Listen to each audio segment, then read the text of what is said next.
Chapter 1 Chapter 1, KAMADO TANJURO. It was pitch black all around. "Tanjuro, remember to breathe." In the dark and drowsy mind, deep voices echoed layer upon layer. "Breathe." KAMADO TANJURO suddenly woke up from his suffocation. Cough. Cough cough cough. He took a deep breath, but was choked by the snow that buried his head deeply. His entire face had turned purple due to prolonged suffocation and being buried in the icy snow. The head is congested. Correct. Father, father, he is still at home. His father's voice echoed in his mind. Tanjuro looked flustered. He hastily pulled his head out of the snow. Father. White snow fell from the top of his head, and Tanjuro, who had just woken up, suddenly raised his head and looked in the direction of his own house. The scalp-numbing smell of blood in the air still exists, and even becomes stronger. Tanjuro's eye sockets trembled slightly, and the smell in the air made him feel very uncomfortable. Ha ha! He took a big gulp of air, and the exhaled gas formed a white mist in the icy environment. The cold air stung his lungs. The wind and snow were blowing randomly, and the bone-chilling chill almost froze Tanjuro's limbs trapped in the snow due to his fall. In front of him. Creak. The sound of feet stepping on the snow. A familiar thin figure was standing at the door of the house, facing Tanjuro sideways, blocking Tanjuro in front of him. He is dressed in a yellow and black square haori. The long dark red hair was uncharacteristically tied into a high ponytail. The sun pattern earrings on the ears are shaking slightly due to the snow mixed with the cold wind. In his hand he was holding a knife that he had never seen before. That is the back view of KAMADO TANJURO's father, KAMADO TANJURO. Tanjuro's slightly trembling eyes reflected the two figures in front of him. He was a little dazed. After a year of slumber, did my father finally wake up? Now. Tanjuro was holding the black sword in his hand. The tip of the knife was drooping, and the sharp cold light was facing the front. Confronting his father was a man Tanjuro had never seen before, wearing a black suit and a white top hat. The disgusting smell of blood in the air was all emanating from this strange man. Since Tanjuro fell down in the snow, he couldn't see the expression of his father who was turned away from him. But he can see the other side, the man in the black suit, with the horrified expression in the red pupils. It was an expression like seeing a ghost.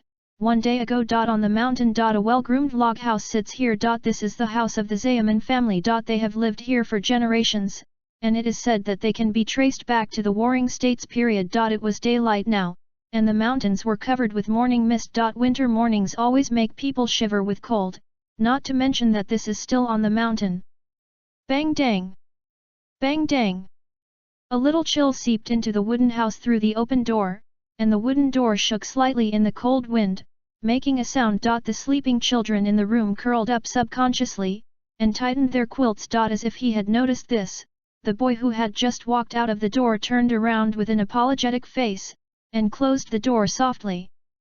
Creak. The old wooden door made a sour sound when it was squeezed. Carrying a bamboo basket of charcoal.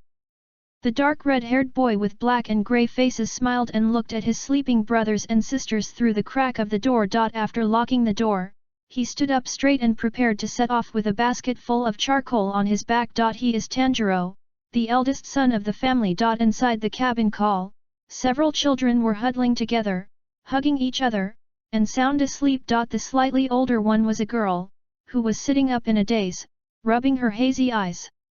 Ha! I stretched. Turning his head, his eyes looked at the wooden door that was slowly closing the cracks, and there was some dazzling light coming from there. The girl tilted her head slightly, she glanced at the empty seat beside her in a daze, and said to herself, "Elder brother." His sleepy gaze shifted from the space beside him to the middle of the bunk. She saw her father who had lost his bedding because of the unconscious scramble between his sleeping brothers. What? In an instant, the confusion and drowsiness disappeared. Really? She smiled helplessly and sighed, then with a smile on her face, she took back the bedding from her younger brothers and spread it on her father again. Wake up, Takeo, Mao. No matter what, I can't take my father's quilt away. When their names were called, the two boys who were sleeping together in their arms opened their eyes dimly. Mouth dazedly responded, "Sorry, sister," looking at the beds of her elder brother and mother who have already packed up in the room, and the faint voice of conversation coming from outside the door, the girl is also ready to pack up and get up all right. Brother and mother have already woken up, hurry up, you may have to go down the mountain today. It is good in the room, there was the sound of Zixi Suzuo starting to pack and dress. Mao, you're crushing me. Taexiong put on his scarf, and kicked Mao, who had a shaved head beside him. It hurts, brother Zuxiang. Mao, who was younger than Taexiong, got up quickly, and he touched his smooth head. Sister Huazi, are you going down the mountain today? Yes. If possible. The Zaemin family currently has 6 children. They are Tanjiro, Mizuko, Takeo, Shigeru, Hanako, and Rokuta. Except for Tanjiro who got up early, everyone is already awake now, stretching and getting out of bed. And in the room, there was a person who was not making his own bed at the moment, and was still lying there as silently as a plant, who was particularly eye-catching under the support of others. It was a middle-aged man with a sallow complexion, long dark red hair, and a light scar on his left forehead. His eyes were closed tightly, and his bare hands showed his shriveled muscles. With thin yellow skin and dull skin, at first glance one would think that he is a poor man who is terminally ill and his days are numbered. From the beginning to the end, he didn't make a sound. It was so quiet that one couldn't help but wonder if he was dead. The other people in the room seemed to be very used to the fact that the middle-aged man didn't respond. Only the youngest Liu Tai, who had just reached the age where he could speak, held the man's finger, crying and unwilling to get up.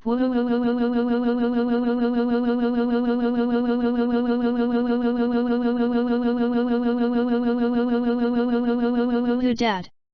His crying instantly attracted the attention of other people in the room. Often the most straightforward expression of feelings, only children.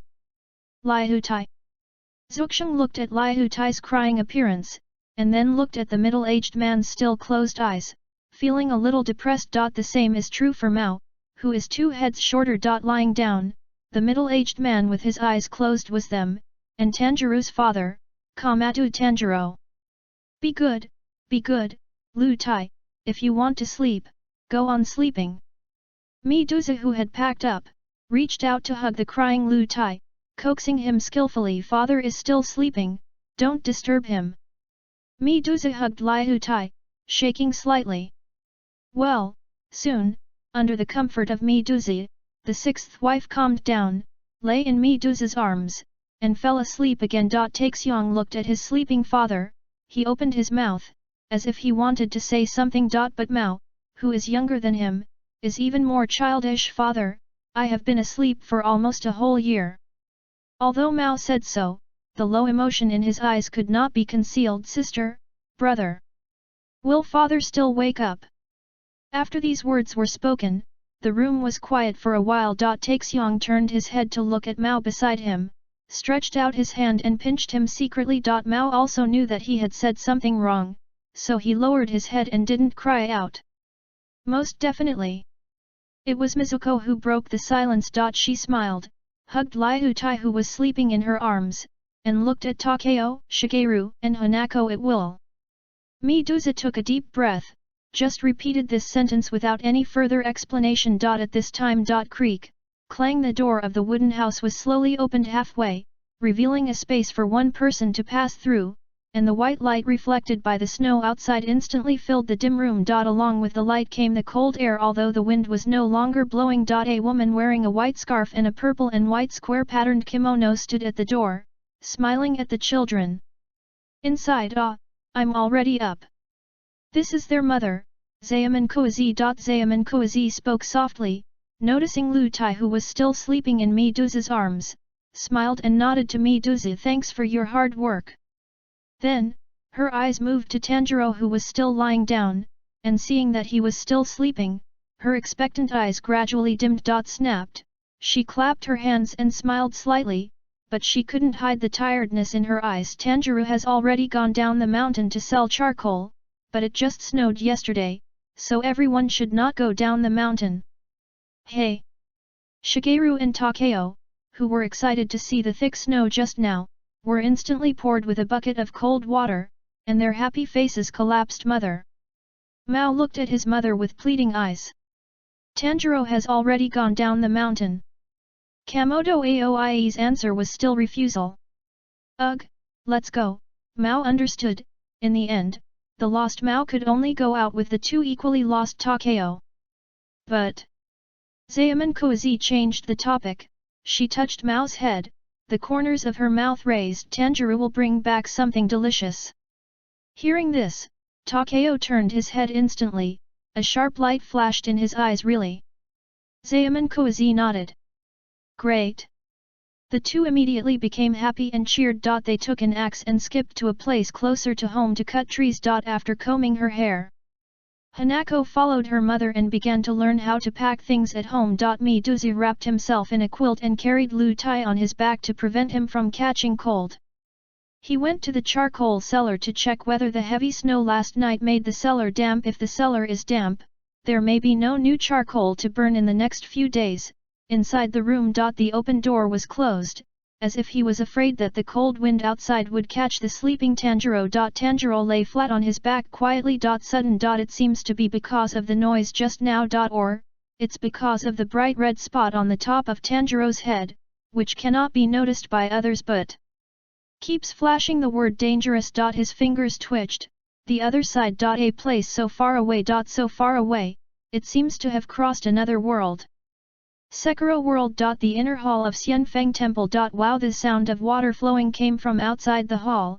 It was the pond outside the hall. In the cella Bianruo Zhenzi leaned on his crutches and stood at the door of the inner hall. He seemed to be in doubt, and looked back into the hall. What's wrong? King's ninja? No, Dragon's ninja.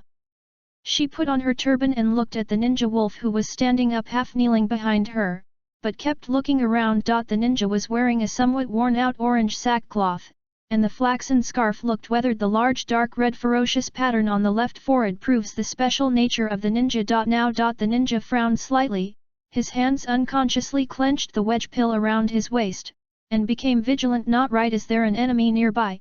At this moment, his perception ability has been maximized, and he can clearly perceive the danger coming from around his body. The word danger, which represented the danger he perceived, seemed to be flashing above his head. Even if he had once faced the Wyming sword master who had returned from hell, the warnings in his heart had never been so sharp and frequent. Sweat protruded from his forehead, and the hand holding the handle of the knife turned white. The ninja's eyes quickly surveyed the surroundings. As if someone was hanging a needle between his brows.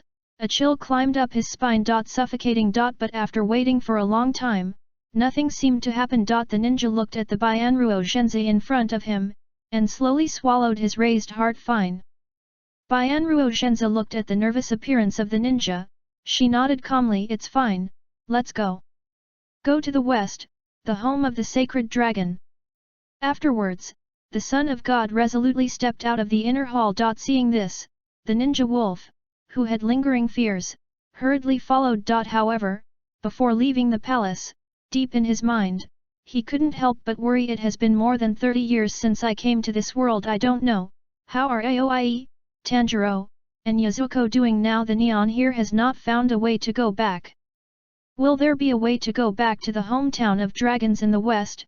Thinking about it, the ninja didn't let go of the handle of the knife. Ninja wolf. It was KAMADO Tanjiro who traveled from another world. To be precise, this is the third life of KAMADO Tanjiro. He was originally born in modern times, the Earth at the beginning of the 21st century, but at the age of 20, his life as an ordinary person was lightly ended by a truck. Then he was reincarnated into another world, which looked like an ordinary modern neon place, the world of the manga Demon Slayer, Blade. But when he was first born in this world, KAMADO Tanjiro did not awaken the memory of his previous life on Earth. Instead, it is safe and sound, adult, married, and have children, and practice the dance of Kagura year after year. Until he slaughtered the man-eating bear close to home, exhausted his body, and was about to die of illness. He just recalled everything from his previous life. So, in his heart, everything there is his everything, his family, real family. But when he died of illness, it was too late for him to say anything. Before he could say it, he closed his eyes due to heavy fatigue. That probably means death, he thought. With his eyes closed, he once again came to this ancient neon world similar to the Neon Warring States period, the game Sekiro. Second rebirth. He became the original protagonist wolf who was picked up from the battlefield and raised as a ninja since childhood. Another 30 years passed. To this moment. He has completed the most difficult hidden ending in the original game, the Return of the Dragon. He is preparing to leave Neon and go to the western country of Neon together with the Son of God. He wanted to go back to the home that belonged to him. Unfortunately, I haven't been able to find a way to go back. Now. The ninja raised his head and looked outside the hall. It seemed that because he hadn't looked up for a long time, his vision was a little dark, and it seemed that the sun-filled palace was very bright. When the ninja stepped out of the threshold and walked towards the light outside the door. The blinding light made him want to close his eyes. Actually he did close. After a while, the ninja felt as if he had stepped on nothing. When the eyes get used to the harsh light. KAMADO Tanjiro slowly opened his eyes. What happened? The light gradually faded away. What caught my eye was the once familiar roof of the wooden house. Roof. I was lying down. Tanjiro blinked his dry eyes, and his vision gradually recovered. Slowly raising his left arm, he clearly felt the stiffness and soreness of his body. Okay, hand. Zaman Tanjiro looked at his left hand that appeared in his vision, his pupils shrank. Hand. The left hand of the ninja wolf was broken long ago, and it became a ninja prosthetic hand made of bones, and what is inside at the moment is a human hand intact. Tanjiro thought quickly. Could it be that even Tanjiro KAMADO, who has lived 3 generations for nearly 100 years, can hardly suppress his inner emotions at this moment? Creak. KAMADO Tanjiro tried to sit up on the bed. Bang! Beside him, there was a sound of something falling. Tanjiro subconsciously turned his head to look. Just as Koizi opened the stove door, the stone teacup in her hand fell to the ground unconsciously due to shock. At this moment, she was covering her mouth, her eyes were filled with mist, and she looked at Tanjiro's grey eyes in disbelief. She thought she would yell subconsciously, but on this day, Koizi realized that she couldn't yell at all. Tanjiro froze when he tried to sit up. He quietly looked at his wife who had a tired face on his face. He opened his mouth and couldn't say a word for a long time. After a while, the two who lost their voices came back to their senses. I'm back. KAMADO Tanjiro tried hard to squeeze a smile out of the extremely stiff muscles on his face, and said hoarsely. Zaman Koizi also nodded vigorously, trying not to choke herself, and smiled. Welcome home. P.S. Membership of the Zaman family, set in the original book. Father, KAMADO Tanjiro, the protagonist of this article. Mother, Zaman Koizi, the head post of the first generation. Eldest son, KAMADO Tanjiro, second generation head post. Second sister, Zaman Medusa the third child, Zaman Takeo the fourth child, Zaman Hanako fifth child, Zaomen Mao the sixth child, the sixth wife of the kitchen door. End of this chapter. Chapter 2 Dangerous. Chapter 2 Dangerous. Outside the cabin. The clear sunlight slowly penetrated through the clouds, and fell in bunches from the sky. Looking out from the wooden house, passing through the dense forest, the town below the mountain was just shrouded in sunlight. The snow is slowly melting. In the woods. Father? What's wrong with father? Mahjong bent over to pick up the firewood scattered on the ground. Hearing this, he turned his head in surprise, and his tone seemed a little unbelievable. Sister Medusa, is it true? Father is awake. The firewood that Mao had just picked up was casually scattered and dropped to the ground. Medusa stood in front of Mao, holding Liu Tai in her arms, and nodded several times excitedly. That's right, Mao, go and call Zuxiang back, there's no need to cut down trees today. Medusa's face was full of joy. She hugged Liu Tai, because she came all the way at a trot. Her breathing was a little short, and the speed of her speech unconsciously became faster. Hanako and Mom are already at home, hurry up. After finishing speaking, Medusa turned around and left with Liu Tai, who woke up in a daze. After confirming that the news was true, Mao threw up his hands, turned his head and shouted into the woods behind him. Brother Takeo! Father is awake! Come back! Inside the cabin. Soon, Medusa, Mao, and Zuxiang rushed back. The Zaman family was all gathered in the room at this moment. except Tanjuro, who went down the mountain to sell charcoal. Midori, Takeo, and Hanako gathered together with their heads close together, looking towards the middle of the room, where their father was supposed to be. Cough cough cough, Zaemon Tanjuro was coughing slightly at the moment. He took a deep breath, and with the support of Aoiji, he sat up extremely stiffly. Father! Seeing Tanjuro sitting up with his own eyes, Takeo couldn't help shouting excitedly, Father, is there anything else that feels uncomfortable? All of a sudden, several children embraced him. Great! Hanako hugged Midori, who was beside her, and was relieved to see her father was safe and sound. KAMADO Tanjuro panted slightly, and looked up at the child who was leaning over beside him. The frailty of this body was beyond his imagination. Takeo, Mao, he said. You guys have grown taller. Zuxiang nodded vigorously. He was afraid that if he stopped for a while, tears and snot would seem to come out of his eyes. Yet. How old are you, and you're still crying? Mao Hong said to his brother with red eyes. Aren't you too?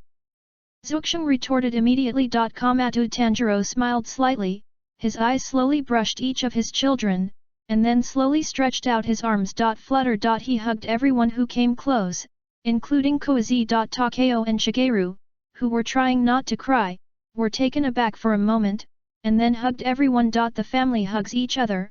It's great to have me back at this time. Zaemon Tanjuro muttered in a low voice. He hugged his family, longing for the reunion they had been looking for more than 30 years to come true at this moment. At least when he woke up, the family was safe and sound. Slightly closing his eyes, his rough and calloused hands touched his child's head. He feels everything here. The long dark red hair hangs down. Due to sleeping for a whole year and not being repaired, the length of the hair is close to the waist. KAMADO Tanjuro adjusted his breathing rhythm. Enjoying the short-lived beauty of family reunion even on top of everyone, the blood-red dangerous character has never stopped blinking since Tanjuro just woke up. Tanjuro raised his head quietly, the warning in his heart was like a needle pricking his back. After not seeing Tanjiro, he probably also guessed what the imminent danger was, after a long time. Thank you guys. KAMADO Tanjuro stood up slowly with the support of Aoie and Takeo. KAMADO Tanjiro's waist-length hair was intentionally tied into a high ponytail hanging behind his head. Father, you suddenly fell asleep for a whole year, which made us very worried. Mao danced on the side, describing what happened this year. Also, that bear is really big. Tanjiro rubbed Shigeru's cropped hair. That's it, is my body not dead, but just asleep. Thinking of this, Tanjiro once again had doubts in his heart. Then now, will the ninja body on my Sekiro's side also suddenly fall asleep? While moving his body, Tanjiro smiled and listened to his child's immature words. After lying down for a year, although there are family members to take care of and move the body, muscle atrophy and stiffness are inevitable. Koizi. KAMADO Tanjiro stood up and moved his legs, although the range could not be too large. What's wrong? Koizi raised her head when she heard the words, and looked at her husband worriedly. Is there something I can't do my best? Seeing Tanjiro shaking his head, Aoi's expression gradually became puzzled, and then he loosened his frowning brows suddenly, and said softly, Tanjiro? That kid is fine, but he insisted on going down the mountain to sell charcoal today. Don't worry, that kid has been strong. Koizi held her husband's arm, and accompanied him to sit slowly on the corridor outside the house. Yes, Tanjiro has always been strong. Tanjiro didn't answer, but put his hand lightly on Aoi's and held it slightly. Az is also used to Tanjiro's quiet temperament, after all, he used to be like this. Hearing his wife's words, Tanjiro affirmed his inner thoughts. Probably, the warning I felt from Sekiro's side is also because of this. The word danger above his head flashed more and more frequently as time went by. He raised his head and looked at the sky under the eaves. The winter sky was a bit foggy, but it was much less foggy at this moment of noon. Demon Slayer, Blade Manga, the opening plot. 1 year after KAMADO Tanjiro died, one winter day, the eldest son Tanjiro went down the mountain alone to sell charcoal. After returning, the whole family was brutally slaughtered by the Ghost King, and only his younger sister, Midori, survived as an ogre. Now, it seems that Because of his own particularity, he did not die like in the original book. Instead, he slept for a year. 1 year later, it happened to be winter again, and Tanjuro went down the mountain to sell charcoal. Because of a strong warning and some unknown reason, I woke up from the wolf world and came back here. The early warning is the early warning of the ninja wolf. In the face of life and death crisis, the ninja's heart will be vigilant like instinct. It's a powerful survival instinct. In the game, the red word danger appears above the head. The same is true now. According to various conditions, Tanjuro came up with his own answer. The content of the warning: there is a high probability that the Ghost King came to the door. This can also explain why the warning this time has never been stronger. In the original book, Tanjuro went out on the first morning. On the first night, the old man at the foot of the mountain reminded him that there were evil spirits at night, so he asked him to stay for the night. And the tragedy of Zaemon's family happened on this night. KAMADO Tanjuro, who knew all this, would naturally not allow this to happen as before. If you follow the time in the original book, the King of Ghosts, Gui Wu Suji Wu Mi, I will come to Zaemon's house tonight. KAMADO Tanjuro lowered his eyes, thinking carefully. I have to be fully prepared before that. End of this chapter. Chapter 3. This is a cosplay. Chapter 3. This is a cos. The time gradually came to the afternoon. In the open space in front of the wooden house. Mom, what is father doing? Mao pulled the corner of Aoiji's clothes, and looked suspiciously at Zaemon Tanjuro, who was sitting in the corridor, thinking with his head down. Koizi smiled and pulled Mao away. Father is thinking about something, don't disturb him, go to the charcoal cellar and help Zuxiang light the fire. Fire? Mao seemed a little puzzled. He looked up at his mother, wondering why he started the fire when the snow had just fallen. Corridor. Tanjuro lowered his head, his hands folded, his brow furrowed. Facing Wu Mi, Tanjiro's first reaction was to run. It's not just him alone here, but also his wife and children. Impossible to stay, the result of staying must be to wait for death. But if the whole family escapes together, there is a possibility of being chased all the way by Wu Mi following his breath. Ghosts can move much faster than humans. Tanjuro didn't dare to gamble with his family's lives. And so he raised his head and looked at Mao and Liu Tai, who were playing in the open space in front of the house, and Hanako and Medusa, who were laughing and clapping beside them. After more than years of suffering in Sekiro, he didn't want to experience the feeling of losing his family again. KAMADO Tanjuro planned to stay behind by himself. Even though there is a good chance that this will die. However, it is better to kill him alone than to slaughter the whole family. Also, he had already died enough when he was the ninja wolf. In the world of Demon Slayer, Blade, there are ogres led by King of Ghosts and Ime Suji. They are scattered all over Neon, and there are many of them. Ghosts, cannibals, speed and strength far crushed ordinary people, and broken limbs or heads can be regenerated. When ordinary people meet, there is only one dead end. Unless the head is beheaded with a specific weapon, or exposed to sunlight, it is impossible to kill the ghost completely. Among them, 12 ghost moons are the most powerful. If the strength of the ghost moons is placed in the ancient Neon mythology, they are also big monsters who can dominate one side. And Ghost King Oni Wu Suji's strength is above all the ghost moons. After all, 12 ghost moons are just subordinates created by him. KAMADO Tanjuro dared to assert. With only my current self, I can't live a few breaths in Wu Mi's hands. It is even more impossible to defeat Wu Mi head on. My current body is too weak. Maybe I can make a few decent slashes, but I will collapse immediately. But even if the body is full of energy, the chance of escaping against Shang Wuyan is very small. Let alone win. But Ghost King Wu Mi has a weakness. He is extremely timid. Oh no, be cautious. This caution originated from the Warring States period. The reason is during the Warring States period, a human genius was born. This genius is called Ji Guo Yuan Yi. He was born with the ability to observe the operation of all things in the world, to see through the world. Born with extremely strong physical fitness, and its representative markings. Born with a strong talent for swordsmanship. He instantly defeated a warrior who had galloped on the battlefield for many years when he held a sword for the first time at a young age. The natural special breathing rhythm is a breathing method that can compress a large amount of oxygen into the lungs at one time and make the physical fitness leap. The breathing of the Sunday and the special skill that can make the knife red and hot with just the grip strength, and has a targeted and miraculous effect on killing ghosts.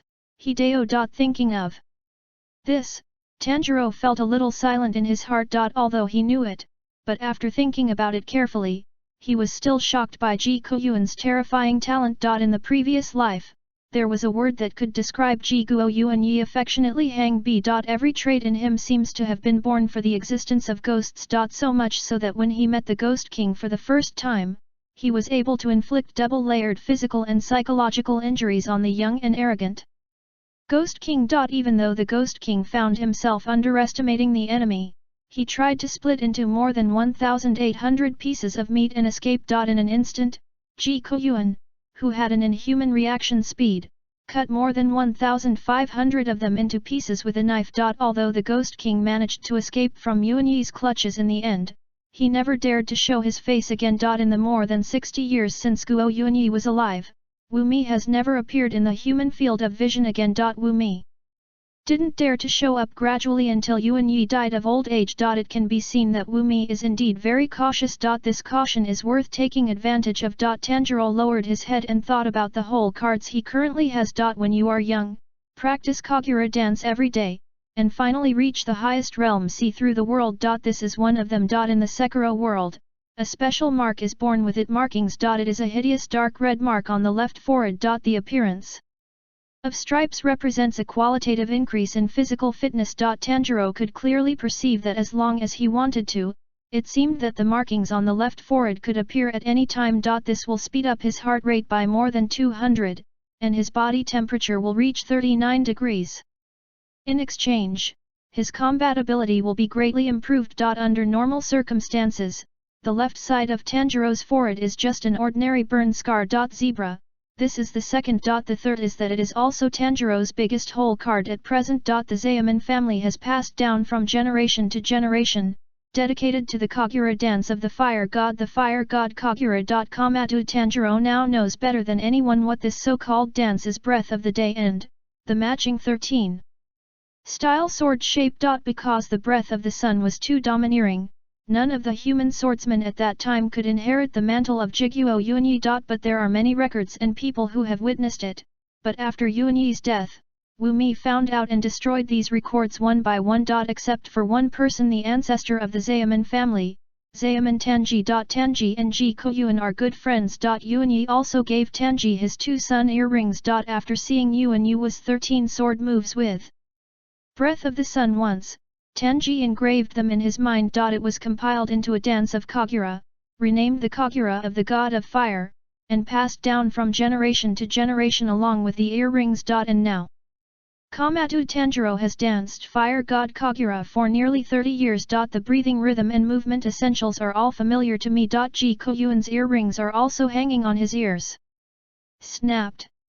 KAMADO. Tanjiro clapped his hands, he straightened up, and slowly stood up. After some calm thinking, the confidence in his heart was much stronger than before. Facing Wu Mi, it is not necessary to defeat him head-on. Creak, creak. He took 2 steps forward and walked into the snow. Slowly close your eyes.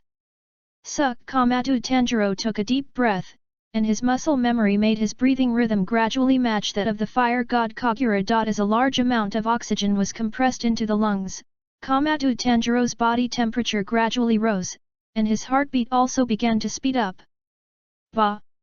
With a sound like water being evaporated by high temperature, KAMADO. Tanjiro opened his mouth slightly, and a hot white air flowed out from the corner of his mouth. It turned into white steam in the cold snow, slowly drifting away with the wind direction. At this moment, on his left forehead, dark red ferocious markings emerged on the surface of the skin, covering the shallow burn marks. The 2 sun-patterned earrings flutter slightly in the cold wind. Her long dark red hair was tied into a high ponytail and hung down her head. KAMADO. Tanjiro opened his eyes, his crimson pupils calmly looking into the distance. What Ji Guoyuan has, he also has. There is no need to have substantial strength. What Tanjiro wants now is just appearance. Zebras, earrings, eye color, hair. At this moment, except for his clothes and complexion, everything else seems to be almost the same as the Yuanyi in his impression. There is still one. Hideo. Thinking of this, he turned around and walked back into the room. He reached out to touch his bed. Click. He took out a pitch-black knife from under the quilt. KAMADO TANJURO looked down at the samurai sword. Click. With a slight force on the wrist, the knife was unsheathed, revealing the black blade. KAMADO TANJURO's expressionless face was reflected on the smooth blade. This is a wedge ball, the saber of the ninja wolf. Perhaps it was because he held the wedge ball tightly in his hand. When he woke up, the knife came along with him. Just in time, he thought. Turning his head, he looked outside the house, in the direction of the charcoal cellar. He poked his head out and asked Takeo, "Is the fire ready?" Whether Tan Dad was born with markings is controversial, so some secondary creations were carried out. End of this chapter. Chapter 4 You Just Call Tomioka Yoshiyuki. Chapter 4 Just Call Tomioka Yoshiyuki. Crack. Creak. In the charcoal cellar, the flames were burning fiercely, and with the sound of crackling, sparks were flying in the cellar. There is still some charcoal left at home.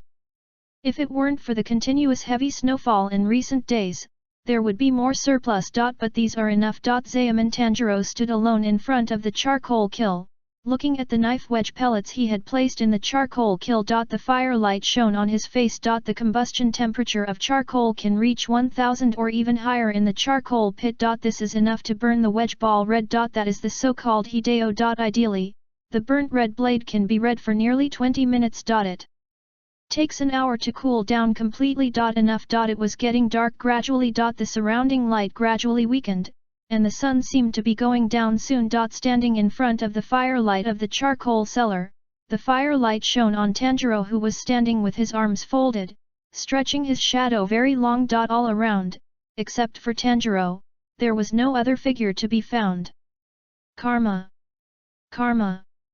A few crows sprang out from the nearby dense forest, the branches shook, and the birds began to return to their nests with loud calls. In the darkened environment, only some messy footprints could be seen on the snowy ground, slightly illuminated by the firelight. And 2 lines of clear axle prints. The messy footprints finally gathered in the same direction, and walked straight down the mountain from that direction. The drifting snow was wrapped in the north wind, slowly covering the traces on the ground.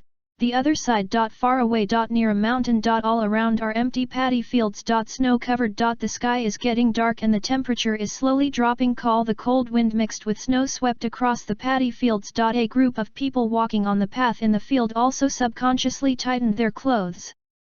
Takeo, can you still hold on?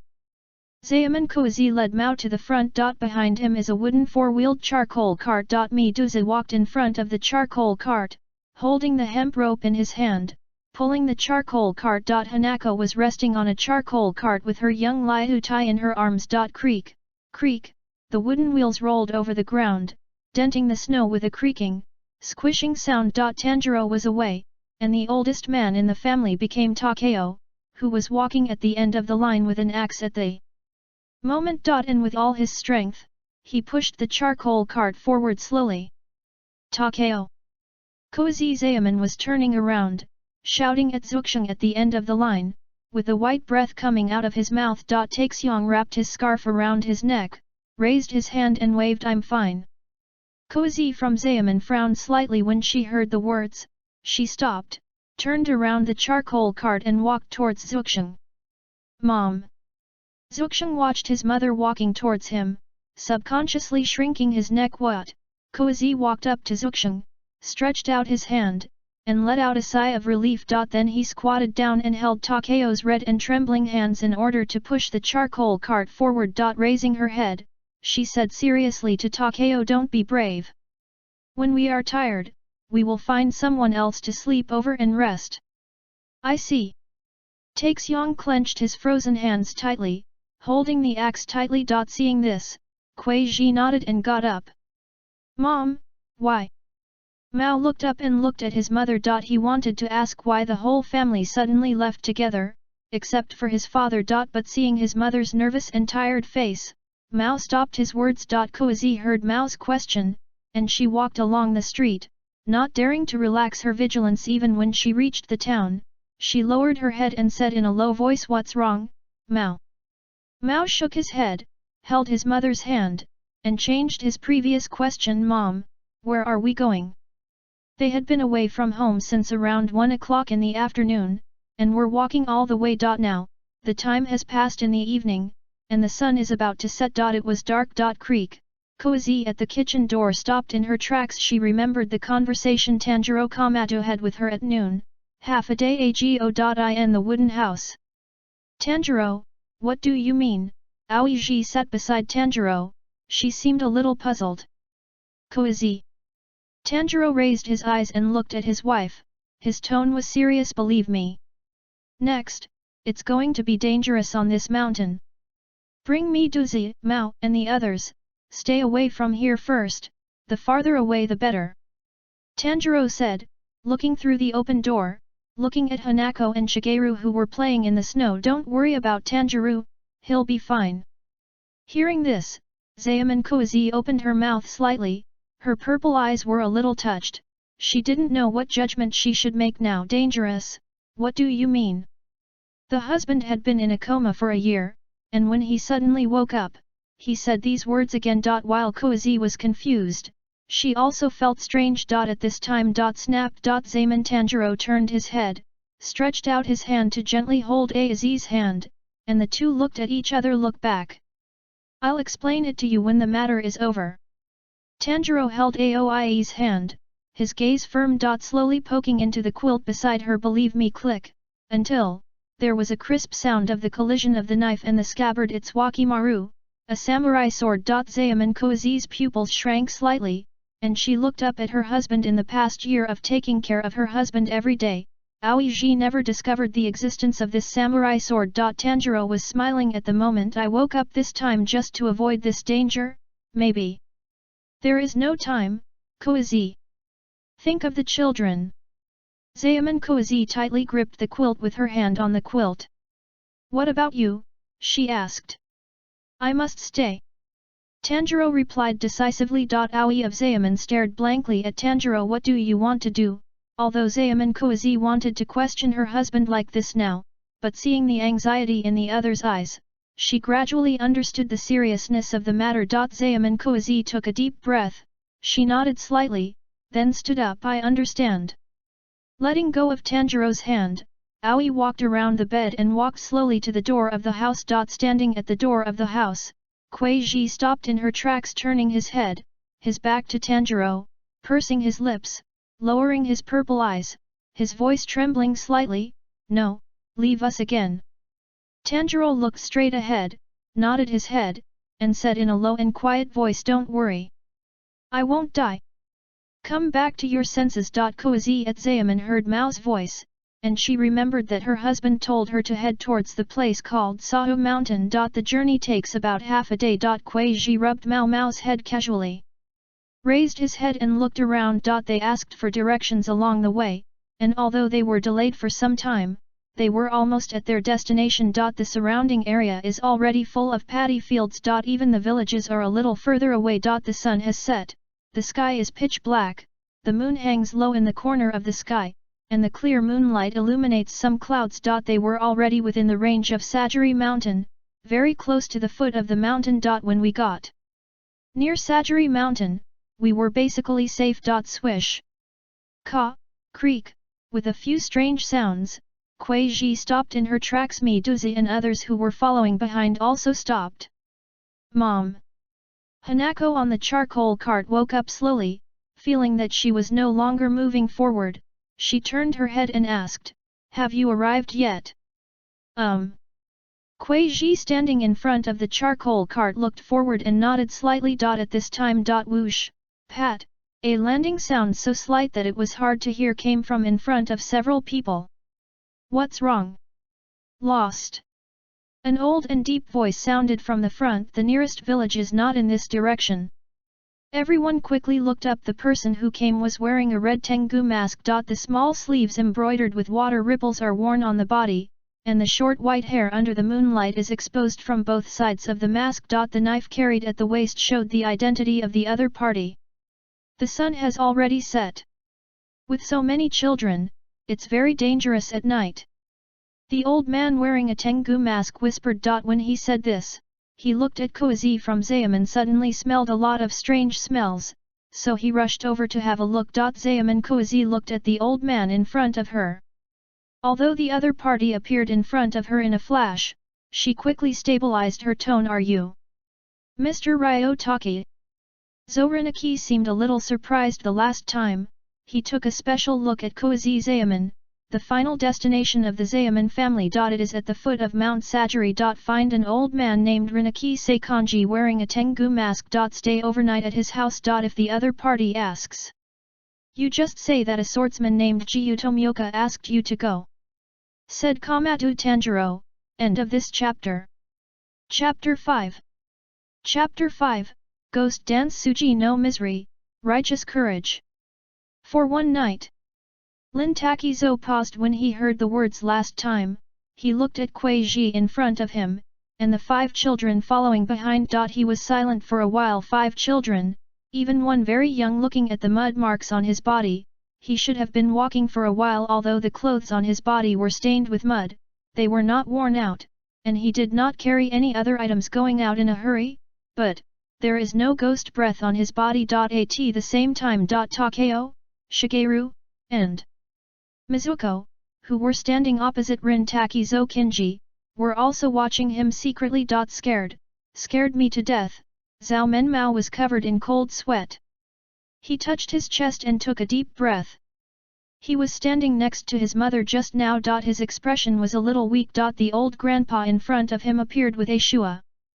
Quietly, it's still dark now, also wearing a red Tengu mask. Terrifying. Mao looked at Ryotakazo Jinji in panic, and subconsciously moved closer to his mother. Compared to Shigeru, Takeo is a bit more stable if you throw away the cold sweat from his palms. Yaduko looked at Rinaki left Kinji with a little surprise. Zaem and Kozi's expression gradually became serious.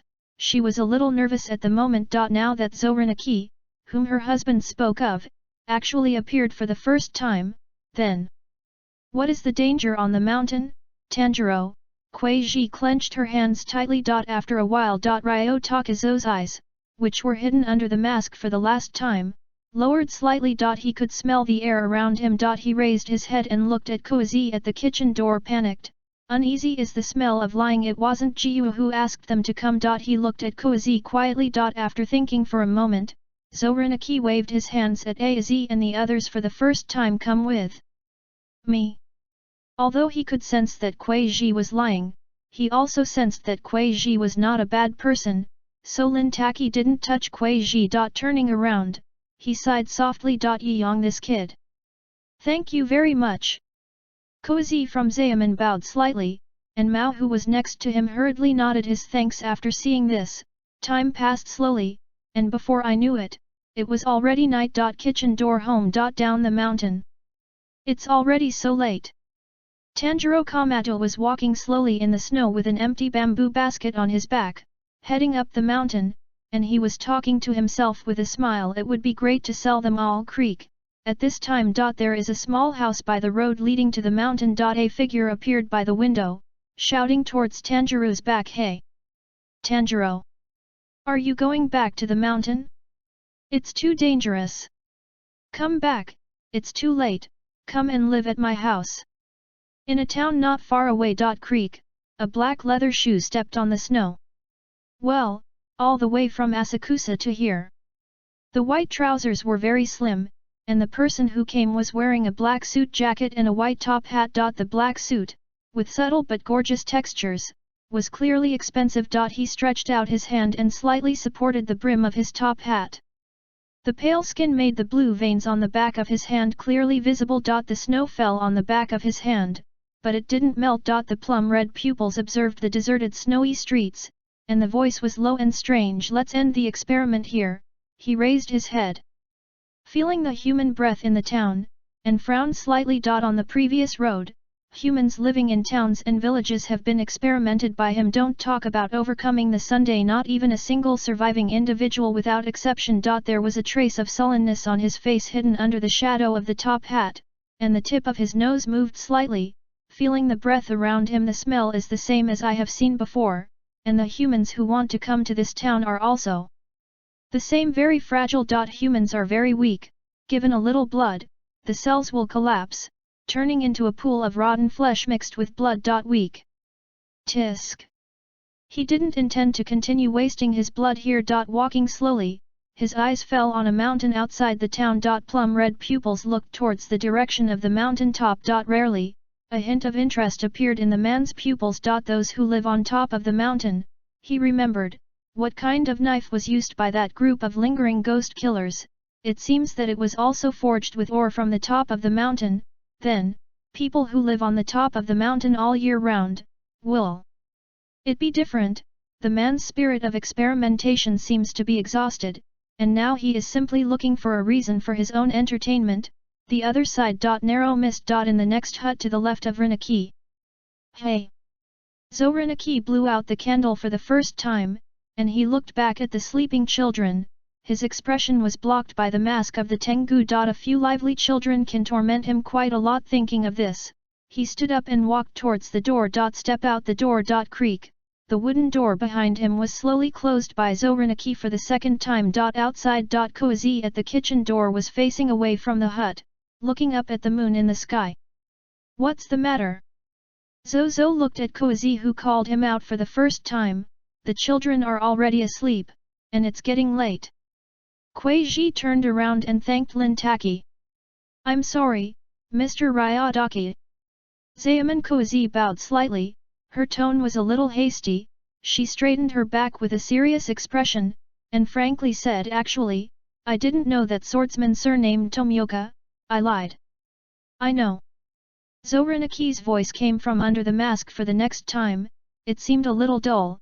Obviously he was suddenly choked by Aoiji's words. He felt very strange. Zojinsi originally thought that Koizi came to him because he had heard the name of Yiyang in order to avoid his enemies. After all, Yoshiyuki is a straightforward child. As long as people ask, they will say something like I am Jiu Tomioka from the Demon Slayer squad. As if seeing Rinaki's doubts, Az continued, my husband told me there was danger on the mountain where we lived and he had to stay. He asked me to find Mr. Ryotaki and tell Tomioka Yoshiyuki's name. He said he didn't have time to explain. After telling you like this, you will tell me what happened. Zaemin. Koizi stared straight at the second red Tengu mask near Lintaki, and said a long sentence in one breath, panting slightly, obviously agitated. I'm sorry. She swallowed subconsciously, looking at Lintaki with anxious eyes. Could you please tell me what's going on? This is the truth. Lintaki could sense it for the last time. The situation seems to be different from what I thought. After listening to Koizi's words, Rinaki Zyuojin looked at Xiang Koizi in a daze for the first time. And instead of answering her question, he raised another question in a serious tone, I will clear up your doubts, but not before. Madam Zaemin, please tell me first. Your husband, no, where is the mountain where you live? End of this chapter. Chapter 6 Poor Guy. Chapter 6 Poor Guy. The night sky after the snow has become extremely clean. As if you can see the depths of the night sky at a glance, the stars are twinkling. The moon hangs high in the sky alone, emitting a faint light towards the surroundings. Kitchen door home. Outside the cabin. Cough cough. Cough cough cough. There was a violent coughing sound. Kamado Tanjuro sat in the snow in front of the door. He covered his mouth and coughed uncontrollably. After breathing calmly, slowly let go of the hand covering your mouth. Pat. Pat. The bright red blood flowed from between the fingers, contaminating the white snow beneath him. Sitting in the snow for a long time, his frail body could barely hold on. Ha ha! Kamado Tanjuro stared at his blood-stained hands. He took a few deep breaths, then raised his head as if relieved, and smiled. Standing up and looking around, there was no sound in the depths of the dark forest. His family has been safely evacuated, and now he is the only one left here. Already, no more worries. The usual Tanjiro is always calm and thoughtful. In the past, he mastered the transparent world and saw through all the laws of the world. It was a kind of indifference that returned to nature. The same is true now. It's just that Tanjiro may be more transparent after living in the wolf's world for more than 30 years. After the transparency was overdone, to be honest, Tanjiro felt a little tired. Click. Tanjiro patted the snow on his body, and with a smile on his face, he slowly took out the burning red and glowing wedge balls from the gradually extinguished charcoal cellar. The light from the red-hot blade even slightly illuminated the snow beside Tanjuro, making the white snow red. Looking down at the shiny red blade, KAMADO Tanjuro nodded in satisfaction. Subsequently click, casually inserted the red-hot blade back into the scabbard. Don't worry, compared to the various attacks in the wolf world, withstanding a little high temperature is nothing to the wedge ball and the scabbard. He has died so many times, but the wedge pill has never been broken. Hey!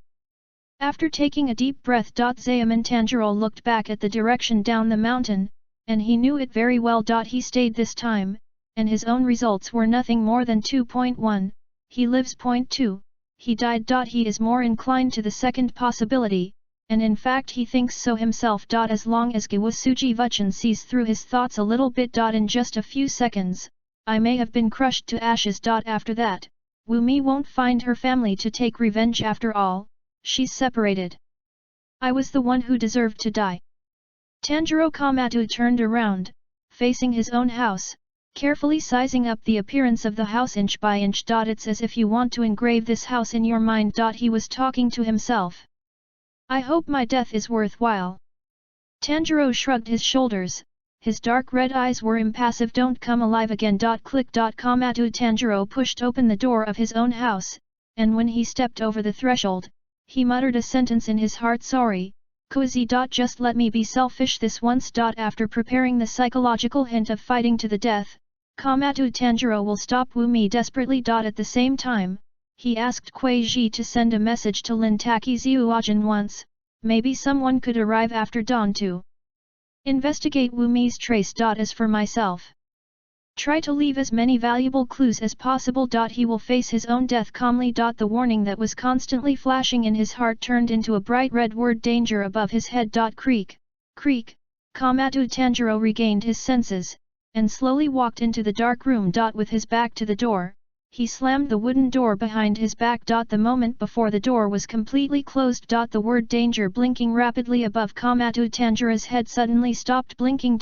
Instead, it appears there fixedly. Tanjiro, whose face was hidden in the darkness, remained expressionless. Shadows fell over his eyes. I will risk my life to kill you, ghost dance Suji no misery. Bang, the wooden door was completely closed. The world outside the door was silent. In this dark night, everything is silent, at the same time. Down the mountain. Hum Oni Suji was wearing a small black suit and slim white pants, and was humming happily. His sickly white skin was in harmony with the snow-covered environment. Under the shadow of the top hat, the plum-red pupils are deeper, and the eyes keep scanning the footprints on the ground. Humanity. His eyes followed the footprints, looking all the way at the foot of the mountain. There is a hut with lights out. A series of footprints that were going up the mountain suddenly turned around and went straight into the house. Wu Kang's bloodshot pupils stared at the room for a while, then looked away, and continued to walk towards the top of the mountain. Uninteresting. There are only two people in the house. A rotten old man who smelled hard to swallow was enough to make Wumi leave holding his nose. The smell of decay reminded him of death. Wu Kan's pupils shrank slightly when he just started walking, and the veins on his forehead slowly popped up, and finally covered his face ferociously. Something disgusting. However, the self who is about to become a perfect creature will never die. Wumi firmly believed. His experiments along the way were also to see if it was possible to find an evolutionary route of immunity to sunlight from other newly born ghosts. If there is, just eat the ghost directly. Until then, you can walk under the sun openly and aboveboard. I no longer need to hide from XZ, live in the dark with pain and distortion, watching creatures that are weaker and weaker than myself walk freely. Free, until then, even that nasty guy. Rotten guy, turn into bones. Getting up from the coffin is nothing to be afraid of. That guy, in Wumi's mind, hundreds of years ago, the image of the red sword swordsman looking down on him appeared condescending. It was the only time in his 1,000 years that he looked so embarrassed. Thinking of that guy's appearance and tone, Wumi couldn't stop hating him. Extreme anger spewed out of his chest in an instant. He stood there, his pupils stood up, trembling slightly and quickly. The sickly white skin turned red, and the blue veins protruded densely on the neck. Follow up. Country, Edge, 1. Wumi stood in the snow, his body trembling with anger. Hope to meet you after that, thinking bitterly. After he overcomes the sun, you and ye can't do him any harm. Can only be tortured to death by him, to torture him over and over again. Think of this. Then I thought that it was not me who was about to die, but that poor guy exuding a rotten aura. Wu Mi's mood suddenly became happy again. The red pupils looked at the top of the mountain again. His eyes turned slightly behind him, towards the direction of the room. Poor guy, he said to himself in a low voice, gradually leaving the range at the foot of the mountain. End of this chapter. Chapter 7 The Past Self. Chapter 7 Past Self. After walking away without misfortune soon. Inside the house at the foot of the mountain. It was pitch black. Tanjiro was lying on the bed. He slowly opened his eyes. Pfft. Ha, ha.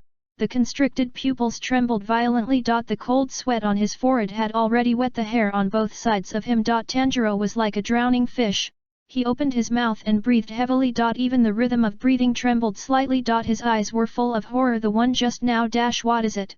Just now. When Tanjiro was slowly falling asleep, he suddenly smelled a powerful hatred and anger. Immediately afterwards, overwhelming oppression came in from outside the door, choking Tanjiro's breathing rhythm. Accompanied by a strong smell of blood, it blocked his nasal cavity. It wasn't until the smell was completely gone that Tanjiro was able to breathe again. Creak. Tanjiro sat up slowly, looked towards the door in shock, panting. Sweat had already soaked his bedding. A bear, or something else? No, that strong emotion. For a while, Tanjiro couldn't tell what it was just now. He looked beside him. Grandpa Sanlang was already sound asleep and snoring softly. It seems that the change just now did not wake up Grandpa Sanlang. Saburo is the one who invited Tanjiro to stay at his house. Tanjiro stood up lightly, put on his clothes, put his palms together towards Grandpa Saburo, and bent slightly. Then he went to the window. Instead of opening the window, she leaned over the window, closed her eyes, and sniffed carefully. The faint smell was carried by the cold wind from the direction of the mountain. That thing went up the hill? Mother, they are still on the mountain. Tanjiro's heart tightened suddenly, his breathing rhythm became rapid, and he quickly turned his head to look at Grandpa Sanlang who was sleeping soundly. Afterwards, Tanjiro quickly picked up the heavy winter coat from the ground, and wrapped it around his body in a hurry. Just when he walked to the door, wiped the sweat from his brow, and was about to open the door. Creak. There was just a crack in the door. At this time, Tanjiro. An old and hoarse voice came from behind Tanjiro who was about to open the door. Immediately afterwards, there was a sound of dressing and getting up. Do not go. Tanjiro turned his head. Grandpa Saburo was already standing behind him, watching him quietly. Saburo looked at Tanjiro. He just woke up. Just pretending to be asleep. He and Tanjiro looked at each other. His cloudy eyes were a little blurry in the darkness, and he could only vaguely see the outline. When Tanjiro was called to stop at night, Saburo was thinking if his grandson hadn't died at the hands of ghosts, he would be this old by now. Don't go. Saburo shook his head slightly. With a serious expression, he just repeated this sentence. Tanjiro and Saburo looked at each other. He opened his mouth slightly, gasped for breath, choked for a while, and then hurriedly said, Grandpa Saburo. That headed up the mountain. Saburo closed his eyes and shook his head slowly. I know. That thing is the ghost I told you about. He opened his eyes. The old eyelids that had been drawn down trembled slightly. Ghosts that come out to eat people at night do not go. Tanjiro listened to Saburo's words. His pupils trembled. He looked back at the direction of the mountain, and turned to look at Saburo again. Subsequently, he shook his head towards Saburo. Sorry, Grandpa Saburo. My family. They are still on the mountain. Tanjiro's hands trembled slightly. The impact of the strong smell of blood was too great for him. But he still said in a trembling voice, I have to go. He turned around and staggered to the door. He tried to push the door open, but for a moment his arms were weak and his trembling legs almost made him fall to the ground. Tanjiro leaned on the door, trying to get up out of breath. The lingering smell of blood irritated Tanjiro's nerves in his nostrils. How many people did this? Kill. Are you scared? Scared. Tanjiro is very scared now. But can't back down. His father had told him so. Tanjiro. After I leave, protect everyone. Don't be timid. You are the eldest son. Yes, I am Tanjiro KAMADO. Tanjiro clenched his fists tightly, and opened his eyes firmly. The eldest son of the family, mother, Mizuko, Takeo, Shigeru, Hanako, Rokuta, the smiles of the family members come to mind. Get moving. Thinking of this, Tanjiro stabilized the fear in his heart, and he recalled the scene when his father beheaded the giant bear with an axe when he was young. The trembling hands gradually stabilized. Tread, then slam the door open, bang, he rushed out in the wind and snow. He smelled the bloody smell left in the air, and while pulling his legs apart and running hard on the snow, he panted heavily. White mist kept exhaling in his air. Mom! He yelled towards the dark forest in the distance, hoping to attract the attention of that ghost. Behind him. Inside the house. Looking at the rejoined door. Tanjiro.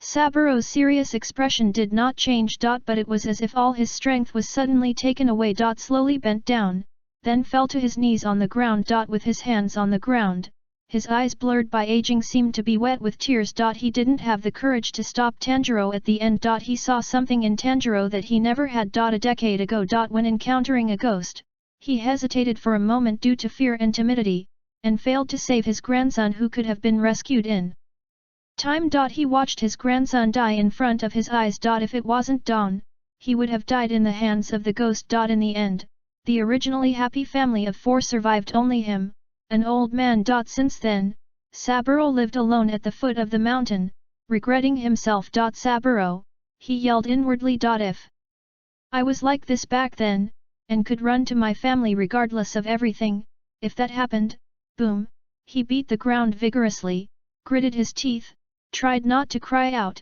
and squeezed out a few syllables from the bottom of his throat. Here you go. In a trance, there seemed to be 3 illusory figures appearing around Saburo. Knelt down and hugged him. They are a man, a woman, and a young child. Soon. Creak, the door was opened again. Saburo with an axe appeared outside the door. He turned and closed the door, tightening his clothes. The expression is serious and the breathing is steady. He looked up towards the mountain. Son, Grandpa is here. At this moment, he wants to save. It's not just a kitchen on the mountainside. Mother! Ghost Mai Suji Momi, who was walking, seemed to hear someone shouting. He turned his head in doubt, clicked his lips, and frowned slightly. Then he turned around and continued walking up the mountain. The house can already be seen. End of this chapter. Chapter 8. When visiting others in the middle of the night, knock on the door politely. Chapter 8. When visiting someone in the middle of the night, knock on the door politely. Kyunlu, Shuizu, Tomioka Yoshiyuki. Go quickly to the Zaemon house on the top of the mountain in the direction of about -miles west of Saho Mountain. The specific location will be informed by Yaya. A ghost haunts you. Don't underestimate the enemy, be careful. Go fast, go fast. Rin-Taki left the next time. After writing the letter quickly, Ryodaka Zyuajin stuffed the letter paper into the crow's ankle for the first time, and let it fly. Karma! Karma! The crow fluttered its wings and gradually disappeared in the dark sky. Zorinaki quietly looked to the west for the last time, and remained silent. I hope Jiuho can arrive in time. It stands to reason that the most suitable person to go to Zaemon's house for support at this moment should be himself. He is the closest to the location mentioned by Zaemon Koizi. But Zolintaki turned his head for the last time, and looked at his hut. In the past, only he lived alone, but now it is full of children sleeping in it. Thinking about it, Mr. Zaemon wants me to temporarily protect his family. Then, he looked at Zaemon Koizi, who was standing aside with a worried face, and his old and deep voice could not hear any emotional changes. I have notified the swordsman your husband mentioned, Yoshiyuki Tomioka. He will go to help Mr. Zaemon, don't worry, MMM. Zaemon Koizi nodded, her expression hidden in the shadows, and didn't say anything more. Lin Takizo looked at Kuei Ji at the kitchen door for the last time, feeling a little heavy in his heart. Having said that, Ryo Takazuajinji probably knew it from the bottom of his heart. By the time Tomioka Yoshiyuki arrives, it may be almost dawn. At that time, I am afraid that everything will be over. Rinaki Xiuajin's eyes were slightly silent, the other side. Pale light shines on the snow. Looking down the mountainside, there is a series of scribbled footprints deep in the snow. The owner of the footprints seemed to be rolling and crawling, leaving hideous potholes on the flat snow. Between the mountainside. Creak, creak, the sound of stepping on the snow continued. Ha ha! Tanjuro ran wildly and strenuously in the snow, and at this moment, he was panting heavily because of the extreme panic in his heart. Tree after tree flew past him. White mist came out of his mouth. The snow is too deep, and every time you step out, you need more strength to pull your legs out of the snow. His footsteps gradually became heavy, because of the coldness and exhaustion. Tanjiro could hardly feel his frozen legs at this moment. The lungs are stung by the cold wind and snow, dry throat. His eye sockets trembled slightly. The view is so dark. Everyone, are you all right? Not yet, I smell blood. Other than that thing. Hurry up! Hurry up! Tanjiro gritted his teeth and ran even harder. What? On the mountain. The moonlight is falling from the middle sky, shining softly on the hut on the top of the mountain, and the snow on the roof is shining through the moonlight. On the side, the charcoal cellar that had just been extinguished was filled with the last wisp of black smoke. The lights in the house are on, and the warm light shines through the frosted glass, dispelling the coldness in front of the door. The dim light contrasted sharply with the pale snow outside the door. Finally reached Pat. Okay.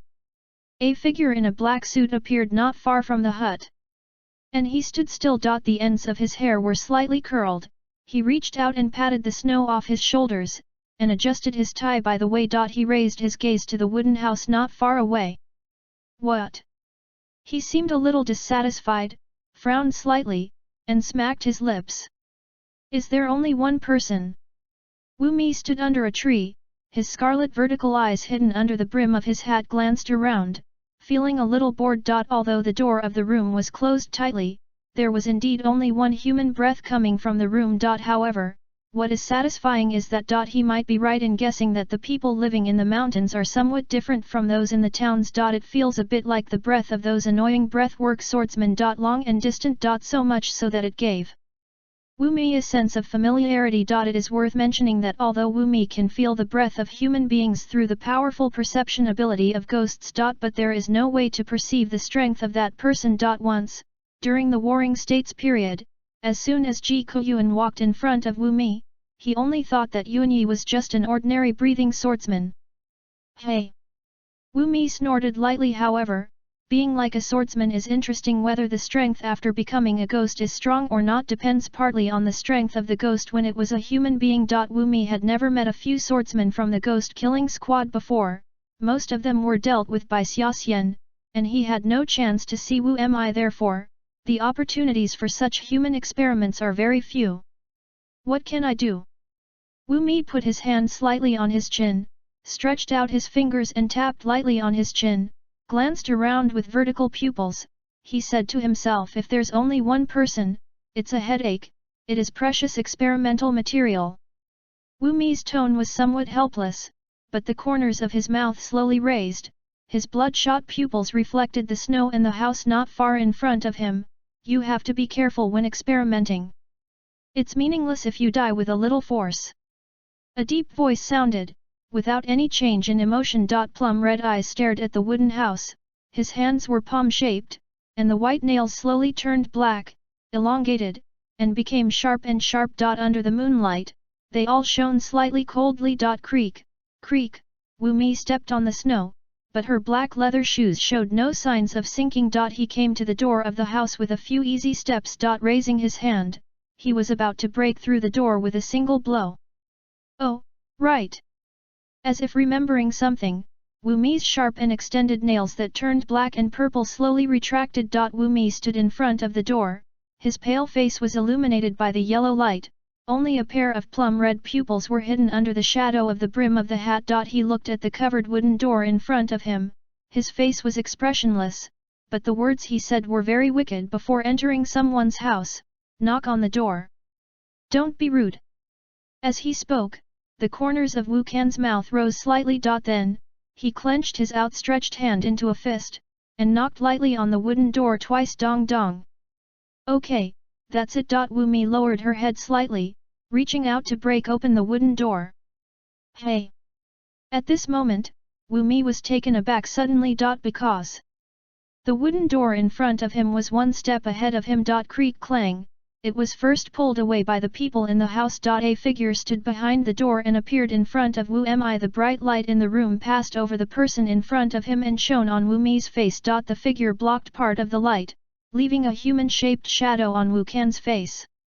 Varied, after gradually seeing the person in front of him clearly. The expression on Wumi's face gradually changed from astonishment to panic. End of this chapter. Chapter 9. Both players are very nervous at the moment. Chapter 9. Both players are very nervous at the moment. The door of the stove door. Creak clang, the wooden door opened suddenly. Everything happens in an instant, the 0.000th second when the door opens. Just now, Wumi's gaze was hanging down on the wooden door. So, when the door is suddenly opened. The first thing he saw was not the face of the visitor, it was the black knife on the opponent's waist. The 0.003 second the door is opened. What? It turned out to be a swordsman. Boring. Wumi stared at the waist of the person who opened the door, and even thought about it for a moment, then suddenly felt dull. I thought it would be a more interesting ordinary person. Because there is light in the house, the person in front of Wumi is now in a backlight state. He couldn't see the face of the person in front of him very well. But when he looked up, what caught the eye was long dark red hair tied into a high ponytail behind his head.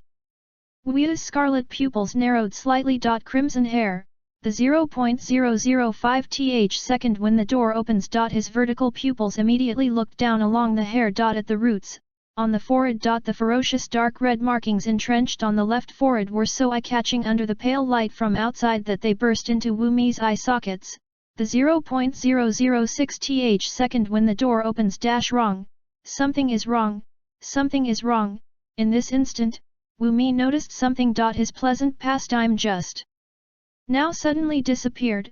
Panic, nervousness, shock, all kinds of complicated emotions occupied all his thoughts in an instant. Brindle, already, more than 300 years have not seen a striped swordsman, not to mention the brindle of this shape, long dark red hair, high ponytail, markings. Rustle, black noise flickered in my mind. Suddenly, a certain memory from 300 years ago couldn't stop rushing to my mind. The 0.007th second when the door opens. Wumi was frightened into a cold sweat, his hands trembled unconsciously, and there were subtle pains all over his body, which became more and more intense. But he quickly realized that it was just a coincidence. Just hair color and markings. It's just a coincidence. This comforted himself.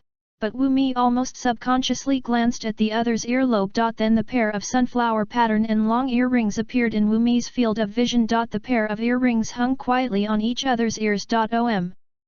Wumi froze on the spot fiercely, his scarlet pupils shrank into a little in an instant, staring at the person in front of him, trembling wildly and violently. The cells of his body came from the depths of his soul trembling, trembling, his heart tightened suddenly, as if being tightly strangled by a hand. As if suffocating, the pair of earrings were like the last knife, tightly strangling Wumi's throat. It's him, it's him.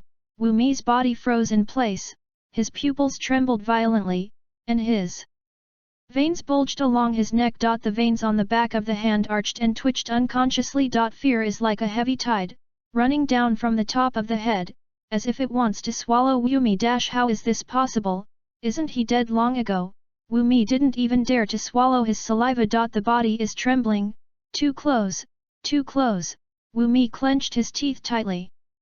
And his panic almost kneaded his internal organs into a ball. They dare not look at each other. This moment. Many panic thoughts flashed through Wumi's brain. But the gist of it all points to one action.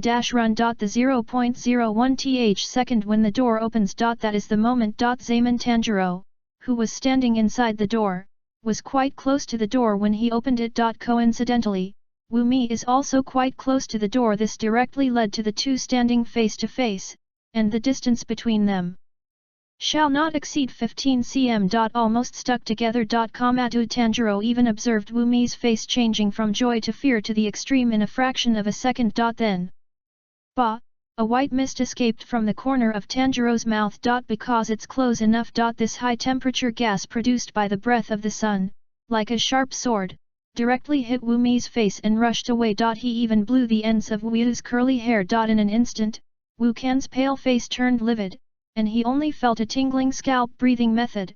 Dense blue veins instantly climbed up the neck along the face, looking very disgusting. Wu Mi's eyeballs turned red. Creak, the sound of tense muscles came from Wu in front of him. KAMADO Tanjuro naturally noticed this.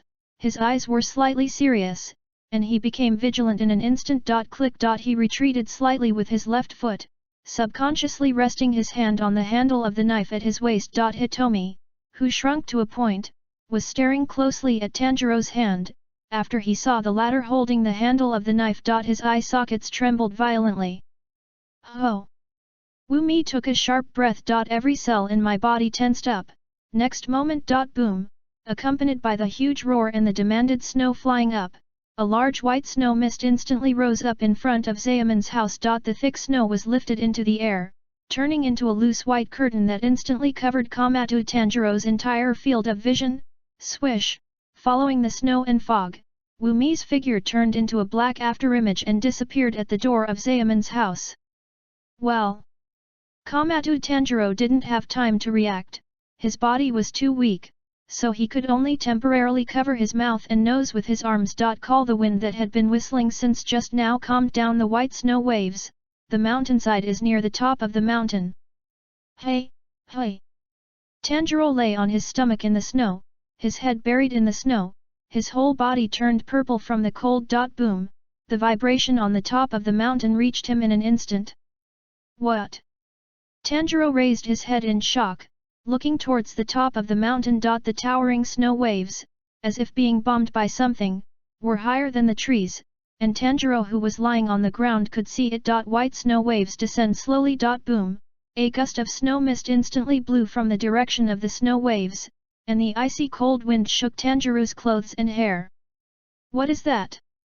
Tanjiro was stunned for a moment, and his mood immediately became flustered. He immediately got up with great effort, and continued to walk towards the top of the mountain. That thing has already reached the top of the mountain. Everyone! Soon. The snow and fog completely dissipated. KAMADO Tanjiro stood at the door. He didn't move. After the snow and fog dispersed. The entrance of Zaemon's house, which was originally covered with snow, has now become able to directly see the ground surface, leaving a large radiating crack in the ground. But no misery, but he didn't escape completely. KAMADO Tanjiro narrowed his eyes slightly, and he looked at Anime Tsujimomi, who was squatting not far away and hurriedly retreating into the dense forest. At this moment, the other party was staring at a pair of scarlet eye-catching vertical pupils, staring fixedly at this side. KAMADO Tanjiro breathed slightly calmly, and he exhaled, feeling a little heavy in his heart. Has it been exposed? Have seen through me? Opposite. Near the jungle. Wu Mi tried his best to control his body not to tremble. He was very flustered at the moment. Oops. The body was too stiff to escape directly. He could only stare at the swordsman standing at the door, pretending to be calm. End of this chapter. Chapter 10. Sometimes, people just need a kind of blind self-confidence. Chapter 10. Sometimes, people just need a kind of blind self-confidence. One person and one ghost, tens of meters apart, staring at each other. The snow drifted slowly, and the two of them were like sculptures, motionless. No, not right if you think about it carefully. Something is wrong. Wu squatted halfway. He stared cautiously at KAMADO Tanjiro's direction. His black suit became bulging, and under the clothes were surging muscles. His 5 brains were thinking wildly, and very confused at the same time. What happened? Why is he here? Why, did that guy Hsi Mao lie to me? No, humans can't live that long. Offspring? No, it's impossible. That guy has no offspring at all. Telling Wu Mi that guy crawled out of the grave to hunt him down is better than telling him to believe that there are gods in this world. Wu Mi's pupils twitched rapidly, and he always felt that something was wrong. But every time he looked at that earring, he felt a piercing pain. Opposite. KAMADO Tanjiro was slightly retreating his left foot, holding the scabbard with his left hand, and holding the handle with his right. in the posture of drawing the sword. Click. Put your thumb against the knife. Do not at the end of the day, even if you are seen through. So what? KAMADO Tanjiro held the handle tightly with his hand on the handle, and his skin rubbed against the handle, making a creaking sound. He has changed the original ending of the family members enough already. Hissed Tanjiro inhaled slightly, and the cold air around him instantly gathered in his direction, turning into a converging airflow. Exactly, that's enough. He looked forward with calm and firm eyes. The cold wind and snow blew through Tanjiro's hair, causing it to flow slightly. In his crimson pupils, there was a reflection of ghost dance Sujimomi, who was half crouching in the snow not far away. Next, whatever he does, just take advantage of it, it's all earned. KAMADO Tanjiro's heart gradually calmed down, as if he had returned to his usual daily life, without any waves. He had no expression on his face, and looked at Wumi quietly. Slowly close your eyes, then slowly open them again. Tanjiro's 5 senses reached their sharpest peak the moment he closed his eyes and opened them again. The next moment, the world seemed to have changed in Tanjiro's eyes. Swish, an invisible wind rose from under Tanjiro and spread to Wui not far away. In an instant, a circular area with the radius of the distance from himself to Wumi was enveloped. Time seemed to slow down, the shaking of leaves, the falling of snow, and the blowing snow brought by the wind all of a sudden slowed down. It seems to be beating frame by frame. Not far from the opposite side. Wumi was trying to get up slowly, at the same time. His body gradually became transparent in Tanjiro's eyes. When standing up, the friction and contraction between the muscles and bones, the twisting of the blood vessels, and the ups and downs of the lungs are all clearly visible. And the 5 brains and 7 hearts constantly swimming in Wumi's body see through the world. It seems to feel something. Wumi was supporting the tree to get up slowly. He raised his head suddenly, his eyes fixed on Tanjiro Zaemon, and his eyes were slightly startled. Looking at Tanjiro, his eyes were filled with disbelief. What happens? But a few breaths passed. Why? Wui stared at Zaemon Tanjiro, his pupils trembling slightly. Obviously the person is still standing there. Why did the breath disappear? Suddenly, Wumi seemed to remember something, and his forced composure suddenly collapsed.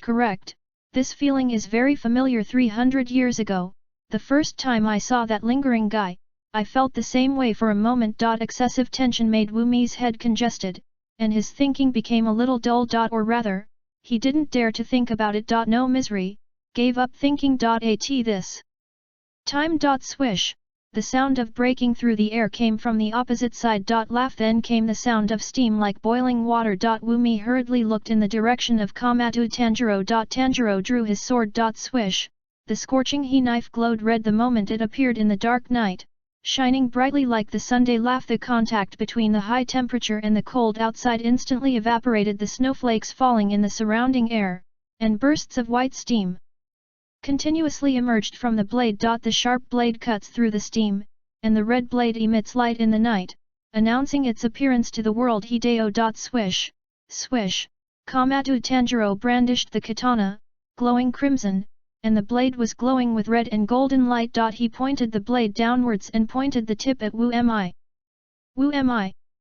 Zaemon Tanjiro looked at Wumi, his arm muscles holding the handle of the knife were tense, and hot white steam was escaping from the corner of his mouth. Just now, you were laughing. Anything funny? Wumi frowned tightly, he stared numbly at the red knife in a panic, his throat was hooped, and he was speechless for a while. There was only one thought on his mind. Escape. The moment the body can move, escape.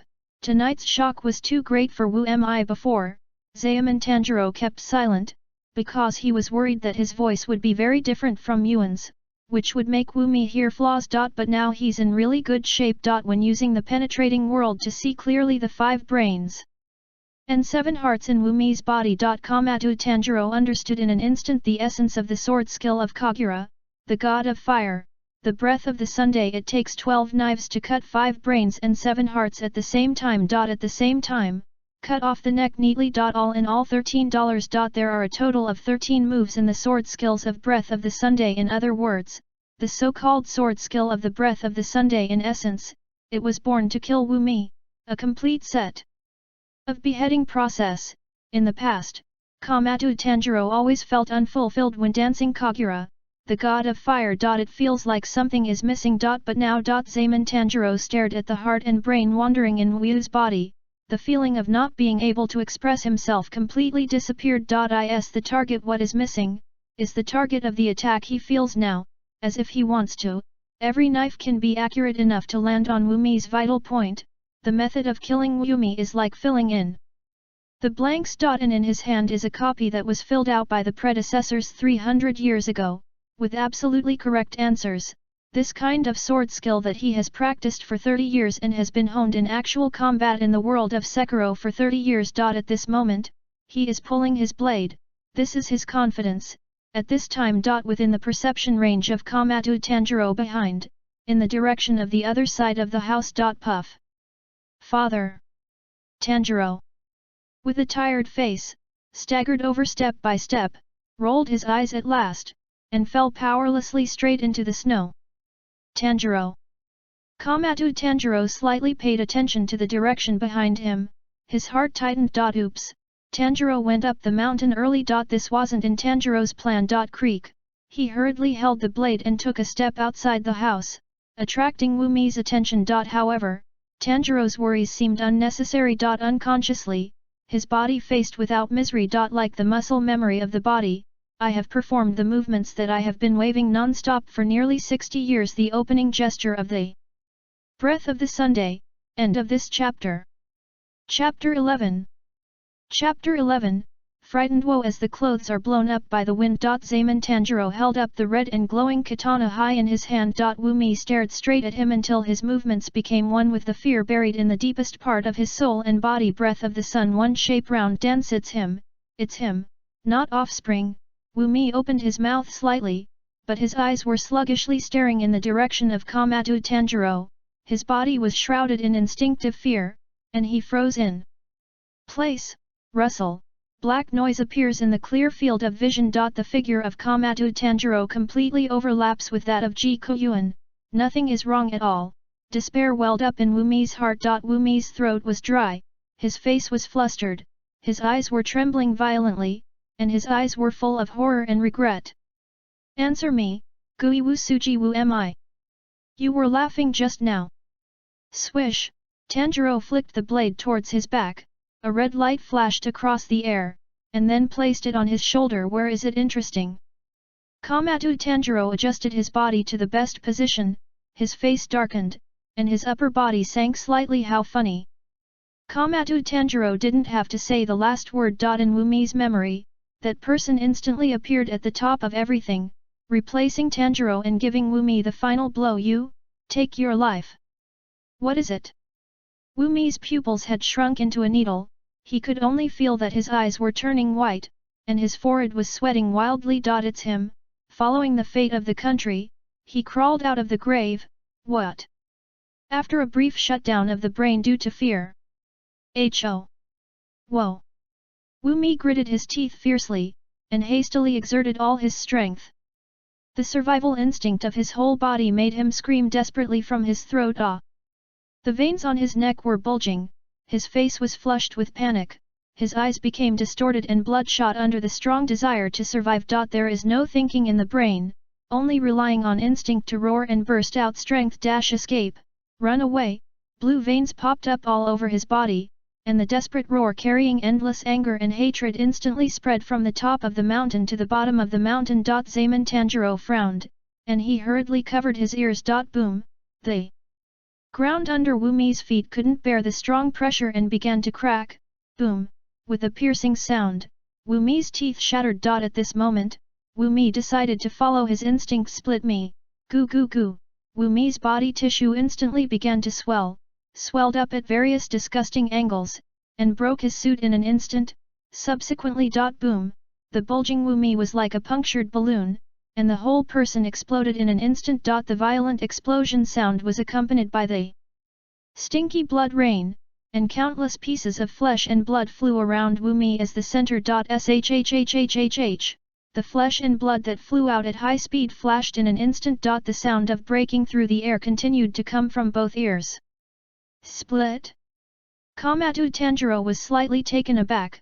He clenched the handle of the knife, knowing that his plan this time had come to an end. Wumi wanted to escape. Call out. Another piece of flesh and blood flew out of Tanjuro's body. With KAMADO Tanjuro's dynamic vision, he still couldn't capture the high-speed flying flesh and blood. There were only a few pieces of flesh and blood that seemed to be too impatient to control the direction. They hit the he-knife by themselves and were split in two. Tanjuro blocked himself in front of Tanjuro. He raised his katana, and faced Wumi, who lost his mind and split. He tried to cut as much flesh and blood as possible. Swish, swish.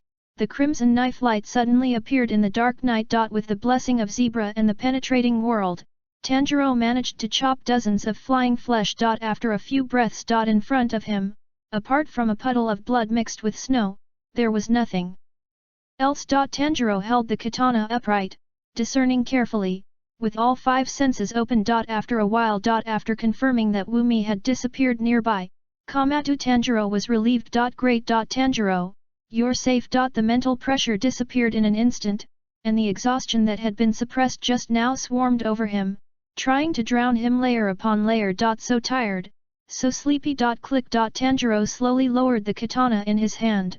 He slowly combed his breathing.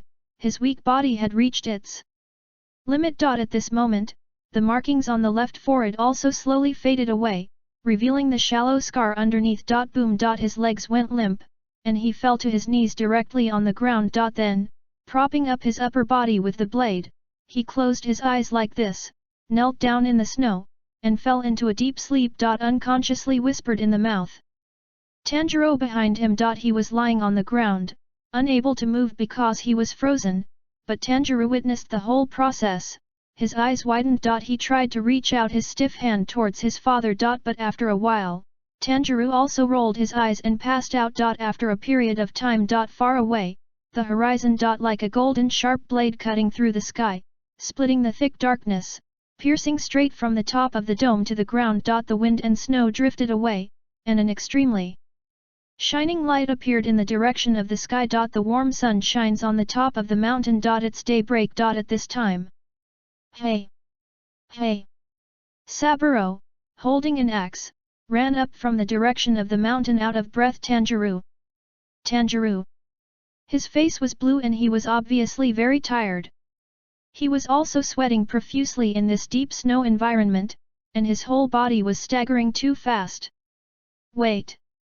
Grandpa Sanlang panted heavily while holding onto the trees, and finally arrived at the Zayaman house on the top of the mountain. When he wiped the sweat from his brow and looked up. Saburo turned pale with shock. He hesitated for a while and couldn't speak. This. What caught my eye was a large patch of potholes and messy snow. Cracked ground, swaying snow, radiating wavy snow waves. And the bright red blood. Tanjiro. Saburo first saw Tanjiro lying on the ground unconscious. He quickly dropped the axe in his hand, and walked quickly to Tanjiro's side. Oops, I've already passed out. He touched Tanjiro's forehead, and his expression became ugly. Carried him on his back. Just before taking 2 steps forward, Saburo exclaimed again. Tanjiro! Tanjiro KAMADO, whom he had not seen for several years, was half kneeling in the snow at this moment, with his upper body supported by a samurai sword. Also passed out. This is how to do. Seeing this, Sanlang hurriedly dragged the two of them in the snow, and abruptly dragged the father and son into the house. At the same time. Next to the tree. Swish, a black-haired swordsman with a handsome face and calm eyes, but a rigid expression, appeared and stood on the branch. I am late. The swordsman observed the surrounding environment, thinking so in his heart. Suddenly. He lowered his blue eyes and looked at KAMADO Tanjiro. Looking at the knife in the latter's hand, even if he fainted, he never let go of the knife. Thoughtful. End of this chapter. Chapter 12 Yoshiyuki Tomioka and Goto. Chapter 12 Yoshiyuki Tomioka and Goto, Mountain Top. The door of the stove door, dong dong. A dull knock sounded from outside the wooden door, followed by a calm male voice. Please open the door. I'm Yoshiyuki Tomioka from the Demon Slayer squad. Please tell me the details of being attacked by a ghost. The tone of the visitor's voice did not fluctuate, and it was full of undeniable meaning. Behind the door. Hey, hey. Saburo, who had just dragged the Zayaman father and son into the house, was exhausted, sweating profusely, and could not utter a word. He looked in the direction of the sound coming from the door, squatted in the entrance, and looked back at the unconscious father and son. What to do? Grandpa Saburo was very anxious. He had never heard of such things as the ghost killing squad and Tomioka Jiuhu. This place was attacked by a ghost just now, it can't be some weird person who came here, right? Thinking of this, Saburo stared at the door, picked up the axe next to him, raised his arms, and held his breath. Outside. Okay, passed out. After waiting for a while, I found that there was no response. Dong dong. Tomioka Yoshiyuki standing outside the door, his eyes did not change. He stretched out his hand again, knocked on the door twice, and repeated what he just said. Please open the door. I know there are people in there. Tomioka Yoshiyuki stood in front of the door, his face was expressionless and serious. If the door is not opened again, for safety's sake, I will break in. Please open the door. Finally, after this sentence. It's like choking speechlessly. Creak, the old wooden door slowly opened a gap, and the people inside showed half of their faces, carefully observing Tomioka Yoshiyuki through the gap. Ghost killing squad. Grandpa Saburo poked out his eyes cautiously, with cold sweat on his forehead, and looked up at Tomioka Yoshiyuki, who was standing high and blocking the sundae. His body hidden behind the door trembled slightly, especially when he had just spent a lot of time climbing the mountain. His legs trembled especially badly. It really is a weirdo, San Lang was thinking like this, but the other party forced to open the door if he couldn't open it. Who would do such a thing? This is someone else's house, San Lang tremblingly observed each other. Long black hair tied together at the shoulders, wearing a two-color hexagram haori, and a knife hanging from his waist. With the knife, Grandpa Saburo looked at Yoshiyuki. Tomioka hesitantly swallowed his saliva, a little nervous, and said hoarsely, "Excuse me, are you a police officer?" Tomioka Yoshiyuki looked at the door with only a gap open, and shook his head slightly. "No, I'm Yoshiyuki Tomioka from the Demon Slayer squad." Saburo heard the words, opened his mouth slightly, his lips trembling, and expressed his doubts. "Oh, like this, ghost killing squad, what is it?" Tomioka Yoshiyuki frowned slightly, lowered his head and looked at Saburo. His eyes were empty, and he was silent. Saburo looked at Jiu Tomioka, waiting for his answer. Yoshiyuki Tomioka looked at Saburo and stopped talking. Saburo froze for a moment, and looked at the silent Tomioka Yoshiyuki. A question mark gradually rose on the top of Grandpa San Lang's head, as if the doubts turned into real doubts gathered in his heart. This guy, what's going on? Weird person. Just when the two were eye to eye at the door. That, Master Tomioka. A question came from behind Yoshiyuki Tomioka. Saburo's eyes immediately looked in the direction of the voice. It was a man in black, and he was carrying a wooden box on his back. His face was covered by a thick black cloth, making it impossible to see his face clearly. The position of the station was too far away, so Saburo, who only observed the outside world from the crack of the door, didn't see the existence of the man in black at all. At this moment, the man in black is raising his head, only his eyes are exposed on his whole face, and his eyes are full of helplessness when he looks at Yoshiyuki Tomioka. "Master Tomioka, why don't you let me explain?" He tried his best to suppress the faint blue veins on his forehead. Tomioka Yoshiyuki looked at the man in black beside him, he pondered for a moment, then nodded slightly towards him. "Please."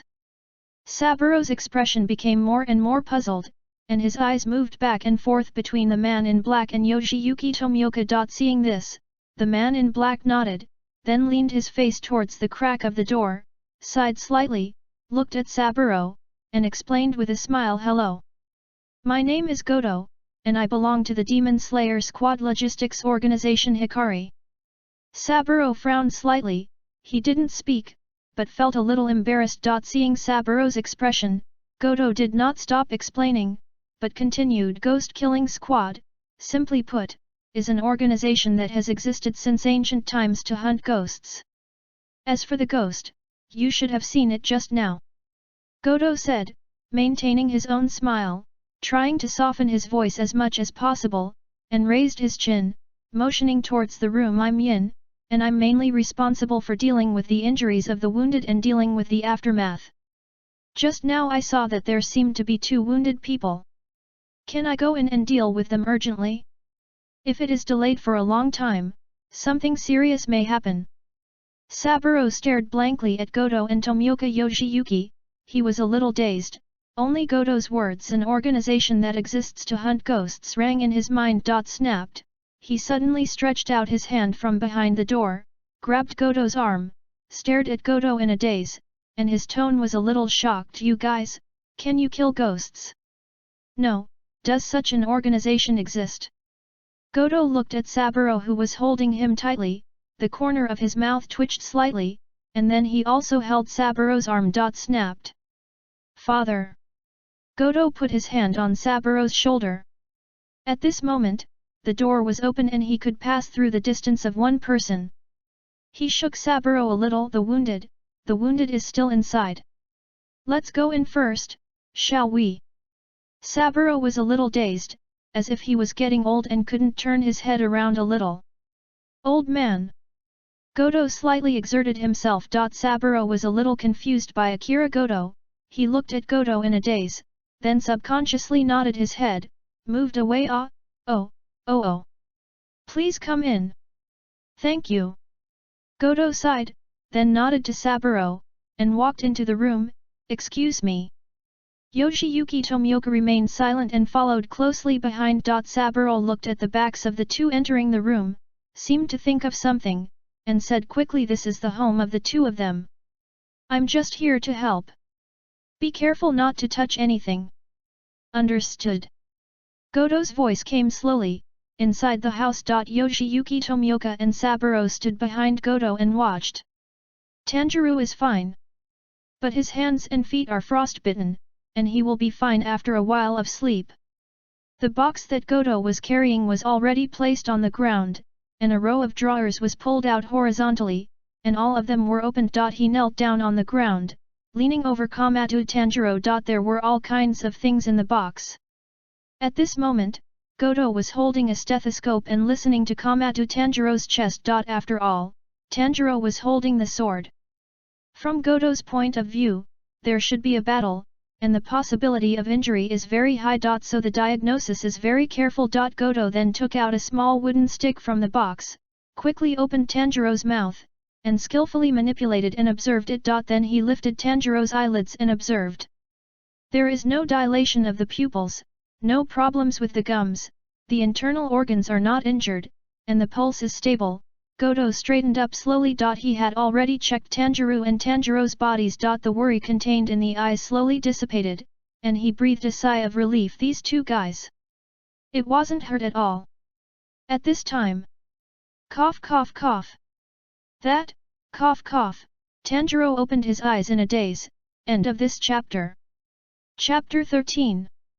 Chapter 13. Fear inside the room. Warm lights filled the bedroom. Saburo was running around in the narrow corridor, looking for the charcoal that was always in Zaemon's house. But due to long-term exhaustion, Saburo was exhausted, and his feet suddenly went weak. Flutter. On the side, Tomioka Yoshiyong had sharp eyes and quick hands, and stretched out his hand to help Saburo, who was about to fall to the ground. After helping Sanlang to sit down, he took Sanlang's place and went to the corridor. Looking for the remaining charcoal. Saburo stared blankly at Tomioka Yoshiyuki, who didn't say a word, but was busy in the room, looking for things with water. This child, it turned out to be a good boy. Next to what? Tanjiro opened his eyes. He looked at the ceiling of his house. His head was a little dizzy. It's not good, I'm lying in the snow, I already have a fever. Goto felt the temperature of Tanjiro's forehead with his hand, frowning slightly. However, if it's just a fever, it's great. It's better than losing your life. Cough cough, cough. Tanjiro coughed slightly. He felt dizzy, but still turned his head, looked at Goto, and asked in a weak tone, Father, are you okay? He stretched out his hand, unconsciously, trying to grab Goto. Snap. Goto held Tanjiro's hand, nodded to him, and affirmed in a firm tone, your father is just overtired and weak. He fell asleep and will be fine soon. Even the situation is more optimistic than you. Hearing this, Tanjiro turned his head, breathed heavily, and spoke hoarsely, "Thanks." He was silent for a while, then looked at Yoshiyuki Tomioka who was standing aside and was about to leave, and stopped him just now. "I heard." Tanjiro looked at the back of Yoshiyuki Tomioka who had stopped, took a few deep breaths, and then said, "What the hell are you talking about, ghosts? Has our home been attacked by ghosts? My mother, sister, brother, they..." Yoshiyuki Tomioka stopped at the door of the bedroom. After seeing the situation of Tanjiro and Tanjiro, he realized that it is impossible to find the ghost's trace from here in a short time. He has other tasks on his body, so he can't waste time like this. After hearing Tanjiro's hoarse voice, Tomioka Yoshiyuki turned around and looked at him with calm eyes. He nodded, then turned his gaze to Goto, motioned for the other party to explain, then turned and left. Outside the door, a strange voice came faintly.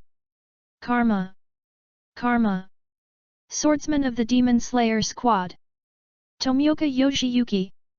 Order! Order! Hurry up to the snowy mountains in the north!"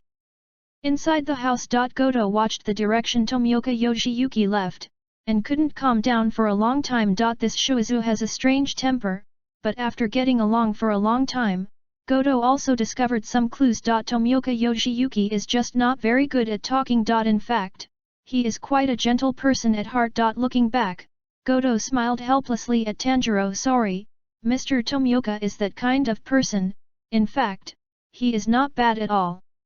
Please don't be prejudiced against him." In that case, as Goto said, he suddenly remembered the embarrassing relationship between Yoshiyuki Tomioka and the other pillars, and touched the back of his head. "He is so pitiful." Tanjiro panted.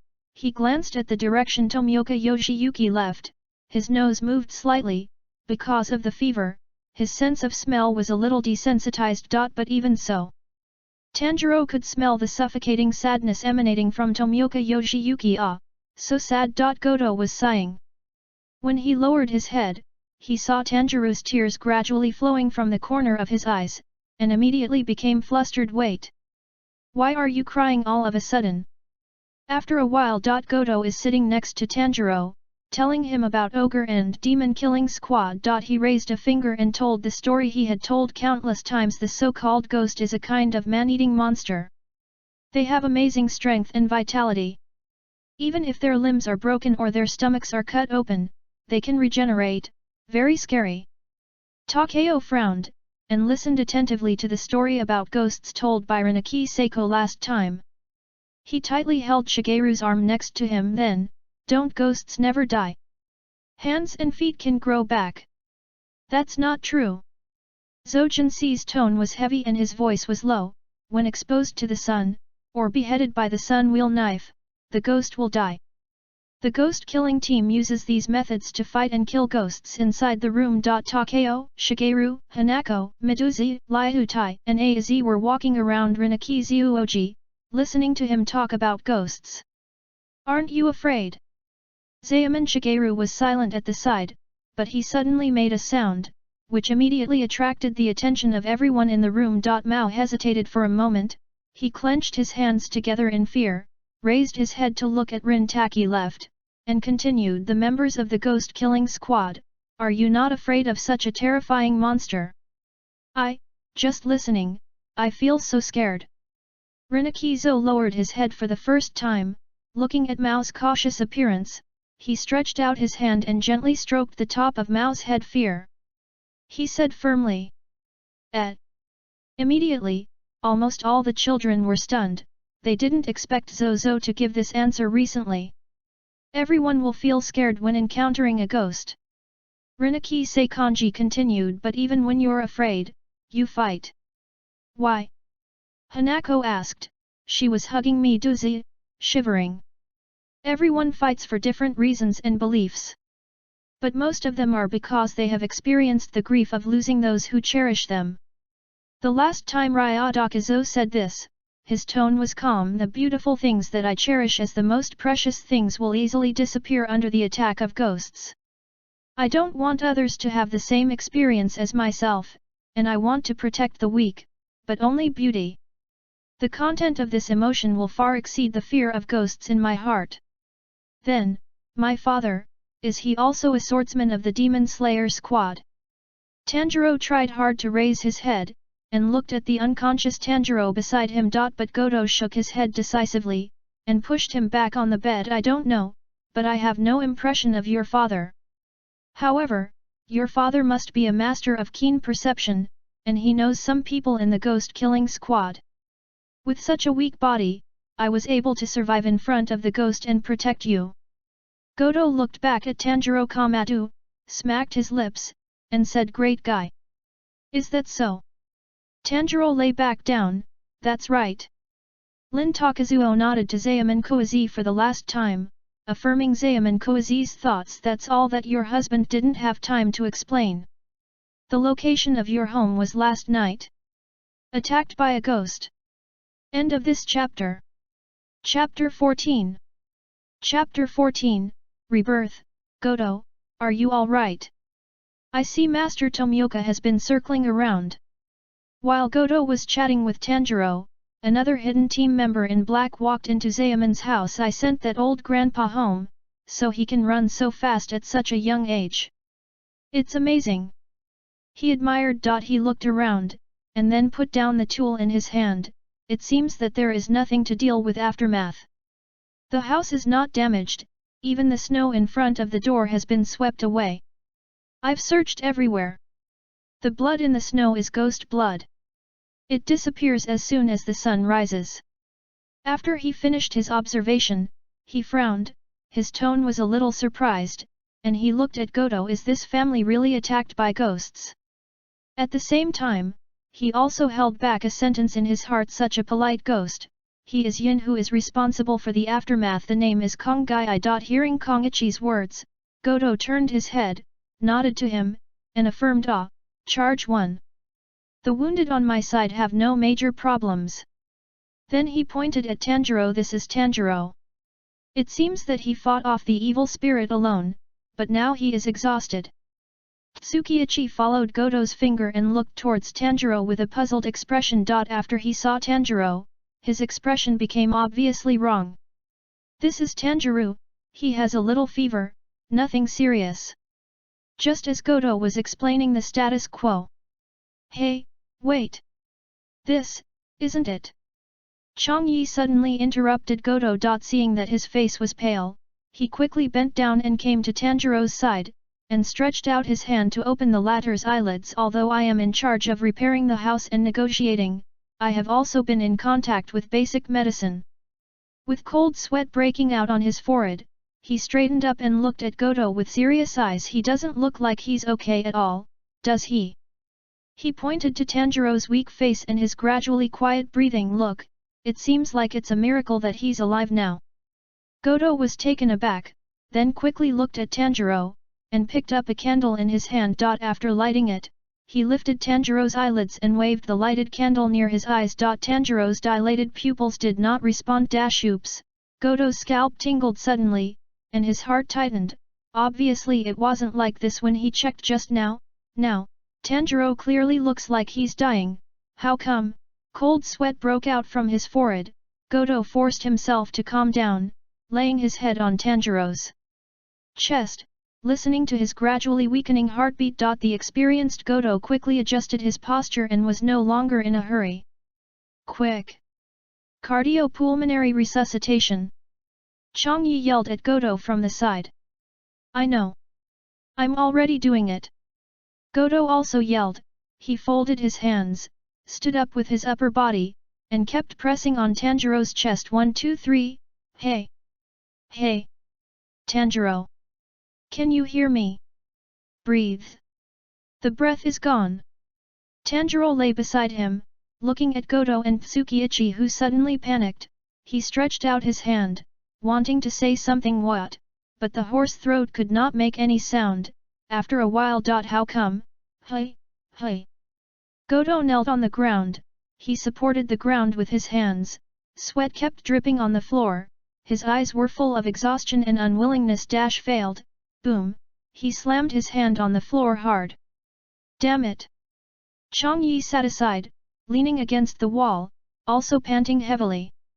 Without saying a word. He looked at Tanjiro lying quietly on his back, wondering what he was thinking. Obviously, the first aid of the two did not have any critical effect. Tanjiro lying down had stopped breathing and heartbeat, completely powerless. Goto turned his back to Tanjiro, his hands were trembling, and he felt extremely regretful at this moment. I'm relieved after only checking it 5 times, if I'm a little more careful, yes, how can a person who is attacked by a ghost be fine? Even the soldiers will be injured when they encounter ghosts, not to mention an ordinary person with a weak body. How stupid I am! How can it be repaired? Boom! Goto kept beating the ground, venting his regret. In his view, Tanjiro's death was entirely avoidable. It was only his negligence that led to Tanjiro's death. In other words, he was the one who killed Tanjiro. Pat. Tears of regret flowed from the corners of his eyes, soaked the black veil, and dripped to the ground. Chang Yi didn't say a word, and a life was passing in front of him, which made it uncomfortable for anyone. It's been a while. Tanjiro breathed heavily. He finally made a sound, raised his head hoarsely and struggled, and looked at the depressed Goto and Mitsuichi. Goto. His sense of smell has completely failed at this moment, and a high fever blocked his nose. What happened? When Goto heard Tanjiro's question, his whole body trembled, his whole body was trembling, he kept kneeling on the ground, and slowly turned his head. Tears were running down his face, and his voice was a little hoarse. Tanjiro? Goto was watched by Tanjiro, he choked his throat for a while, not knowing what to say. He'd just assured Tanjiro that his father's condition was stable. And now, Tanjiro has gone directly to heaven because of his own negligence.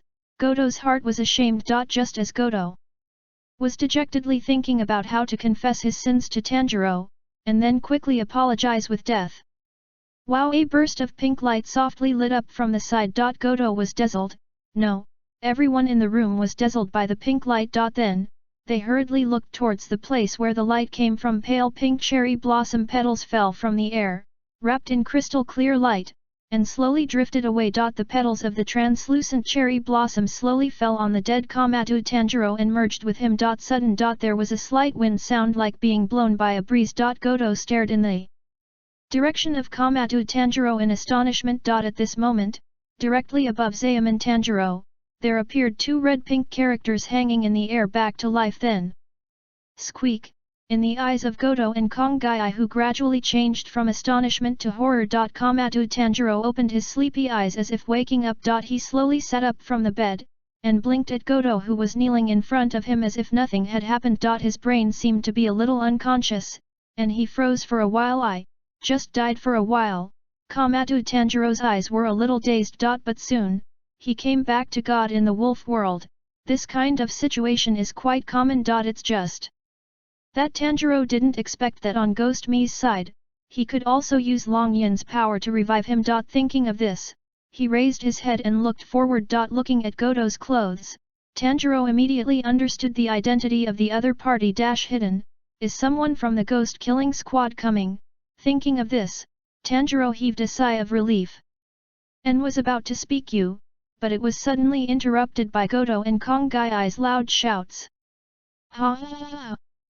Goto's bloodshot eyes widened, looking at Tanjiro's normal appearance in horror. A chill ran up his spine. Tears of regret instantly turned into tears of horror. The two were so frightened that they hurriedly crawled twice, quickly embraced each other, stared at Tanjiro's direction, weeping, and retreated tightly against the wall. Don't come here. End of this chapter. Chapter 15 Tomioka Encouraging Learning. Chapter 15 Tomioka Encouraging Learning. What to do? Goto's hairs stood on end. He looked at Tanjiro KAMADO in horror. His breathing continued to accelerate. In ghost killing squad, this is simply common sense. When a person attacked by a ghost dies, he suddenly comes back to life. That high probability means that this person has also turned into a ghost. You ask me, I don't know. Chang Yi held Goto tightly, and he kept yelling in horror. That guy is alive. Become a ghost. He grabbed Goto's hand gradually, until it turned white. He shook his head in a panic, his chest heaved rapidly, and shouted in despair, absolutely turned into a ghost. Godo! We are going to die!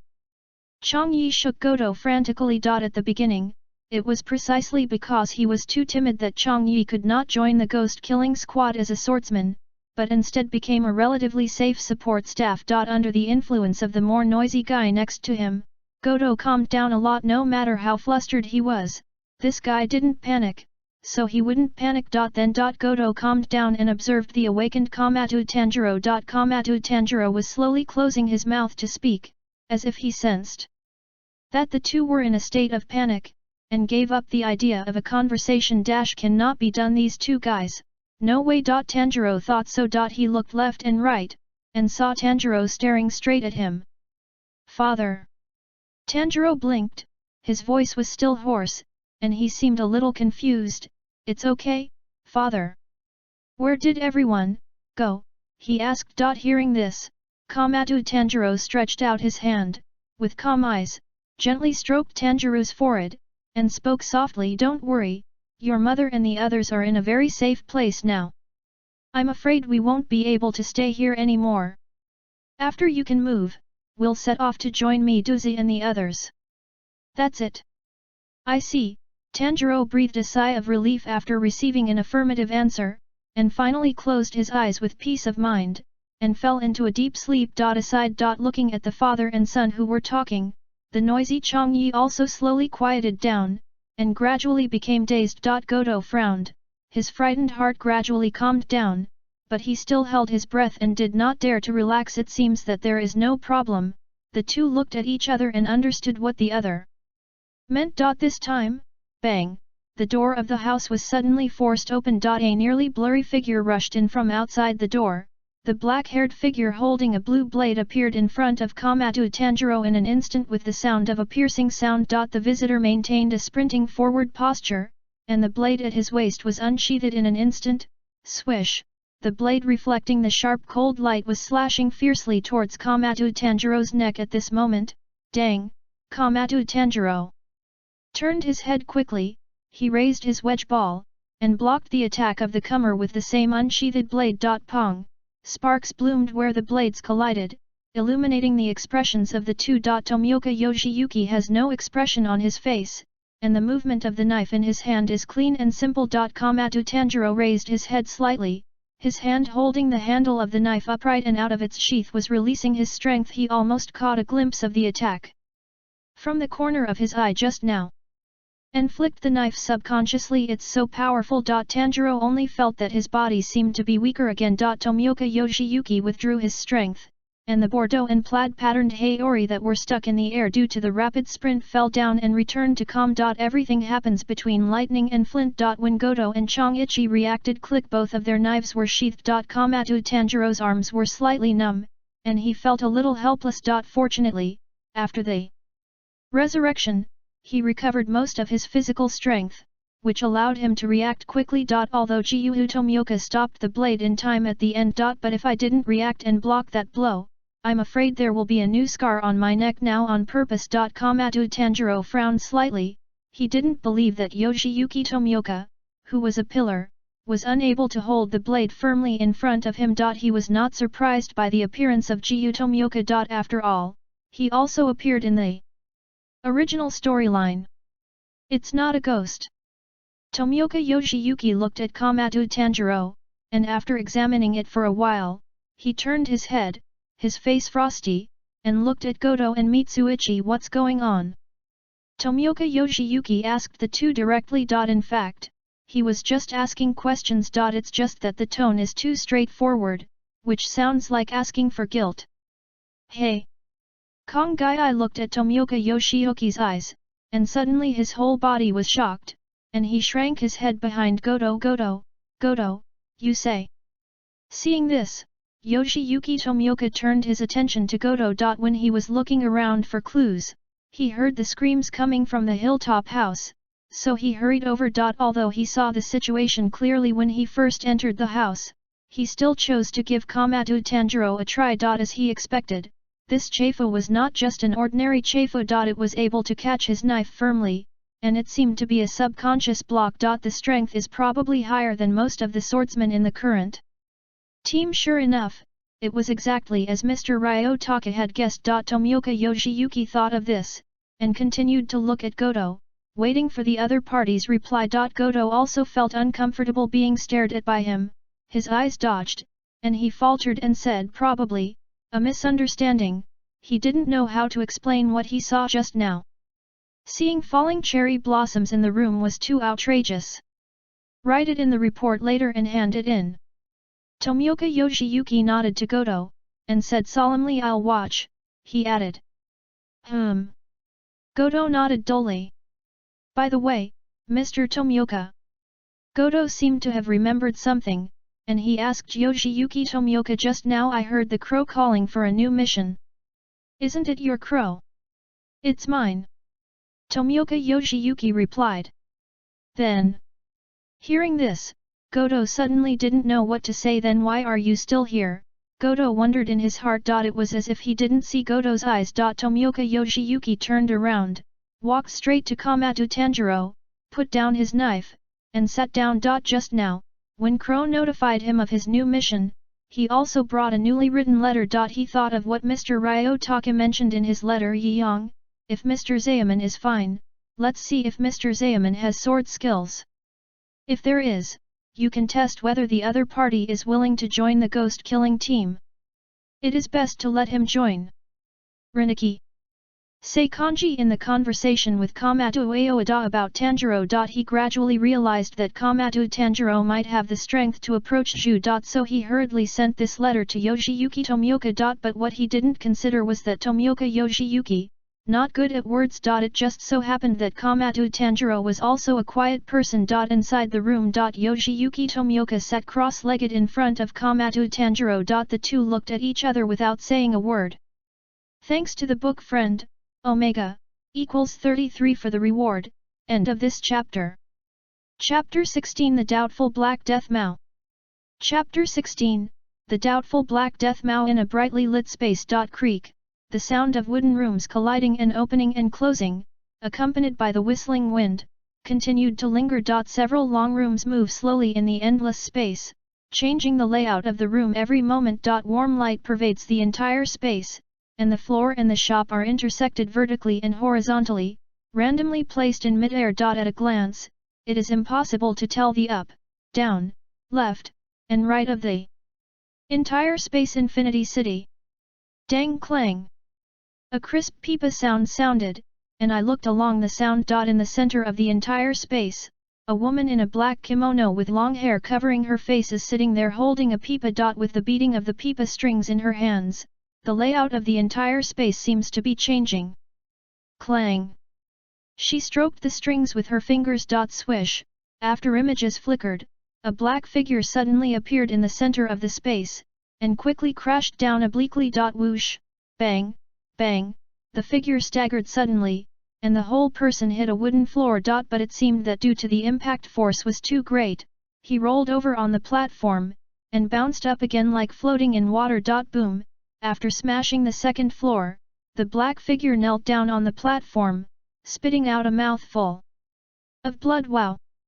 Wu Mi's black suit was in tatters. He knelt on the floor, supported his body with his hands, his body was trembling constantly, and his neck was convulsed up and down. Goo! Vomit, cough. Goo! Big mouthfuls of blood poured out of his mouth, and he tried to cover his mouth with his hands, but the viscous blood still gushed out from between his fingers. Pat pat pat. Dripping on the floor where the battered sawdust flew. Hey! Wu miserable panted heavily, the veins were densely concentrated on his neck, and his abdomen kept convulsing, which made him feel uncomfortable for a while. Raising his hand, he looked at the injury on his hand. The blue skin was thin and transparent, tightly attached to the muscles on the back of the hand, and the veins spread along the incision on the wrist. The hand and wrist were almost completely separated, with only a little skin connecting the two. The charred wound was faintly red, obviously carbonized. Bah! Bursts of white smoke were filling the wrist. Although the body kept trying to recover, it didn't seem to have much effect. The abdomen has the same wound, but it is much shallower than the wrist, but it also hurts the internal organs. Wu Mi stared at his wound, his face gradually darkened. The blue veins are slowly popping up. Creak. Wu Can's face is ferocious, sharp fangs are exposed due to rage, blue veins are concentrated around the eyes, and the whites of the eyes are bloodshot. Ming. Girl. He bent down, opened his mouth, and roared hysterically. Boom. Suddenly, a strong oppressive force generated by anger crushed the surrounding wooden rooms again. Dust clouds poured out with sawdust pouring out. Puff. Ming Nu sat on the high platform, her hands holding the pipa trembled violently, and the lower half of her face suddenly burst out with dense veins. Goo. She said nothing, bit the corner of her mouth tightly. Her purple chin was already full of blood overflowing from her mouth. The one eye hidden under the long black hair was full of horror and confusion. She had never seen this grown-up so angry and panicked that intense fear even thoroughly affected him through his blood vessels, even if that hatred and anger is not aimed at me, but… Naruto's one eye widened suddenly. I can hardly bear it anymore. Naruto choked her neck, trying hard to swallow the blood gushing out of her mouth, her veins spasming continuously. But after staying with Wu Mi for a long time, Naruto also knows how to continue to survive. She immediately blocked her heart and stopped thinking about it. Pat. Pat. Stepping on the viscous and necrotic blood, Wu Mi slowly walked out of the dust and mist. His face was gloomy, and his tone suppressed strong anger. Call me Hsi Mao. He clutched his arm, which was covered with fine, scorched wounds. The moment Wu Mi succeeded in splitting and escaping, he knew it in his heart. Although there are not many injured places, the cut places are basically the same as they were 300 years ago, difficult to recover. Just when Wu Mi was resuming the game. Dang! Ming Nu trembled all over.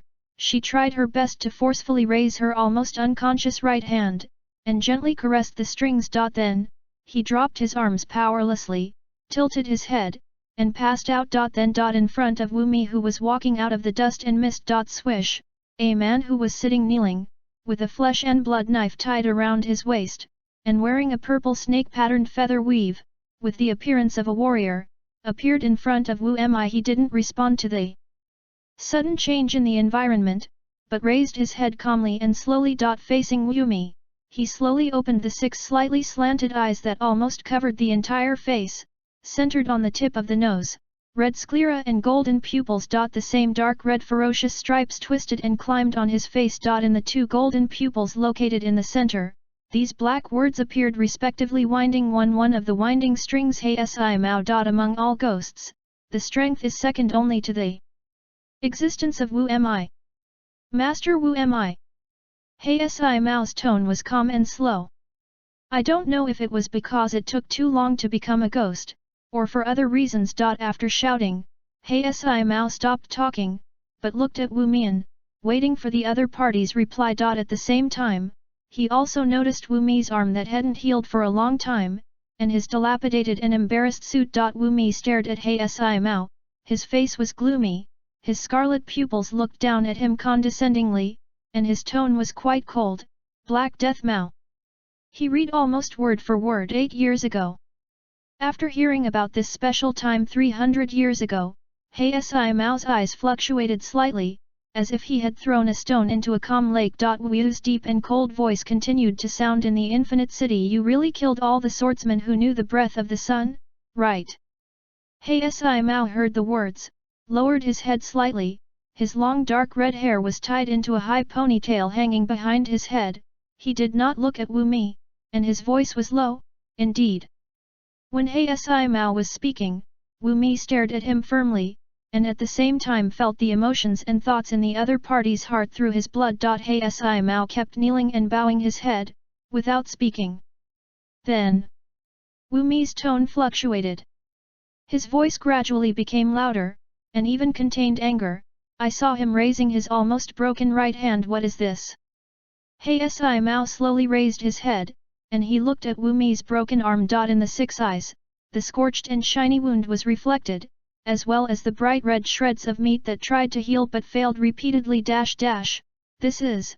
Hsi Mao's pupils shrank, and for the first time in 300 years, his mood fluctuated obviously, and the memories hidden deep in his heart almost surged out. An inexplicable anxiety gushed out from the internal organs and rushed straight to the top of the head. He bowed his head slightly again.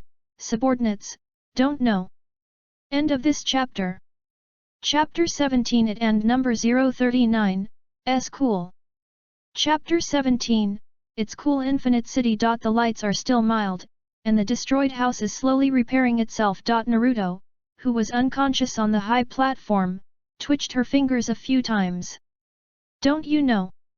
Wumi's tone was calm again, but it was cold and terrifying. Hey Si Mao lowered his head and did not speak, acquiescing to Wumi's words. He knew clearly that it was definitely not how the wound was caused. No doubt about it. Why until now, there are still people who can cause such wounds. Hey Si Mao, I really don't know. Then, Wumi walked slowly.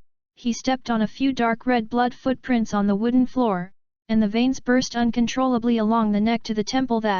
Your younger brother, Ji Guo Yuan Yi. Wumi walked to He Si Mao's side, glanced at him, and stared at him with pupils like blood-colored flowers on the other side. It's dead, isn't it? Hear this. Haishi Mao Gujing's emotionless mood could no longer be maintained. He was slightly taken aback, and then the memories in his mind couldn't stop churning. Creak. He tightly clutched his black saddle, his 6 eyes fixed on the floor in front of him, and the flesh and blood around his waist began to twist ferociously. After a short while, he was just like before, with a calm tone, but faintly impatient to answer. Died. Aged to 81, dead. Wumi seemed to have expected Haishimu's answer. He nodded slightly, supported his severed right hand, and continued to walk behind Haishimu. Suddenly, he turned his head, and there was no change in his tone, as if he was specially trying to provoke He Si Mao. Then if I tell you, Jiguo Yuanyi is not dead yet. He's alive and well. He walked slowly towards Haishimu, and finally stopped right behind him. A voice came from above Haishimu's head. What do you think? He Si Mao was silent for a moment, and he answered his inner thoughts when he saw the old Yuan 300 years ago. Subordinates. He choked for a moment. Unbelievable. He Si Mao calmed down his heart, subconsciously wanted to answer as usual, but suddenly remembered the embarrassing injuries on Wumi's hands and body. That kind of wound is different from the wound I had when I turned into a ghost 300 years ago, when I realized that Wumi was chopped off by Yuan with only one head left, exactly the same. Could it be that? Immediately, I became a little excited again. His mind was full of thoughts. The subordinate cut his body in half with his own hands. He Si Mao's breathing was slightly rapid. If the second of the strings is here, it will definitely be ridiculed, as calm as He Simu, and there are times when he is so flustered. In that case, you can still survive. After He Si Mao finished speaking, he fell silent and stopped talking. The implication after that is self-evident. Wumi's attitude towards He Si Mao seems to be much more tolerant than other ghosts. If other ghosts said such negative words, they would definitely be whipped by Wu-Mi. Don't you believe it? Wuya waved her still intact left hand casually, and the comatose Naruto on the high platform woke up. That's fine. He walked deeper into the Infinite City, his tone filled with impatience and hidden extreme anger. Go and see for yourself. After hearing Wumi's words, He Si Mao immediately raised his head, his 6 eyes slightly startled. When he was about to turn around, he said something to Wumi's back. Mr. Miserable. Dang. With a crisp peep sound. It echoed in the Infinite City, changing part. The figure of He Si Mao disappeared without a trace. He didn't even have time to say the last half of the sentence. Naruto, who was sitting on the high platform, held up the hand that had just struck the strings, trembling slightly. The other side. Outside world. The wind and snow were dissipated by the sun, and the snow on the top of the mountain melted slowly, turning into water flowing down the mountain stream. Mountaintop. Kitchen door. Home. Be careful, Tanjuro. Goto sat in front of Tanjuro, with his back to him. Kongai helped Tanjuro up, and the two were about to carry Tanjuro on their backs, and moved their positions first. After being attacked by a ghost, if you fail to kill the ghost, there is a high possibility that the ghost will attack again on the second night. It is impossible for Tomioka Yoshiyuki to stay here all night, he must go to other places to perform tasks. Therefore, they had to move Tanjiro and Tanjiro to a safe place before dark. Hey! Goto picked up Tanjiro on his back, and he stood up, stabilizing his center of gravity. He was very good at this kind of thing. Turning his head, Goto looked at Tanjiro and Mitsuichi. Changyi cut it in a low voice whispering sound. He curled his lips, approaching Tanjiro with a face full of reluctance. Changyichi walked up to Tanjiro, swallowed a mouthful of saliva, closed his eyes, and yelled at Tanjiro, "Bring it on!" He closed his eyes and opened his hands to Tanjiro. "I'll carry you." Tanjiro looked at the appearance of Mitsuichi facing him, he shook his head slightly, then stood up slowly. "No need." His tone was calm, as if he had done a trivial thing. He nodded to Chang. "I can probably go by myself." But this understatement, like a hammer blow, hit Chang Yi's heart. Ah! Chang Yi stared blankly at the way Tanjiro skipped him and walked directly over. He froze on the spot and didn't move for a long time. What? At the same time. Outside. Creak. Tanjiro pushed open the door, turned sideways, and let Goto walk out with the sleeping Tanjiro on his back. Yoshiyuki Tomioka, at this time, was holding his own Japanese sword, with his arms crossed, leaning against the room, his eyes cold. After seeing Tanjiro walk out the door. "Kamen Tanjiro!" Tomioka Yoshiyuki turned around bluntly and called the other party. "How?" Tanjiro was stunned for a moment. He turned his head, looked up and down the posture of Yoshiyuki Tomioka. He was a little confused. Tanjiro couldn't figure out this sentence without a preface. But after seeing the other party staring straight at him, KAMADO, Tanjiro hesitated and looked at Tomioka Yoshiyuki. "Cool." Yoshiyuki Tomioka didn't seem to expect such an answer. He lowered his eyes and thought for a while. This is probably an expression of approval. After thinking this way, he nodded to KAMADO. "Tanjiro, that's good." Yoshiyuki Tomioka tied the Japanese sword around his waist.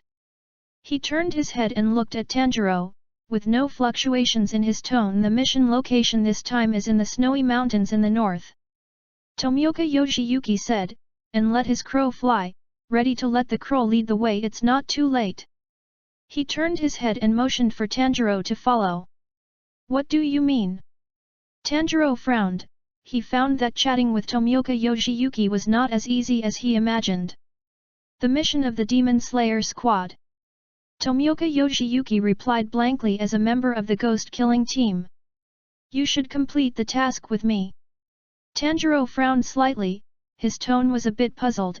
Even a quiet person like him couldn't help asking Tomioka Yoshiyuki, "I?" "Yeah." Tomioka Yoshiyuki nodded. "Player." "Ah. When?" "Just now." "How did you say it?" "Cool." Thanks to book friend 2022051306294723 and book friend 17010617253349 for their rewards.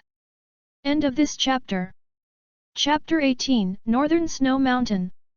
Chapter 18, Northern Snow Mountain. For various reasons. KAMADO Tanjiro decides to part with his family first and walk with Tomioka Yoshiyuki. There are two reasons for this. Point 1. The current self must be watched by Wu. Am I now going to Saw Mountain to reunite with Koizi and the others will undoubtedly lead the wolf into the house. As long as I keep attracting Wu Mi's hatred, my family is safe. The second, Dragon Cough. In the wolf world, whenever he really died, but he didn't have any power to bring the dead back to life. Will be reborn in front of the statue named Ghost Buddha. And this kind of rebirth is a new life obtained by absorbing the vitality of the surrounding creatures. Such a consequence would cause the person whose life force was absorbed to develop an incurable disease, long cough. People suffering from dragon cough will slowly die in the pain of the disease due to the loss of vitality. Long cough is difficult to cure, and it needs an object called Longian Dewdrop to cure it. In the world of Ghost Slayer,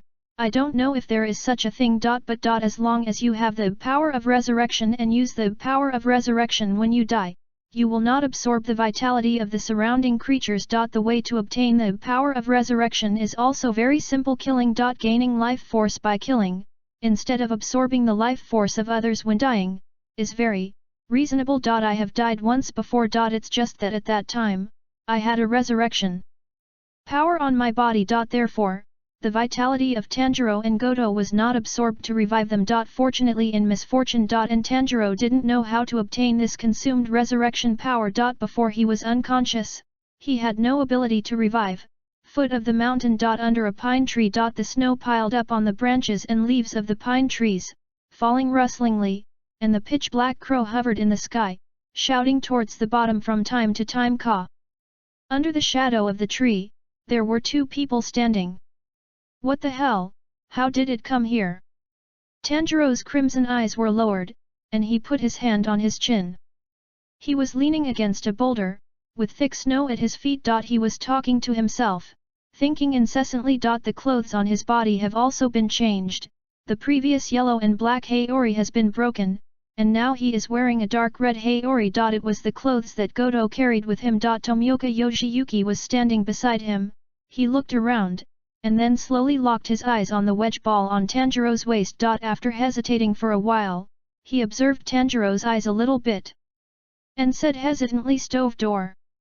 When Tanjiro heard his name, he turned his head slightly, looked at Yoshiyuki Tomioka with sleepy eyes, and waited for the other party's next words. "Okay." Yoshiyuki Tomioka slowly stretched out his finger to Kagemaru, looked at Tanjiro, and asked in an unquestionable voice, "This knife of yours is not a sun-wheel knife.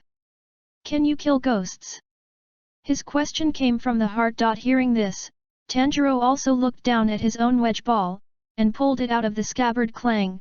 Tanjiro's exhausted expression was reflected on the black and clean blade, and he was slightly taken aback when he saw his own expression clearly. "That's right. Wedge pill is just a hard knife. It was able to hurt Wumi before, but it turned into a Hideo purely because it was burnt red. But I can't burn a knife in the background for an hour every time before going on stage." Thought here. Tanjiro KAMADO looked sideways at Yoshiyuki Tomioka, with a kind expression, a smile on his tired face, and a tall red ponytail swaying slightly with the cold wind. "Indeed," he said softly. "There's so much going on that I can't even think about it." As he said that, Tanjiro nodded to Yoshiyuki Tomioka, agreeing with the other party's thoughts. Tanjiro's smile was reflected in Yoshiyuki Tomioka's calm pupils. He suddenly frowned and froze in place. For some reason, Yoshiyuki Tomioka felt a chill all over his body for no reason. Creak! Creak! He took 2 steps back, his foot bags stepped on the snow, making a creaking sound. He opened his mouth slightly, with the corners of his mouth drooping, and looked at Tanjiro with disgust. Tomioka Yoshiyuki kept this expression, staring at Tanjiro. KAMADO. Tanjiro's smile froze on his face, and veins popped up on his forehead. He has always had a good temper, but his tone was a little cold because of his exhaustion yesterday. Just now, after noticing his cold and tired expression, he tried to recover his previous mood. Did not expect. Tomioka Jiu is far more difficult to communicate than imagined. Taking a deep breath, Tanjiro sorted out his emotions, and then Tanjiro KAMADO had blue veins popping up on his forehead. He pointed at Yoshiyuki Tomioka, and said surprisingly, "Be often hated by people." Tomioka Yoshiyuki's disgusted expression gradually turned into shock. He opened his mouth slightly, and looked at KAMADO Tanjiro with a little choking. Just when the two were deadlocked. Ka! Ka! In the sky, black crows circled down and swooped towards Tomioka Yoshiyuki, and Bing Gaga shouted, "Handling! Tomioka Yoshiyuki! Go to the snowy mountains in the north! Go!" Ka! The crow sprinted at a high speed, then flapped its wings, and stopped the car when it was about to hit Yoshiyuki Tomioka. But he still slapped Tomioka Jiu with his beak, and kept shouting, "Brave! Your lord has sent an order. I see, Kansaburo." Tomioka Yoshiyuki raised his head, looked at his crow, and nodded. Hearing this, the crow named Kansaburo flapped its wings in relief and flew high again north. North ahead.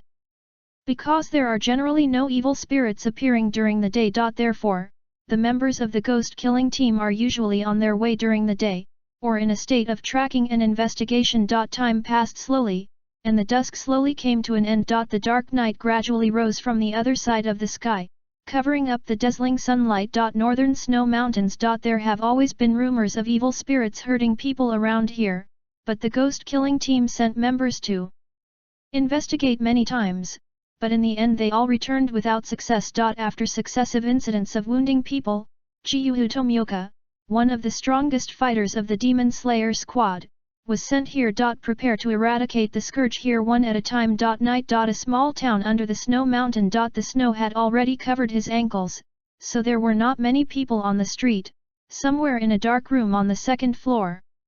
Roar!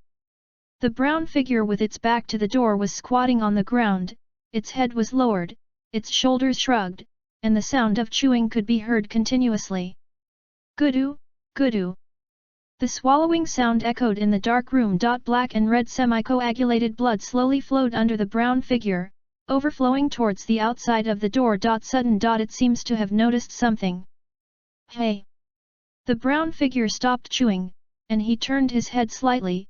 His sinister, veined face was facing the door, and his scarlet pupils twitched quickly to scan. In his hand, he was holding a foot that had been severed from the calf. The ferocious face, the dense veins that do not conform to human characteristics, and the disgusting unicorn growing on the top of the head. All showed the identity of the brown figure. Heck off! Ha!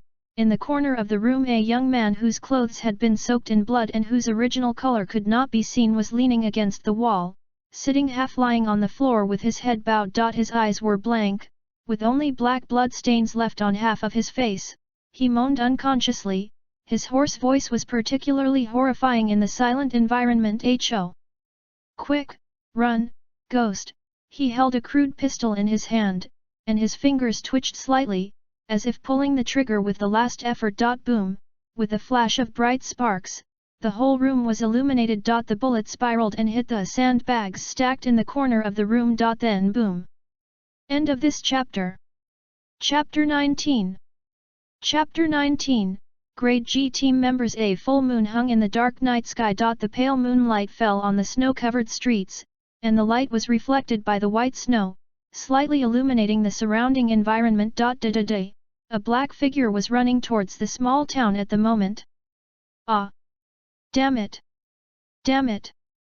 He held onto the blade of the knife at his waist, and the white belt hung on the knife. The white character "me" on the back was extremely conspicuous. At night I lost it. Hateful. The short black hair parted in the middle was blown by the wind from running, and he ran quickly on the street, with anxious sweat secreting from his forehead. His eyes frantically scanned his surroundings, quickly observing everything around him.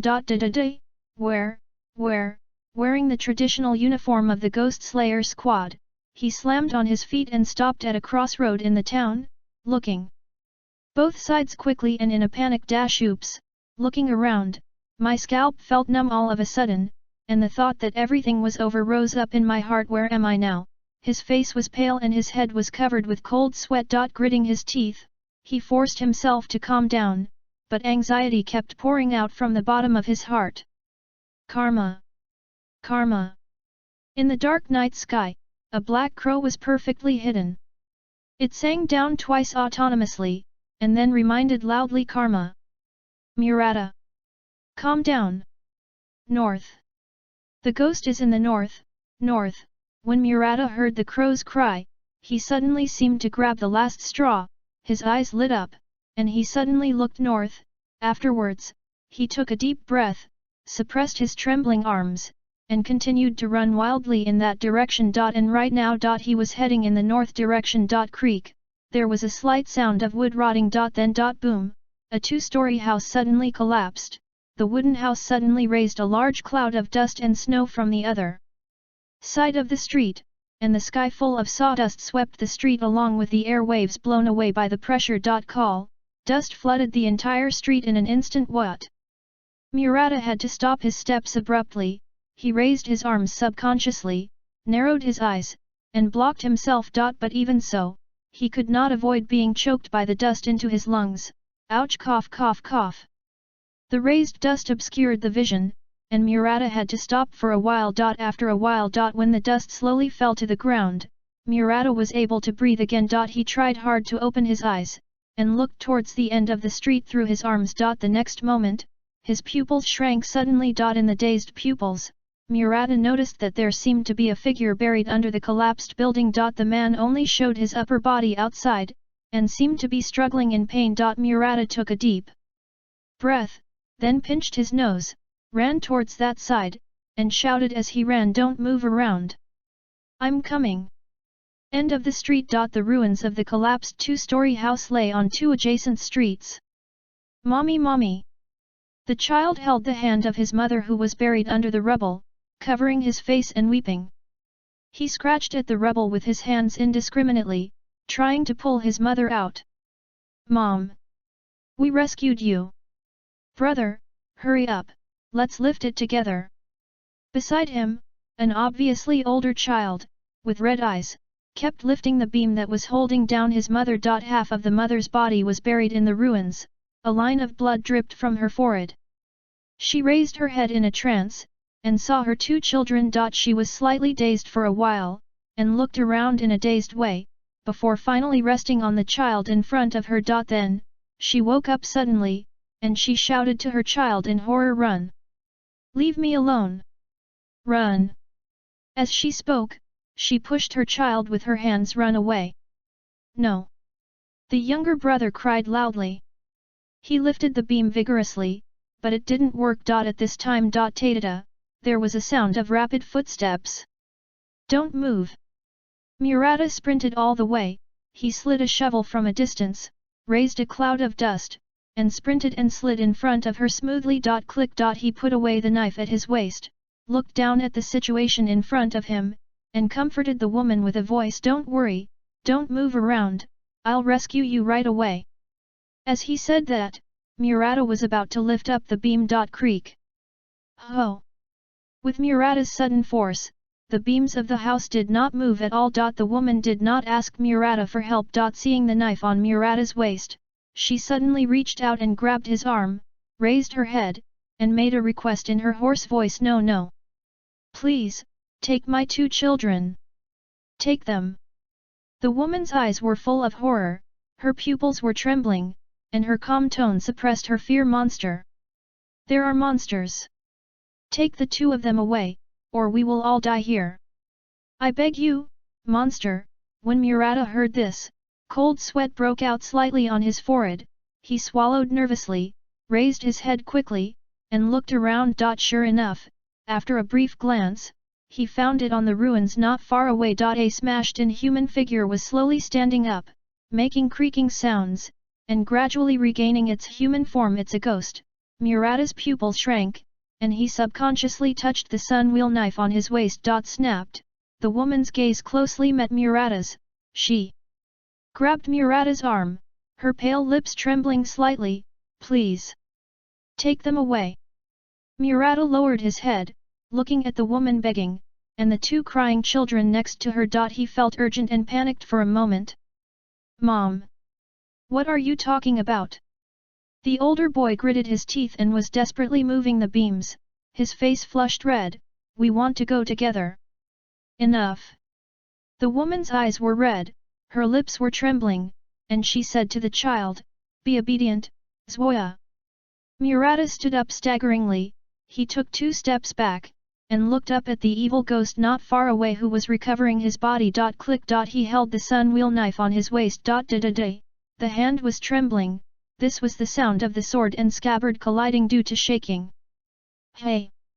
Murata's face was pale, his forehead was covered with cold sweat, and his eyes wandered between the evil spirit, the 2 children and the woman in a daze. The mother was right. When that ghost recovers, I'm afraid everyone here will die. Thinking of this, Murata looked at the 2 children. He bent down immediately, hugged one in each hand, and forced the 2 children to stand up. Then turn around sharply. Tada! He ran away at extreme speed in a direction away from here. "Thanks." The mother in the ruins watched Murata Yuan's back. She tightly covered her mouth. Tears overflowed from the corners of her eyes. Unconsciously, she stretched out her hand and grabbed it in the direction of Murata. After a while, the evil ghost has already repaired his body. Just as the woman closed her eyes, listening to the sound of approaching footsteps in the ruins behind her. Murata's angry shout sounded from not far away, accompanied by a rush of running and stomping on the ground. "Hey! That bastard! The mother suddenly opened her eyes and looked in the direction of the sound. Murata's face was pale, he was holding the sun wheel saber in both hands, his arms were visibly shaking. But he still had the courage to shout to the evil spirit behind the woman, "You ugly monster!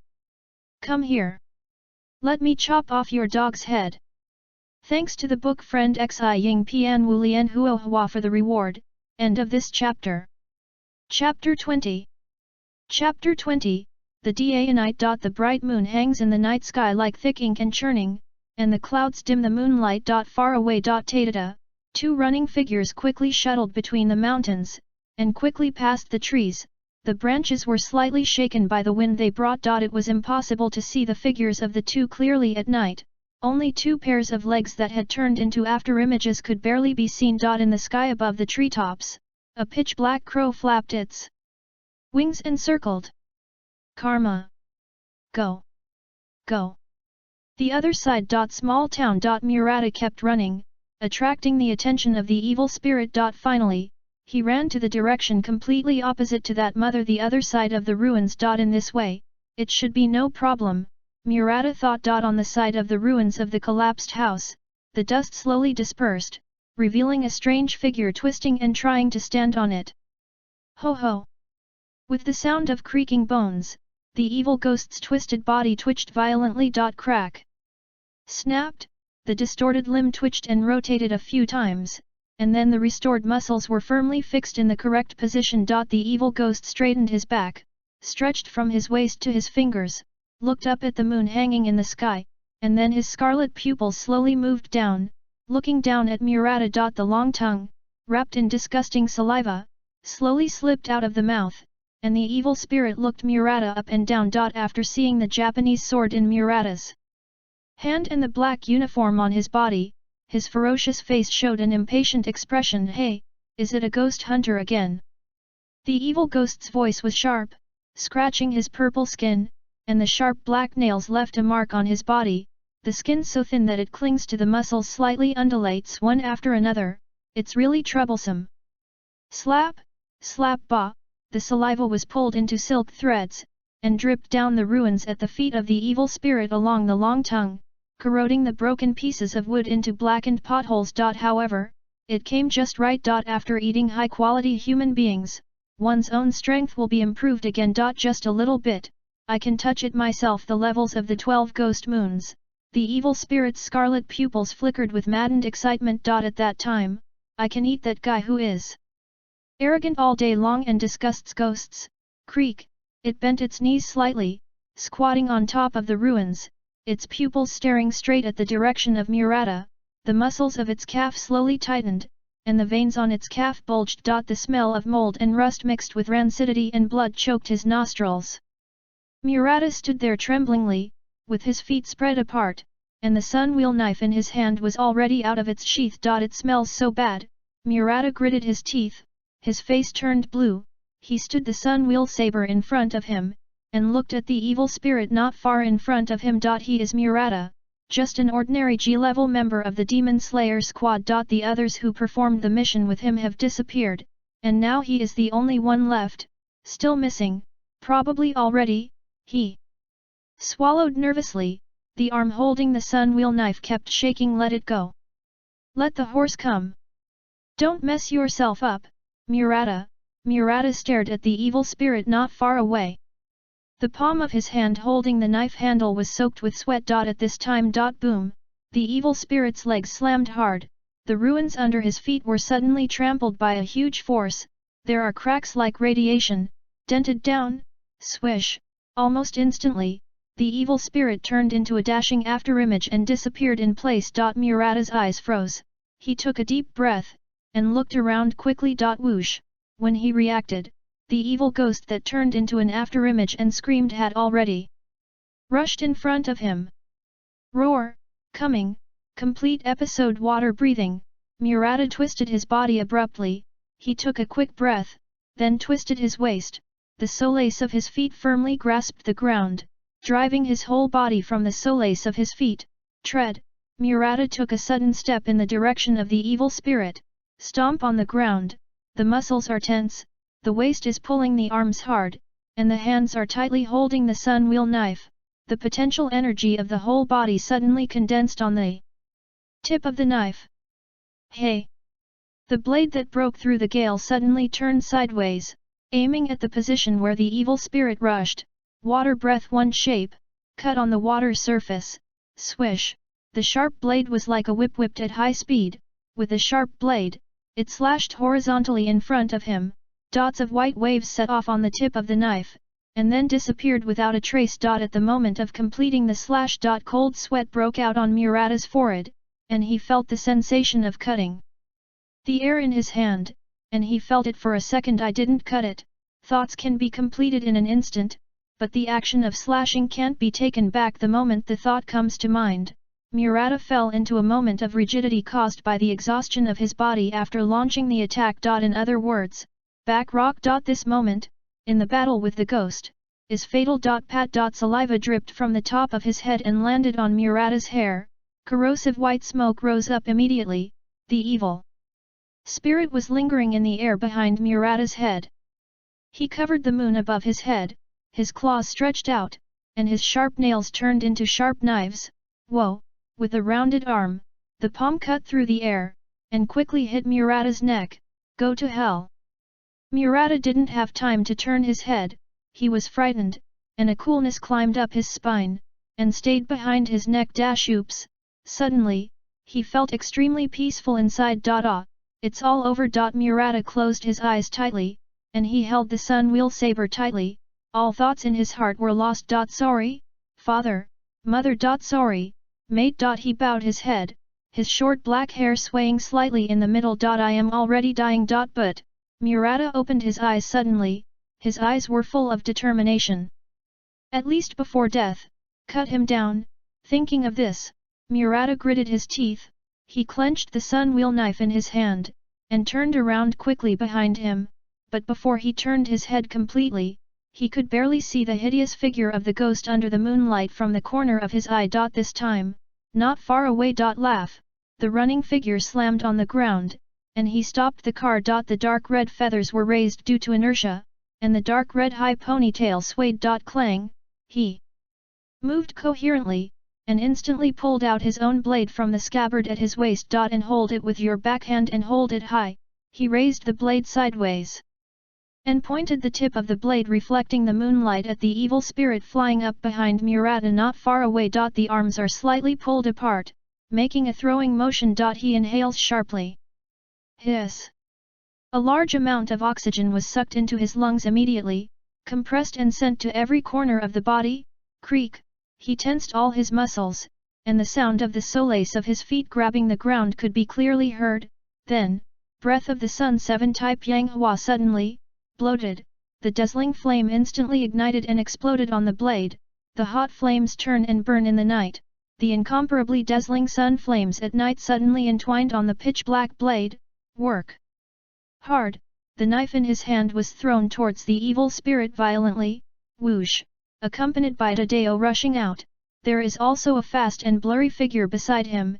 End of this chapter. Chapter 21 Miss Zhu Shi. Chapter 21, Miss Zhu Shi Night Sky. Murata turned his head hard. A burst of light burst from not far away. Whoosh! Like a sharp arrow shot out, a pitch-black knife burst through the air from a distance and shot towards it. Swell! The black knife blade is wrapped around the vigorously burning crimson sun flame that drags along with the breakthrough. The flames born out of thin air are like the fiery red dusk in the sky, echoing the blue-red tail flame. The shallow wind and waves spread out as ripples around the blade. The gorgeous flames drew a straight trace in the night sky, slightly illuminating the dazed face of Murata, who just turned his head to the side. Puff! Almost at the moment when the sound of piercing the air came, the knife was inserted straight into the middle of the forehead of the evil spirit that rose into the air above Murata's back. Because Murata was close enough, he could even hear the sound of the knife piercing into the flesh. Boom! Perhaps because of too much strength, the knife sank deep into the evil spirit's forehead until the knife hit the skull hard, making a dull sound. Puff ho cough! The evil ghost only felt an itch between his brows, and then a severe pain exploded from the middle of his brain. Bloated, the red and gorgeous sun flames suddenly bloomed in the evil ghost's mind. The high temperature scorched his body. Grinning his teeth, the evil ghost roared, and withdrew his attacking hand, covering his head. The whole ghost instantly lost its center of gravity. The splashed warm liquid splashed on Murata's dazed side face when he just turned his head. What? Murata was in a daze. He blinked his eyes, a little unclear about what happened just now. What? So fast? His vision was a little blurry. It seemed that it was because of the rapid invocation of the breathing method just now. He seemed to have seen a pitch-black knife flying past. Fly? Knife? Can it fly? Murata's hypoxic brain went into a shutdown. Roar! The evil spirit was driven by a strong inertia, and its head couldn't stop throwing back. Then tread tap. The sound of extremely fast footsteps followed by the sound of stamping on the ground. Murata subconsciously looked in the direction of the source of the sound. Whoosh! A man with braids that exploded and who looked like a two-color Haori under the moonlight rushed over. Tread! With a leap of his feet, he soared into the air. Leap over Murata's head. He adjusted his posture in mid-air, facing the evil ghost who was receding from the heavy blow on the forehead. He quickly raised his feet. Murata raised his head slightly. Under the moonlight, this scene was reflected in his pupils, and it froze for a while. Next moment. When the man was approaching the evil spirit, he kicked hard. Boom! With the weight of the whole person, it pressed on the evil spirit, and with the evil spirit's body as a cushion, it hit the ground heavily. Laugh! Due to the excessive force of the impact, after the man landed on the evil spirit, he forcibly stepped on the evil spirit and slid on the ground for a certain distance. The flesh and blood behind the evil spirit was immediately grinned, leaving a bloodstain on the ground. Puff ho! The evil ghost had a ferocious expression, and suddenly choked out a mouthful of blood. Subsequently, the person who stepped on it squatted on him, lowered his head slightly, and held the sunwheel knife at his waist. Click. The azure blue blade was unsheathed. He held the hilt horizontally, the blade pointing down. Swish! The extremely sharp knife glow lightly slashed across the neck of the struggling evil spirit. Cough ho! Under the unbelievable eyes of the evil spirit, his neck was cut off cleanly, and he couldn't say a word anymore. Subsequently, wow! Red scorched marks appeared in the evil ghost's widened and trembling pupils, and then slowly spread. In the night breeze, it turned into ashes and dissipated. Flying from the blade, but the evil spirit was cut off the neck cleanly. It took less than 3 seconds in total. Murata stared blankly at the back of the man who slowly got up from the ground, and then glanced at the black sword on the ground. I choked for a while. The ink clouds covering the bright moon rolled slowly, and were gradually blown away by the wind, revealing the real bright moonlight, which fell on the ground. Small town. The ruins are not far away. KAMADO Tanjuro was maintaining his throwing posture, and the scabbard around his waist was empty. Hey! From the corner of his mouth, white steam slowly overflowed, blowing away with the cold evening breeze. Seeing the back of Tomioka Yoshiyuki getting up slowly, he also raised his footsteps and walked towards that side. Because of my weakness, I ran too slowly. In the immediate situation, the only choice is to throw the knife over. Then let Tomioka Yoshiyuki, who runs fast, coordinate the attack. Not only saved people, but also killed ghosts. Slowly walked to Tomioka Yoshiyuki. Click. Bending down, he picked up his wedge pill from the dusty ground and inserted it into his waist. Murata raised his head in a daze. The Japanese sword in his hand was lowered, watching the flying sword being put into the scabbard by Tanjuro. He looked at Tanjuro new columns. Murata was so puzzled in his heart that he turned his head sideways. He looked at Tomioka Yoshiyuki who was standing next to him. That's right! Murata suddenly became excited. He quickly put his knife back into the scabbard, and turned his head to look at the other side of the ruins. He shouted to the two people beside him over there. There is still a person crushed under the ruins over there.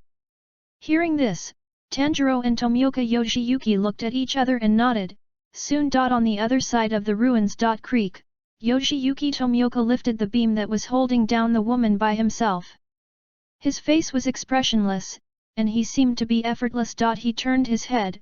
His blue dull pupils stared at Tanjuro KAMADO who was resting on the ground beside him. Tanjuro KAMADO noticed Tomioka Yoshiyuki's eyes. He waved his hands helplessly, and shrugged his shoulders. No way. who told him to be weak for things like lifting heavy objects. Let this powerful water column do it. Yoshiyuki Tomioka stared at Tanjiro, without intending to care about it, so he slowly looked away. Under the ruins. Cough cough. Cough cough. The woman coughed unconsciously. Her face was pale and she had passed out. There were 2 lines of tears on her weak face. Her legs were pressed under the beams, and she looked fine, but her right foot seemed to have been fractured and deformed. Murata was holding her shoulders, moving gently, slowly lifting her back, and walked out of the ruins. Mom! The 2 children gathered around Murata, and they watched the mother being carried by Murata, their eyes full of worry. At this time the crow hovering in the sky slowly flapped its wings and landed. Seeing this, Yoshioka Tomioka quickly put down the beam and stretched out his hand to let the crow land on his arm. The crow fluttered its wings, landed steadily, and combed its feathers with its beak. Karma! My lord, send an order. Brave! Bring Zaman Tanjiro to the lord's mansion. Karma! Not far away. Small town. A girl wearing a deep purple patterned kimono and a beige wide belt was standing at the end of the street. Under the moonlight, she looked straight at the other end of the street with purple misty eyes. Her eyelashes fluttered slightly, and she was in a daze. The girl's lavender eyes reflected the back of the swordsman with dark red feathers, high ponytail, and a pair of flower earrings on the earrings. Beside the boy in white kimono had a serious expression, and he glanced at the girl beside him from time to time. Miss Zushi, who is in a daze, is also so beautiful. Thanks to the book friend Luoyang Qiao, the book friend is a reward for AI Kuang hitting the big wall. End of this chapter. Chapter 22 The Lord and Number 039, S Mansion. Chapter 22, The Lord's Mansion. Help me and get rid of Wu Mi. The deep words echoed in the memory. Zhu Shi stood at the end of the street, staring at the back of Zaman Tanjiro in the distance, dazed. The handsome young man with green and white hair stood beside Zhu Shi. Although he tried to maintain a serious expression, the corners of his mouth still couldn't help but curl up slightly. The young man seemed to have noticed the direction Zhu Shi had been looking at, and followed Zhu Shi's gaze towards the other side. Yoshiyuki Tomioka, Tanjiro, and Murata, who was bowing to the 2 of them, appeared in sight. The boy's lavender eyes, which were exactly the same as Zhu Shi's, narrowed slightly, and a little doubt appeared on his face. Swordsman, there is the word kill on the back, from the ghost-killing team.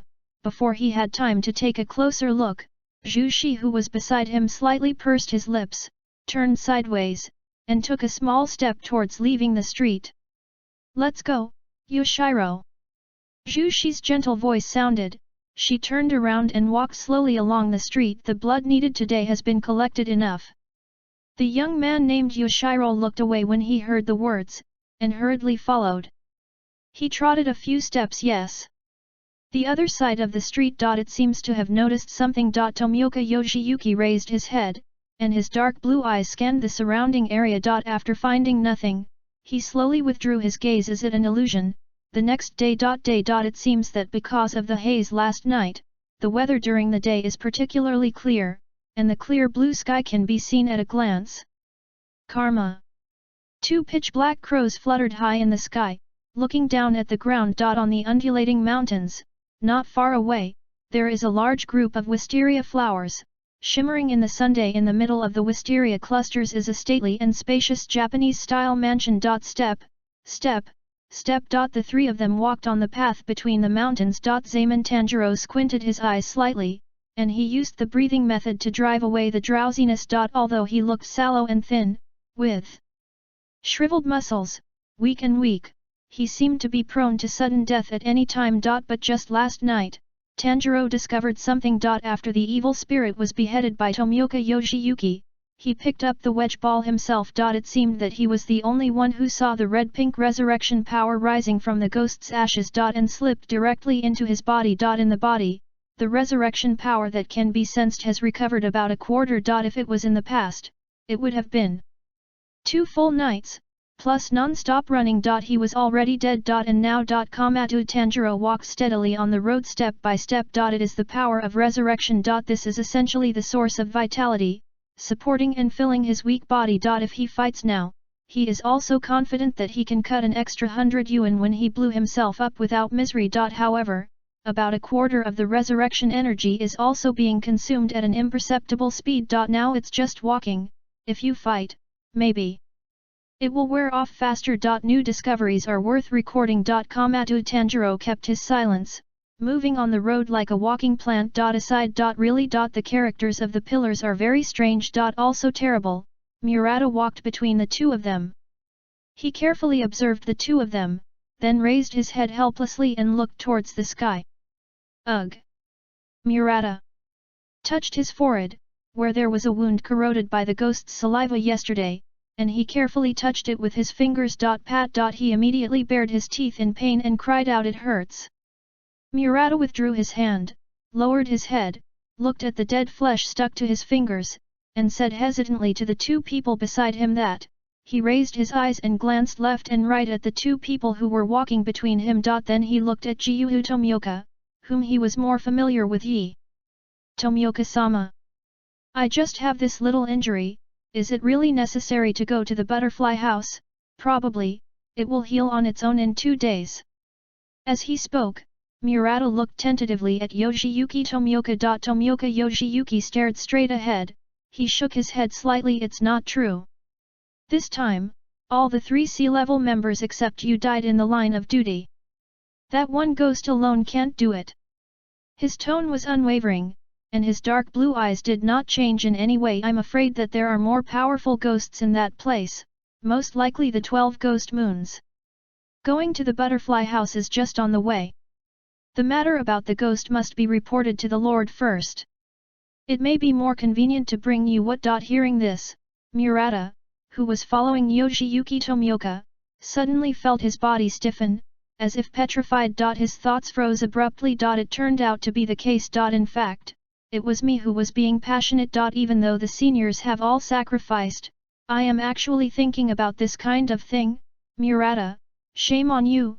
Quick reflection, Murata suddenly felt his scalp tingle, his face slowly flushed, and he was ashamed that he hadn't been able to watch the sacrifice of his teammates at this level. With his head down, he followed behind the two of them, walking without saying a word. Last night's endgame has been taken over by the hidden troops, and in the process of searching for the victims, the remaining limbs of the remaining soldiers were found. The C-level members are already the backbone of the ghost-killing team in the future, and they have the hope of being promoted to the pillars.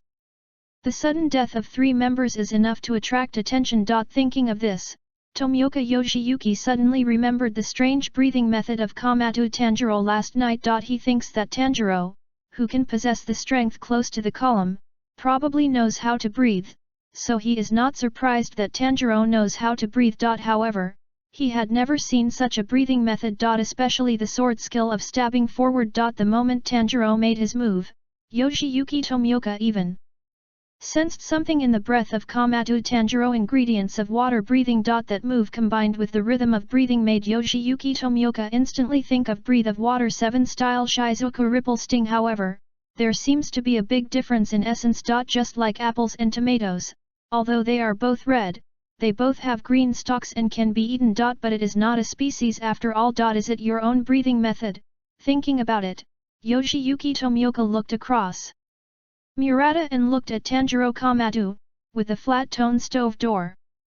KAMADO Tanjiro didn't reply, he just slowly turned his head and glanced at Yoshiyuki Tomioka. The latter understood that this meant for him to continue talking. But the thousands of words that were in my mind just now suddenly turned into where did your breathing method come from? Hearing this, KAMADO Tanjiro looked at him from a calm expression to gradually becoming a little puzzled. He thought for a moment, and seemed to figure out Tomioka Yoshiyuki's original intention. Just when Tanjiro was once again surprised by Tomioka Yoshiyuki's poor expression. Karma. The crow's voice came from the sky above. The Lord's mansion is here. Karma.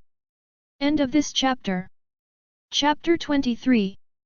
Chapter 23. The Pillar Meeting. Hearing this, KAMADO Tanjiro looked up subconsciously. In the daylight, among the layers of wisteria forests, the outline of a mansion can be vaguely seen. Outside the white fence, the 3 of Tanjiro were walking slowly towards the house along the blue stone road. Along the way, Tanjuro has roughly known the surrounding environmental information. There is a river flowing next to the mansion, which has a sufficient and stable water source. The entire mansion is also located in the deep mountains, quite hidden, surrounded by groups of wisteria flowers, which can effectively resist the invasion of ghosts. Pat. Tomioka Yoshiyuki stood at the gate of the house. He stretched out his calloused hands and knocked slowly on the door of the house twice. Dong dong. I'm sorry, I'm Yoshiyuki Tomioka.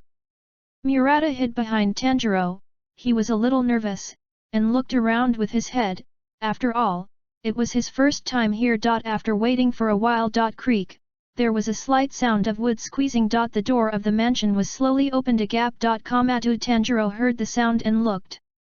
Standing behind the door was a girl with short shoulder-length white hair and a hair ornament on the left. It's Yoshiki, the lord's daughter. Murata is watching secretly, this child who seems to be only 8 years old. The girl glanced at Yoshiyuki Tomioka through the crack of the door, then looked at Tanjuro KAMADO with empty eyes, and nodded to him. Then, the door with only a gap was opened to allow several people to pass through. First meet.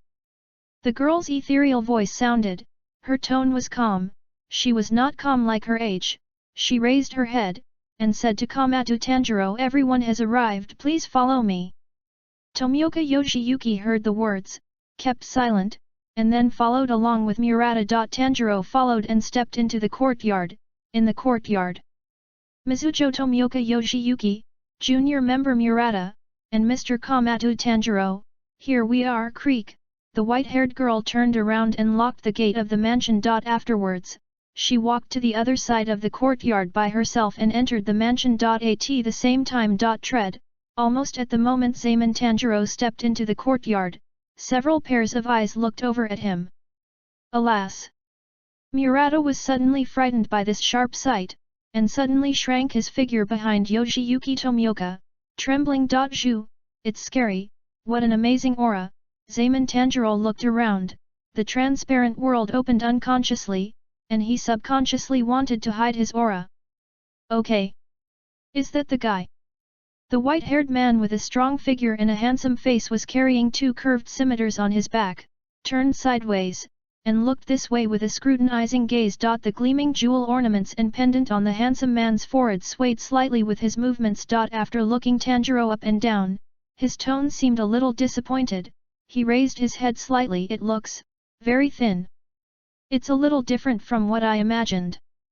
As he spoke, he did not forget to hum softly, not fancy at all. Sound column Yuzu I Tian Yuan. At the same time. Hey! Wearing an open white haori, with the word kill written in black on the back, the man with a ferocious expression and criss-crossing scars stood up abruptly. Is there something wrong? He wore a light green sun wheel knife on his waist, turned his head, stared at this side fiercely, and said in a bad tone. The Demon Slayer squad doesn't need weak guys. Last time and this time too. Click, swish, the man and Tanjuro looked at each other, and pulled out the Japanese sword at his waist vigorously. The light of the sword flowed, stayed on the tip of the knife, and pointed straight at Tanjuro. Incendiary. He clenched the handle of the knife tightly, and the veins popped up along his arm. Wind pillar Undead Kawaminya Undead River. A tall monk in a monk's robe, with muscular muscles filling his team uniform, was clasping his hands together, holding a string of red coral beads in his hand. He stopped Immortal Kawasami with a voice. Put away the knife and don't be rude. My lord, I'll be here soon. The monk's eyes are all white, and he seems to be completely blind. Although he is wearing a monk's robe, he has not been shaved, and there is a hideous scar on his forehead. With a touch of sadness on his face, he was sitting cross-legged, reciting scriptures. Rock pillar sorrowful eyelet Xingming. I'm sorry, Mr. Baiminjiu. Immortal Kawaminami heard the words. Even though he said so, the eyes staring at Tanjuro still did not change, but slowly put the knife into the scabbard. Click. He snorted coldly, and by the way, gave Yoshiyuki Tomioka a sharp look. Immortal Kawaminiya's eyes stayed on KAMADO. Tanjuro. At this time. There was a sound from the nearby pine tree. I remember what Mr. Ryodaka said. KAMADO. Tanjuro probably has the strength to approach Zhu. Dressed in black and white striped feathers, the lower half of his face was wrapped in a bandage, a white snake was coiled around his neck, and the person with strange colored pupils was lying coiled on a tree branch. His tone was cold, and he pointed to KAMADO TANJURO at the door. I don't know how Mr. Ryotaka judged, but let me assume that he really has this strength. Snake pillar Ihei Kobain on the ground. Aside. Mr. Tomioka. A head protruded sideways from between several pillars. She smiled and tied her hair with a butterfly-shaped hairpin. Mr. Tomioka, you are the last one to arrive this time. She is wearing a special feather weave that reflects brilliance, with thin black threads interspersed in it, just like the folded wings of a butterfly.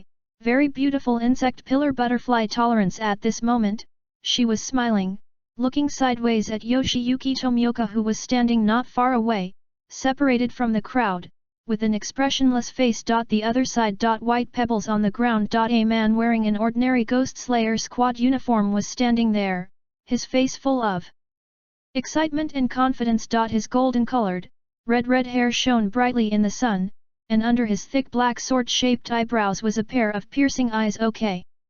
He turned his head, folded his arms, and looked at Tanjuro with red-orange pupils full of confidence. His eyes were like torches, and his voice was loud. You are Mr. Stovegate. Class A team member Purgatory Kyoshiro. Yoshiyuki Tomioka stood to one side without saying a word. KAMADO TANJURO nodded to Purgatory Kyojuro. Then, as if it had taken root, it stood there with its eyes moving slowly, ignoring the provocations of some people. Hey! Undead Kawaminami raised his eyebrows when he saw this. Blue veins popped out on his forehead, his eyes were bloodshot, and he was about to continue shouting. At this time. Tread on the roof in the middle of the courtyard. The girl who had just entered the mansion, and another boy who looked similar to her, or even the same, but with black hair, were standing on the roof. They stood on the left and right, and ethereal voices sounded in layers. My lord, come here. End of this chapter. Chapter 24 Purgatory Makijuro. Chapter 24 Purgatory Makijuro. It is early morning. Birds chirping accompanied by running water, slightly swaying in the mountains. Inside the mansion. KAMADO TANJURO raised his head, his eyes turned to where the voice came from. That's on the rooftop. Step. There was the slight sound of footsteps on the tatami. A figure dressed in white feathers came slowly from the roof. His voice was soft and gentle, making people feel like spring breeze. Everyone is here. It's been half a year since I saw you. The visitor had black hair, and his features could not be seen clearly because of the purple scars spreading down from his forehead. The scar covered his left eye, the white eyelashes trembled slightly, the eyes drooped, and the pupil was grey. His right eye still seemed to be able to see, and his dark purple pupils slowly swept across the crowd in the courtyard. He smiled, and his voice was gentle and calm. My lovely children. Everyone, are you all right? Demon Slayer Squad Master, Yuya Yubayashiki behind him, two children, one with black hair and one with white hair, closed the horizontal sliding door of the roof, walked to his side, and stretched out their hands to support him. Swish, when Yuya Yubayashiki walked out of the roof, the current 6 pillars of the Demon Slayer squad all put aside their previous loose attitude. They bent their knees slightly, half-kneeled in front of the roof, and lowered their heads. Even Yaihei Xiaobane, who was originally coiled on the tree, quickly jumped down from the tree and half-kneeled in front of the roof. All good. Immortal Kawaminami, who had a bad tone, changed his previous style. He raised his eyes slightly, half-knelt on the ground, and his tone was very respectful. But your health is the most important thing, my lord. I am really happy for you.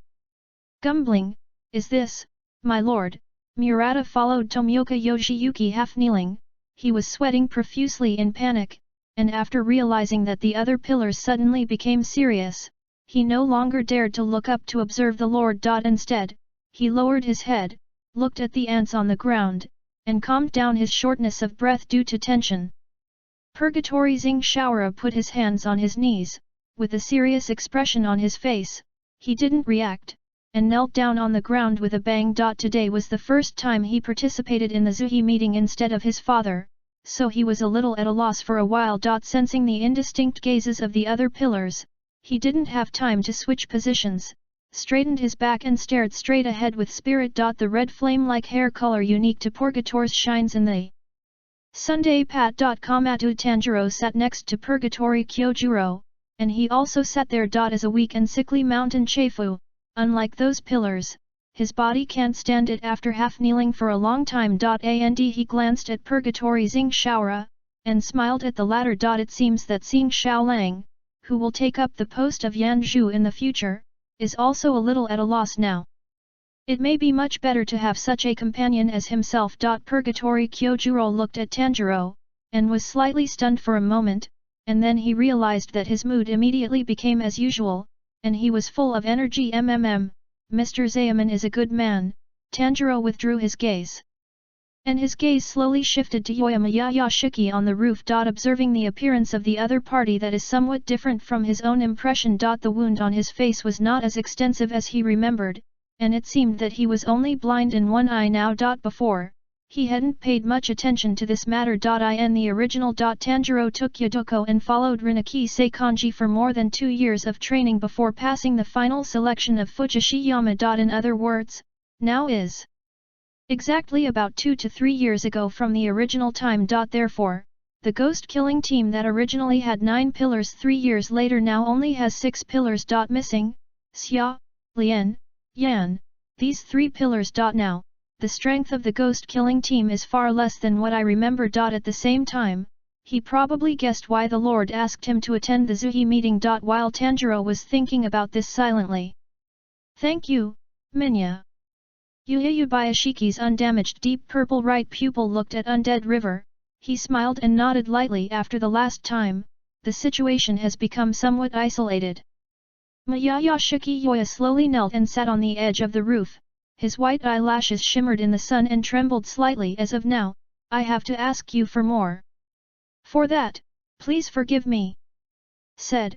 Mayayashiki Yoya lowered his head slightly, closed his eyes, expressing his apology and self-blame. You don't have to. This is what we should do, my lord. That's right. Seeing this, the pillars all became anxious. Only Dai Ren's expression changed from smiling to silent, and she didn't speak. The hand that was placed on Haori was also slowly clenched, until it turned white. Undead Kawaminami saw the lord's face of self-blame, he frowned slightly, thought of countermeasures in his mind, and quickly shouted, my lord. Excuse me. Before that, his eyes turned to one side, in the direction of Purgatory Xing Shaolang, and his eyes became fierce again. Why Yanzhu, Mr. Purgatory Makijiro didn't come. Instead, a swordsman who is not a pillar came. Mr. Purgatory Makijiro, what happened? Purgatory Xing Shulang heard the words, he raised his head, smiled, his eyes were firm, and his voice was bold. Father, hello. Undead Kawaminami suddenly shouted loudly, interrupting the words of Purgatory Kyojuro. His face was gloomy and he squinted. Who asked you to interrupt? Yoyama Yashiki raised his head slowly, and he explained aloud, Shia, don't embarrass him too much. Today, the situation of Makijiro is one of the things we discussed. He turned his head sideways, looked at Purgatory Kyojuro with some cloudy eyes, smiled, and said in a gentle voice, you must be quite worried about Makijiro. Can you tell us how he is at home? Purgatory Kyojuro stared blankly at Mayayashiki Yoya, listening to the other person's words, he only felt his head buzzing. Incredible, this special timber makes the body feel warm as if being blown by the spring breeze. After being stunned for a while, he quickly came back to his senses and explained, Father, since the death of my mother, my father lost all his fighting spirit. In the beginning, I brought alcohol with me when I was on mission. Now, I often lock myself in the house, drink too much, and don't go out to work anymore. After listening to Xing Julan's words, the scene almost fell into a moment of silence. Ah, what a pity, Beiminjiu Xing Ming held up the Buddha beads, clasped his hands together. 2 lines of clear tears flowed from the corners of his cloudy and white eyes. His tone was calm and sad. In this case, it may be difficult for Makijiro-san to become Yanzu again. Whoa, Yusui Tianyuan raised his head suddenly, and the glittering gem ornaments shook with his movements. He raised his hand and said in a calm tone, I think he should just retire. There is no benefit for such a guy to stay, but it will lower our morale. End of this chapter. Chapter 25. One sentence makes Zongja feel guilty. Chapter 25. One sentence makes Zongja feel guilty. Currently, the number of columns is seriously insufficient. Undead Kawaminami raised his head, and he looked at several colleagues beside him, whether they were injured or died in the line of duty, or they were like Makijiro. All in all, the number of bars has dropped too much this year. Even the pillars of the 5 mainstream breathing methods are missing. However, a drunken man is of no use. Undead Kawaminami was lowering his head and thinking. Suddenly, a loud and clear voice sounded beside him, and the man shouted loudly, it's okay. Purgatory Xing Xiaolang's eyes were piercing, and he had a bold smile on his face. Because of his ear injuries, he subconsciously amplified his voice, if I become a pillar of fire, I believe my father will recover soon. What? Undead Kawaminami was stunned for a moment. He turned his head slowly, and stared at Xingjiro fiercely. He was really taken aback just now. His face gradually darkened, and the corners of his mouth raised ferociously. What did you say? This bastard thing, does the pillar belong to your family? Do what you want. Undead Kawaminami was full of hostility, his expression was distorted, and he looked even more ferocious because of the scars on his face. He clenched his hands tightly, his muscles tensed, and his veins climbed up his arms. His voice gradually gritted his teeth. You seem quite confident. It's reckless to say such a thing.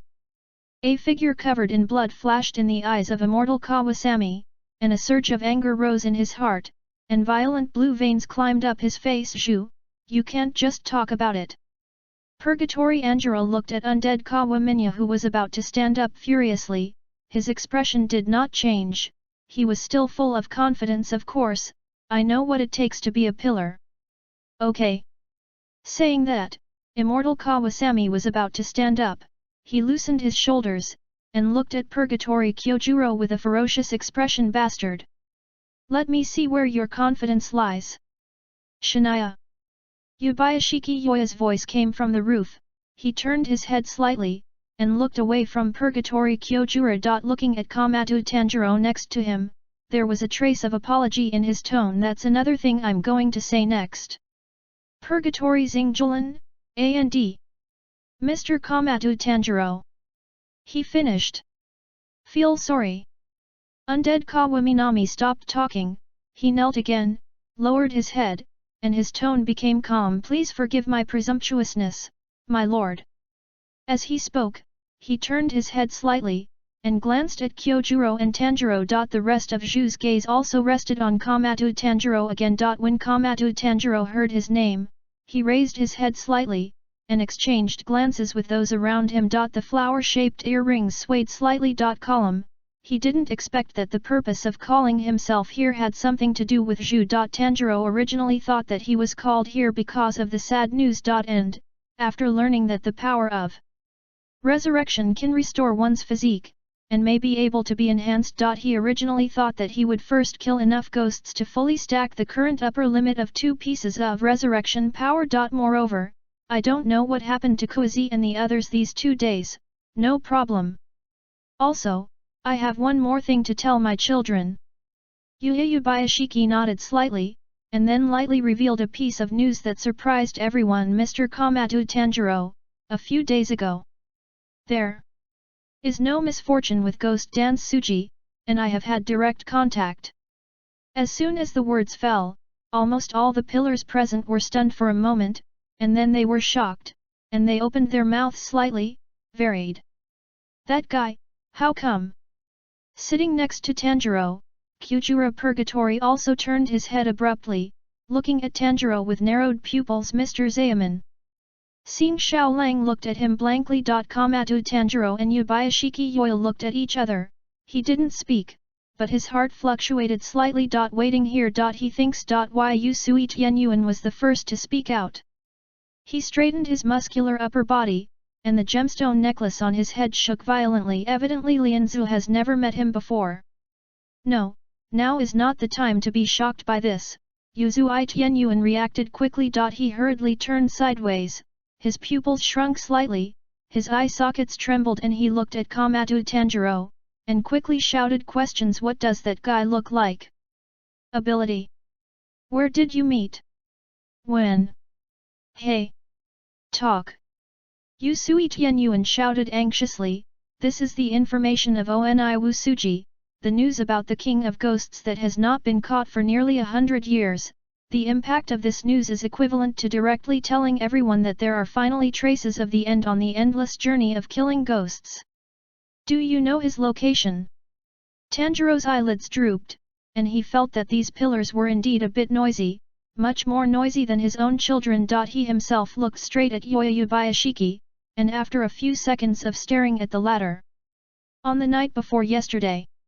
He replied in a calm tone, turned his head slightly to look at the pillars staring at him, and said in a low voice, the door of my house.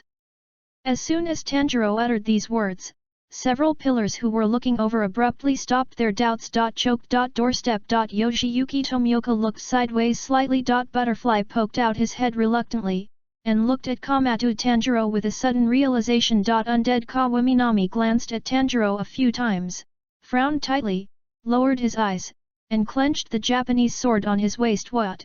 Even Yuzui Tenjin's open mouth froze in mid-air. After hearing Tanjiro's answer, his anxious expression froze for a moment. Seeing Tanjiro's peaceful appearance, he opened his mouth repeatedly, not knowing for a while whether he should ask or not. Meeting the Ghost King at the door of the house, these are a few words that sound reminiscent of a tragedy. If that's the case, then maybe there's nothing to ask. When Yuzui Tianyuan thought of this, he slowly closed his mouth, but he still seemed a little eager to try. But, as long as I can get news from the Ghost King, but in the end, he looked at Tanjiro's bloodshot eyes and didn't ask any more questions. Tanjiro KAMADO looked at the unresponsive pillars, then slowly turned his head, and looked at Yoyumayashiki again. He didn't think about why the pillars were suddenly silent. Instead, think in your heart. Now that I am here, and Yoyubayashiki knows the news about Wu Mi and I haven't told Gyuhu Tomioka yet, the ghost I met that night was Wu Mi. Well, the only person who knows about it is one person's own son, Tanjiro. Therefore, KAMADO Tanjiro raised his head slightly, straightened his thin body, looked straight at Yoyashiki, and spoke calmly. Excuse me. My son, Tanjiro, is he here? Obstetrician Shiki Yoya heard the words. With a little apology on his face, he slightly bowed his upper body to Tanjiro. Mr. Kitchen Gate. I transferred Mrs. Koizi and a few children privately without discussing it with you. I'm sorry. I'm worrying you. The children, including Tanjiro, of course, they're in Choya now, they're safe. After that, he straightened up slowly, as if he knew what Tanjiro was thinking. He smiled about Wu Mi. It was indeed Tanjiro who told me. Thanks to the book friend Supernatural Wang Tuofu, and the book friend Happy Monkey Brother for the reward. End of this chapter. Chapter 26. Chapter 26. Hold down the immortal river with one hand. Butterfly House. Several figures were sitting in the corridor of the mansion facing the courtyard. The sunlight was clear. Elder brother. The immature child's voice came from under the eaves. The sixth wife was sitting in Tanjiro's arms. He hung his legs, swayed, looked up at Tanjiro, with a puzzled tone. Brother, what did you say to Grandpa Linteki? Saying that, Mrs. Lu lowered her head and looked at her fingers, seeming a little worried. We came here suddenly. Father, will father not find us? The childish voice was full of worry. Tanjiro held Rokuta in his arms. He took a deep breath, his fever had recovered. He looked up at the sky under the eaves not far away, and comforted his younger brother. It's okay, Mrs. Six. Then. Mrs. Lu continued. Tanjiro smiled. He understood what Sixta wanted to ask. It's about Ghost Dance Suji Mummy. Anime Suji. Sixtai raised his head, he tilted his head in doubt, and looked at Tanjiro with his deep red clear eyes. What is that? I don't know either. Tanjiro gently touched Rokuta's head, he sighed heavily, but still had a smile on his face, and lowered his head. It was my brother who heard my father shouting that night. Probably, it's the name of a ghost. Oh. Mrs. Lu nodded blankly. After saying that, Tanjiro lowered his eyes, hiding his worry. In the courtyard. Takeo was standing there with Shigeru, doing push-ups in style, panting, counting aloud 30. 31 32. Hey! Mao! You cheated, kid! In the Yubayashiki mansion. Yoya's gentle voice resounded in the mansion according to what Murata said just now. Ghosts in towns near Tokyo, most likely 12 ghost moons. There, this is the area that Makijiro is in charge of. Yubayashiki sat upright, and exchanged glances with Kyojuro. Therefore, I want to entrust Purgatory Sing Xiao Lang to go and destroy that ghost. Yubayashiki Yoya smiled slightly, looked sideways at KAMADO Tanjiro, who was sitting cross-legged on the gravel floor, and asked as well as, his voice was soft, Mr. Kitchen Gate. This is my personal request. I hope that Mr. Zayaman can accompany Xing Shulang to go. I don't know what Mr. Zayaman. Tanjiro thinks aside. Several pillars were slightly stunned. They looked at the Lord, as if they couldn't believe what they heard just now. I'm fine. Hearing this, Zayaman Tanjiro nodded, and he agreed succinctly. That's what he meant. The power of resurrection urgently needs to be replenished. Moreover, I let my family stay at Rinaki's house, and now I live in Butterfly House, so I really let Miyashiki take a favor. It can not only replenish the resurrection, but also repay the favor, killing two birds with one stone. As for Purgatory Xingjulan. With a happy expression on his face, he straightened his waist, took a deep breath, and responded loudly to the Lord in a cheerful voice, yes. Xing Xiaolang understands that the Lord is giving him a chance to prove himself, to prove that he has the strength to hold the position of Yanzhu, 12 ghost moons, the direct subordinate of the Ghost King. Your Lord, you believe me? Purgatory Xing Xiaolang's hair shook slightly, his face was full of confidence and excitement. Hearing this, Yubayashiki Yoya expressed his gratitude, and he nodded to Tanjiro and Kyojuro with a smile. Thank you, Mr. Stovegate. At this time. A voice came from the pillar. Forgive me for talking too much, my lord. Immortal Kawaminami raised his head again. He turned his eyes sideways, looked over Kyojuro, and looked at KAMADO Tanjiro, with a serious tone. If it's the 12 ghost moons, then I, or the other pillars, should be allowed to go. They go. He seemed to snort coldly in disdain, and continued to look at Tanjiro. I'm afraid, it's just an extra meal for ghosts. Minami immediately lowered his head and added, sorry, my lord, I really can't believe the strength of the two of them. He still had a sentence hidden in his heart, but he didn't say it. Frowning slightly, he actually knew Kyojuro's strength, but he was worried about Tanjiro when he saw him for the first time. On the surface, Tanjiro looks like a weak middle-aged man. I met Ghost Dance Suji before. There is no momentum, or vindictiveness for such a person. Going out to fight with ghosts is no different from sending him to die. Not only that, but it will also waste time. Absolutely don't let him go. Ah. Bai Minjiu Xingming lowered his head slightly, he kept his clasped hands, his clothes were soaked with tears, and his tone was compassionate, extremely pitiful. At this point, I think so too. Tomioka Yoshiyuki heard the words, and looked up at the two of them rarely, his eyes were calm, and he didn't speak. See, the other pillars are silent. In the courtyard. Undead Kawaminami sullenly, he stood up slowly, lowered his head slightly, with a sincere tone. I hope you can understand, my lord. Creak, his face was hidden in shadow, his muscles tensed, and the sound of his feet scratching the ground could be heard clearly. Slowly bend the knees, the calf muscles have been bulging. Zayaman Tanjiro looked sideways slightly, he glanced at undead Kawamini, thinking in his heart. To be honest, he didn't want to bother with these columns. Everyone is not a bad person, but each of them has a unique personality. Tanjiro now even feels that Jiu Tomioka's character is considered a better one. Based on the idea that one thing more is worse than one thing less, he has been silent. But now it seems, Tanjiro, who opened the transparent world, has completely seen through the tense muscles and blood vessels in undead Sichuan's body. Undead Chuan wanted to attack himself. Dangerous, A red warning sounded in my heart. The moment this thought appeared in Tanjuro's mind. Swish, Immortal Kawaminya has disappeared from the spot. Your Excellency Feng Zhu. Members of the ghost killing team are forbidden to fight with weapons. Xingjiro reacted quickly, and he hurriedly shouted towards the back of Tanjuro towards the immortal river. This guy is not a team member. Coming with a gust of wind and waves, the white-haired immortal Chuan suddenly rushed in front of Tanjuro. He used his core force, and flew into the air. The muscles of undead Chuan's thigh tensed instantly. Quickly twist your body in mid-air. A sideways kick was about to be drawn towards Tanjiro's torso. Zaman Tanjiro looked sideways. Although the strength is reduced, I am afraid that I will have to lie down for half a month if the pain is strong. The purpose of this blow was to injure himself. Swish, the swift leg whip carried a gust of wind and passed Tanjiro in front of him. Tanjiro just leaned back slightly, seeming to dodge dangerously. Undead Kawaminami felt the kick from his legs, his pupils shrank slightly, and he quickly reacted. However, it was too late. Undead Kawaminya is in midair at this moment. In a state of easy loss of balance without any leverage. He underestimated the enemy. And so snapped.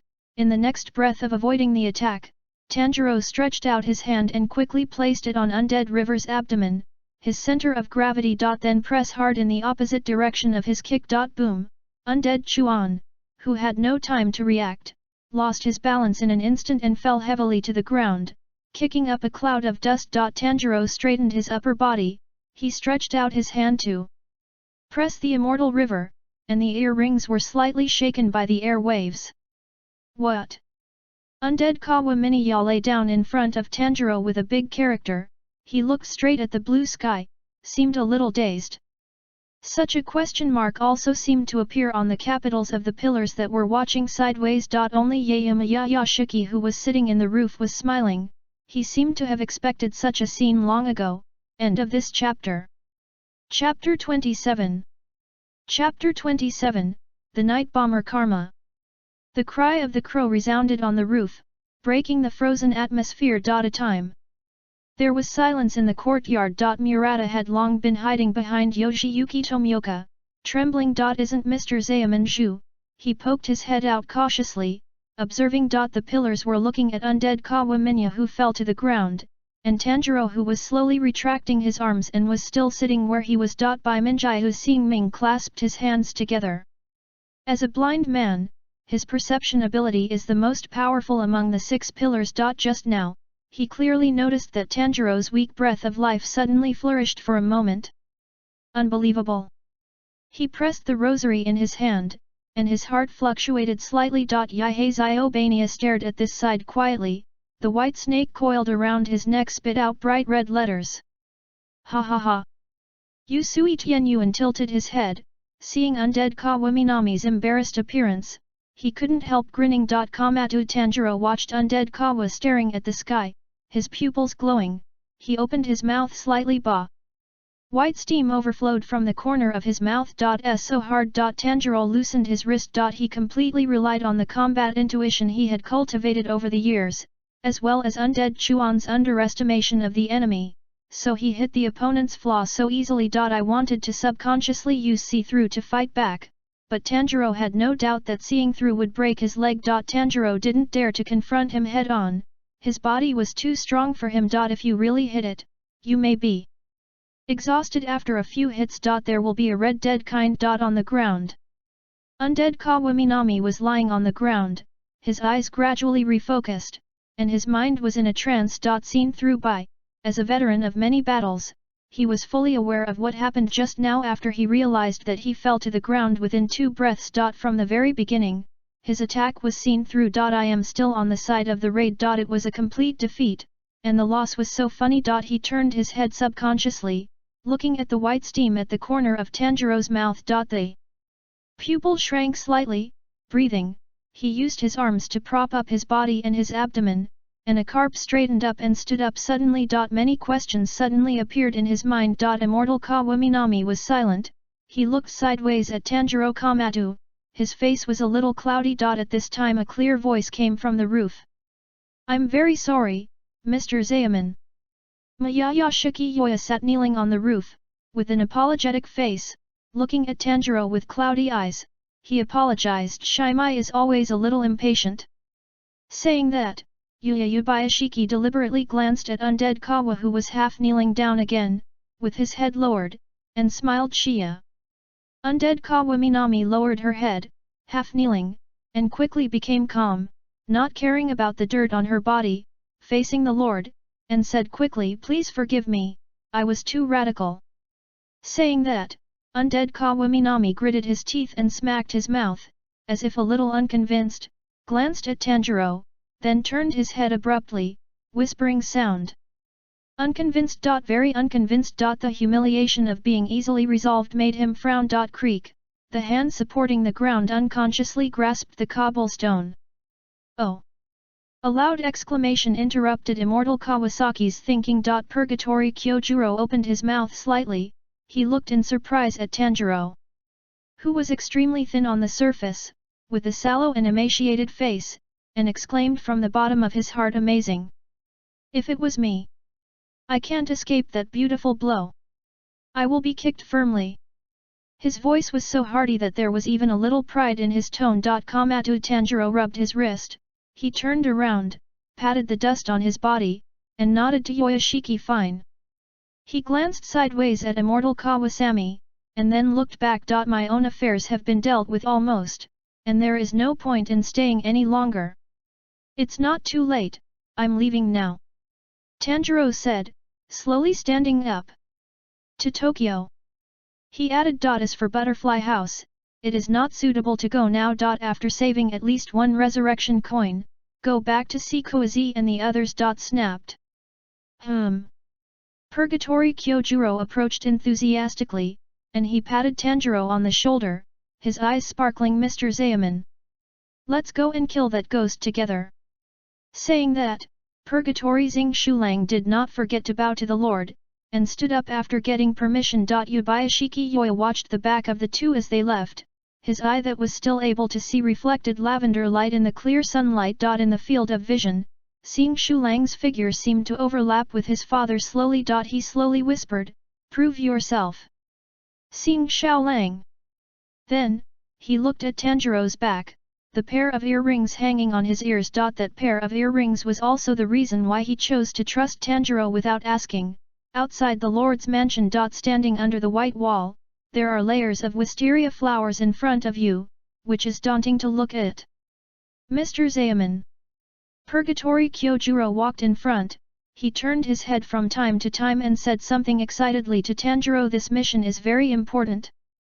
In Tokyo, which is extremely densely populated, we need to be extremely cautious." He turned his head with a very serious expression. "We need to make a plan." "Yet," Tanjiro replied inconclusively. "KAMADO." Tanjiro had two knives hanging from his waist at the moment. One is a wedge ball, and the other is a Japanese sword that he borrowed temporarily from Sanyashiki. "After all, you can't kill a ghost with a wedge ball. Mr. Kitchen Door. Are you listening? Well, I'm here." In this way, the two discussed back and forth. Slowly away from the Yubayashiki mansion, Tokyo. Night. The breeze blows, people coming and going, the semi-modern streets are brightly lit, and the 3 or 4-story buildings of various Western styles fill the city. People crowded the streets. The light of the electric light seemed to brighten the sky. Wooden utility poles are everywhere. Tread. A few police officers in police uniforms walked on the brick ground, with guns on their backs. Exhaustion written all over their faces. "Captain, I'm afraid it won't work if this continues," a young team member said. He sighed deeply, and took off his hat, showing a worried expression. "The so-called night bomber has been rampant around Tokyo for a while, but has never been caught. I heard from the town next door that the bomber has arrived in Tokyo. A house was blown down last night," the young team member said, raising his hat and waving it in an exaggerated tone. Pat. The captain stopped, turned around, looked at his team members with a serious expression, took a deep breath, and reprimanded loudly, "Erlang. That thing is all fake. It's just a rumor. Don't be suspicious all day long, do you understand?" "They?" Captain yelled, not paying any attention to the suspicious eyes of passers-by. And just a few police officers not far away. Inside a 3-story Western-style building. Click! Click! The stopwatch with flesh and blood kept beating its hands. Below is a bundle of dynamite. Explain. I've been a bit caught up in writing recently, and it's the first time I find it so difficult to write a novel. In the past few days, my expression is almost the same as that of the avatar.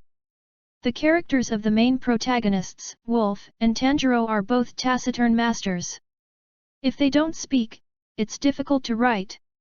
What kind of words will they say, what kind of things will they do, and how should they write so as not to appear abrupt, embarrassing, or second guess, and they have their own B character, catching horses, 2 catching horses.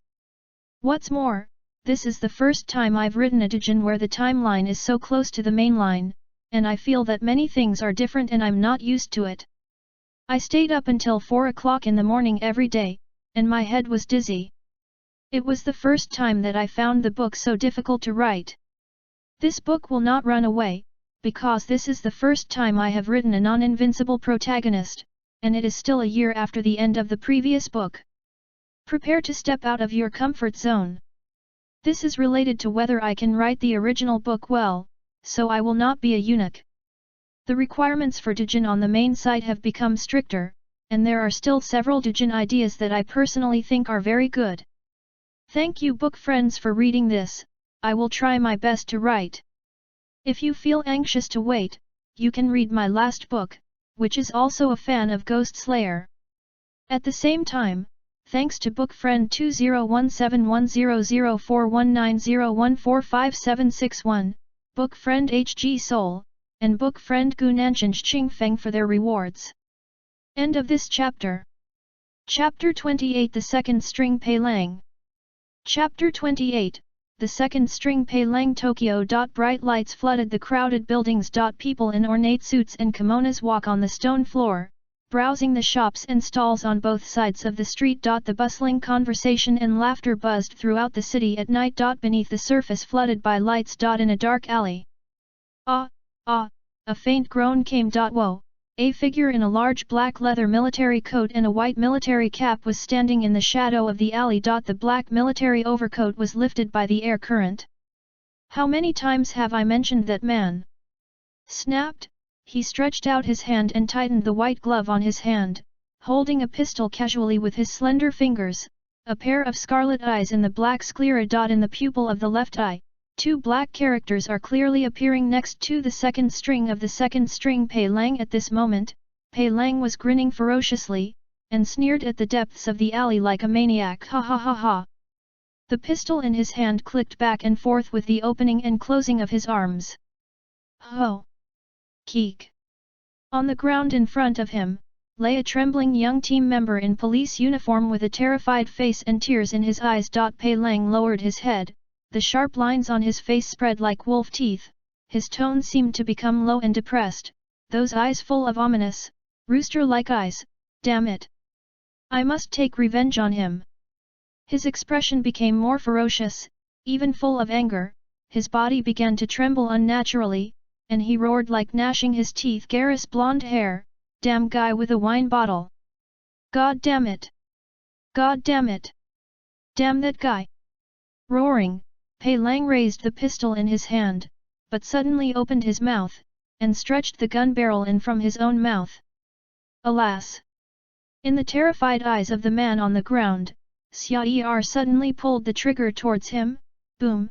Following a muffled gunshot, bright red blood bloomed behind SLAYER's head like a flower. Warm blood spilled on the walls on both sides of the alley. Due to the impact of the bullet, Pei Lang suddenly turned his head, and the white military cap on top of his head fell to the ground. Then, he slowly stared blankly, lowered his head again, straightened his body, picked up the hat from the ground and put it on. The tone changed from the anger just now to the extreme, and became calm. Hey, calm down. His pupils moved down slowly, he calmly looked at the person lying on the ground, and slowly raised his arms. The gun was pointed at him. Thank you. Go to hell. Boom!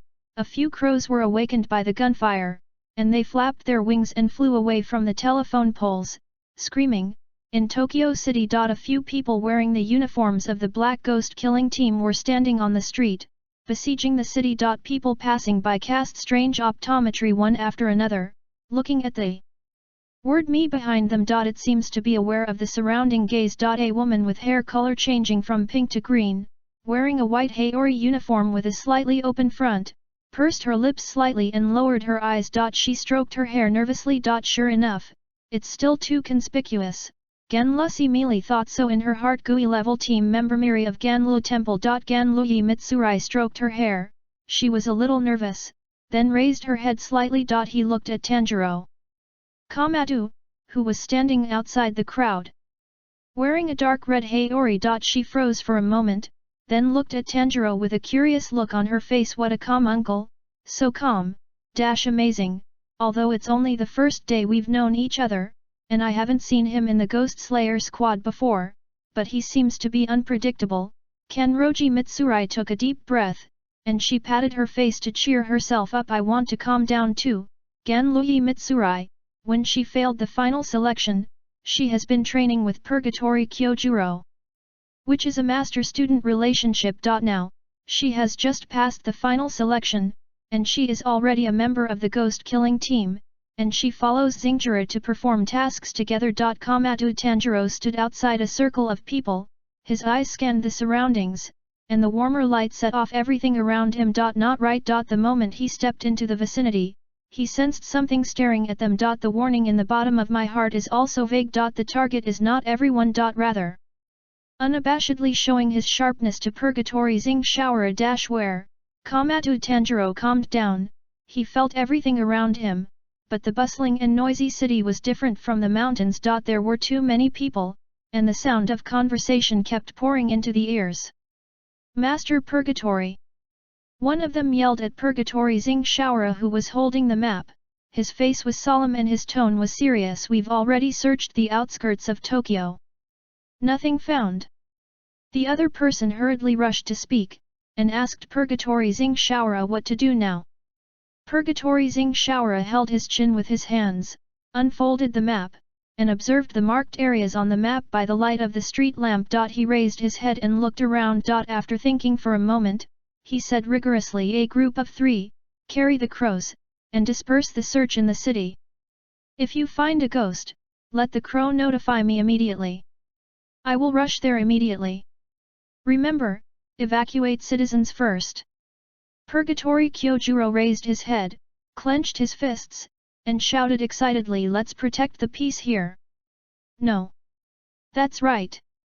Ganlu Mitsurai stood beside Xingjira, she imitated his movements, raised her arms, opened her mouth wide and closed her eyes and shouted Mr. Purgatory shouting orders, so handsome, grunt. Hearing this, the rest of the people were a little nervous, holding their respective tones, looking at each other, and their palms were full of sweat before they all acted together and now suddenly dispersed. Purgatory Xingxiaolang sensed the emotions of the team members, put away the map, and looked at the tense people one by one, with a hearty voice and a confident smile. Do not worry. We will kill that ghost cleanly, clap clap. He stretched out his hands and patted the shoulders of the people on both sides. Then, he straightened his back, turned around, raised his white feathers, and his golden hair shook slightly under the light above. Start to act. Yes. Just after the players dispersed. Click. Tanjuro was walking beside Purgatory and Amroji Temple. Tread. He stopped suddenly, his ears moved slightly, and he suddenly turned his head to look in one direction. Found it. KAMADO Tanjuro looked straight at the windowsill of a bookstore on the other side of the street. Click. Click. Click. The subtle sound of the pointer beating continued to come. Mr. Zaemon. Kanroji Mitsurai looked back at Tanjuro, who had stopped in doubt, and followed his gaze to look forward. What happened? Purgatory, Ganlu Temple. Zaemon. Tanjuro stared at the closed bookstore, he narrowed his eyes slightly back up. Just at the next moment of his sentence. Click. The sound of the pointer echoed in the silent bookstore. Then boom. The dazzling flame suddenly swelled and devoured everything. The roaring explosion roared and spread instantly. End of this chapter. Chapter 29. Chapter 29 The Unforgivable Discovery Boom. The roar of the explosion immediately spread throughout the entire street, and the heat and impact generated immediately set off a large cloud of ruins and stones. The three Tanjuro who were closest to him were blown straight in the face by the air wave. Laugh. Tanjuro stabbed the ground with his knife, and barely stabilized his figure. He looked up and looked across the street. A black fuzzy figure was crouching on the roof. It seems that they don't need to look for it. This guy couldn't help but jump out by himself. Mr. Purgatory. Ganluyi Mitsurai covered her mouth and nose. She looked at Kyojuro who was closest to the bookstore, and shouted. Many pedestrians who were walking on the road were blown away by the sudden shock wave, or were buried under the rubble. For a time, there were heavy casualties. It's okay, Mr. Purgatory. Ganluyi Meili shouted, and she was about to run towards Xingjiro who got up slowly. I'm here to help. Wait a minute. Don't come here. Purgatory. Kyojuro stood up, wiped the blood from his forehead, turned his head quickly, and stretched out his hand to stop Ganluyi Mitsurai. Danger. Ganluyi Meili was taken aback. She looked at Xingjiro's outstretched hand, but her starting legs were already unable to stop the car. Snapped. Tanjiro stretched out his hand, grabbed Kenroji Mitsurai's arm, and pulled her back. Next moment. Whoosh, a spiral copper bullet shot out from the muzzle. The surrounding flames shone on the swirling bullets, making the shiny copper shells reflect Ganluyi's astonished expression in midair. Boom!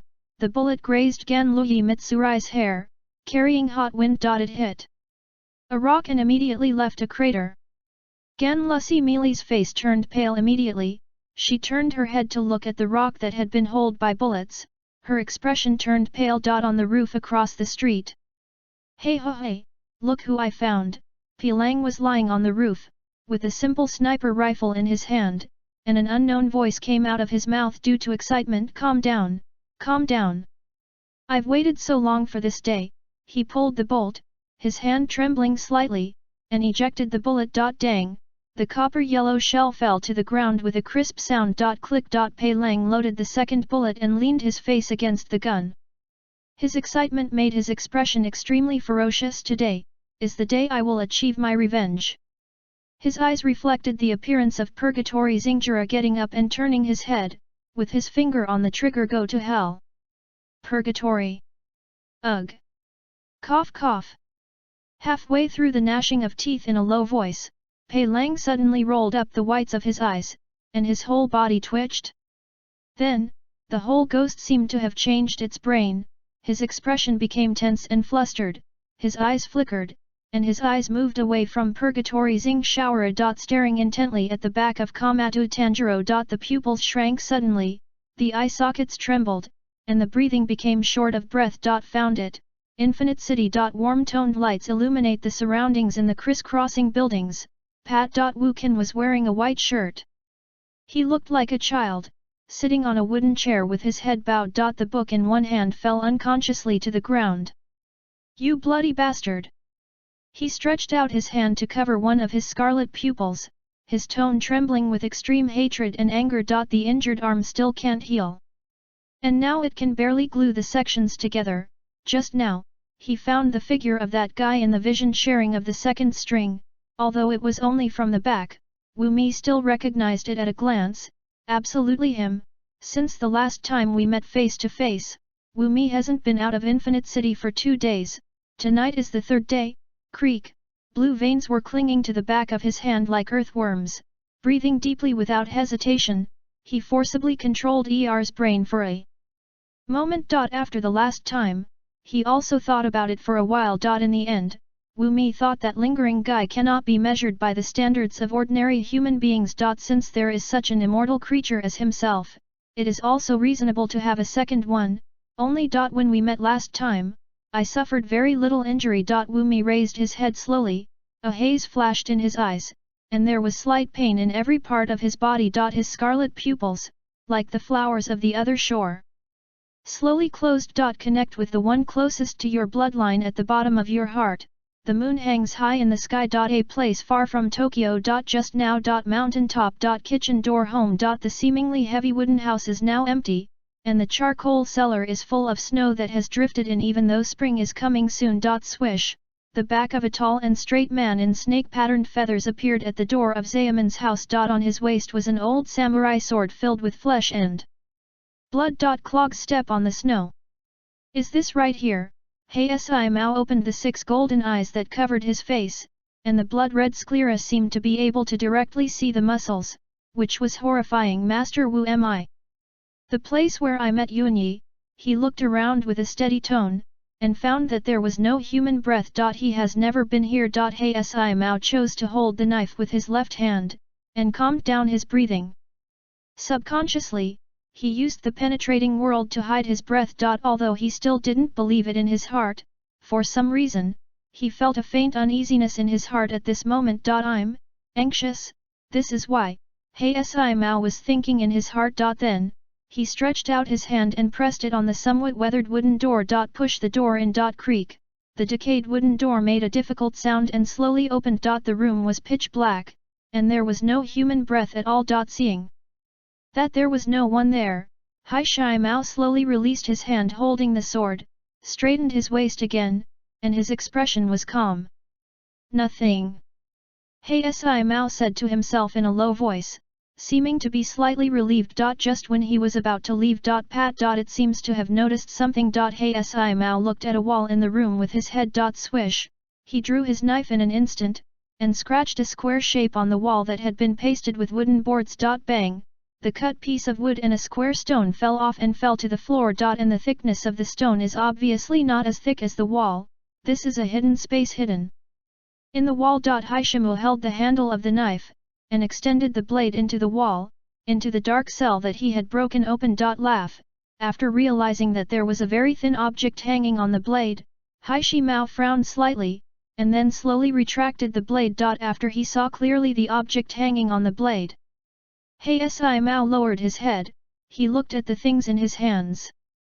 His 6 pupils suddenly shrank, and he felt a huge shock in his brain, he froze in place, his brain roared, he clenched his teeth, and didn't know how to react for a while. Taken out of the dark compartment. In the hands of Si Mao it was a very dilapidated, extremely old dark red children's sleeve. This piece of clothing, Si Mao is very familiar with it. This is clothes worn by Ji Koyuan when he was a child.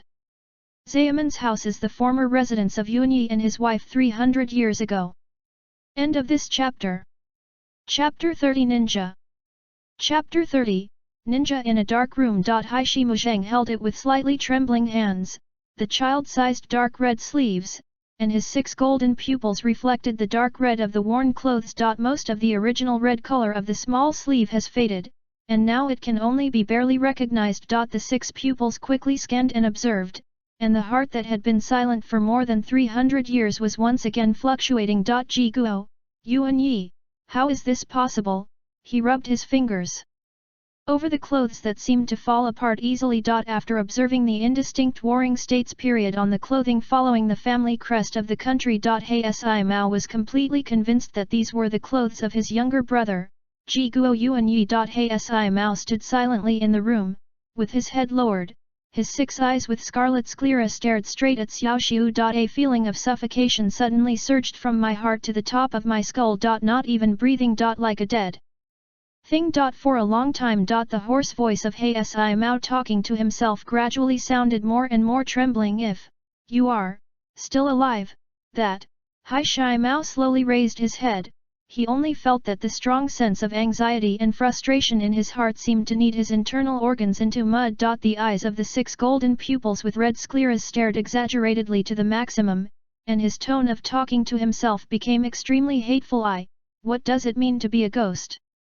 Creak, the hands holding the small sleeves gradually had blue veins, and Hishimu looked straight ahead, his tense hands trembling uncontrollably due to anger and jealousy. With the crisp sound of clothes being torn, the dark red shabby little sleeves were completely reduced to ashes. In the dark room, slowly drifting away. Blue veins clung to his face, and the fangs that belonged to ghosts slowly turned ferocious. He only felt that the breath he had polished to perfection had been 300 years. After witnessing Yuanyi's death. It was so heavy for the first time, just as Si Mao was standing silently, his long lonely heart kept thinking wildly. Russell, hey Si Mao, where are you now, Russell? Indistinct, a hoarse voice sounded like black noise flickering across his mind. It's no misery. Hey Si Mao raised his head, but he didn't answer, just silently waiting for Wu Mi's next words. 2. Tokyo, the ghost of the last quarter moon, over there. Hey Si Mao heard Wu Mi's hoarse and indistinct voice in his heart, and he felt very irritated by Wu Mi for a moment due to his mood swings. I found out. Ji Koyuan, after hearing Wu Mi's words clearly, what?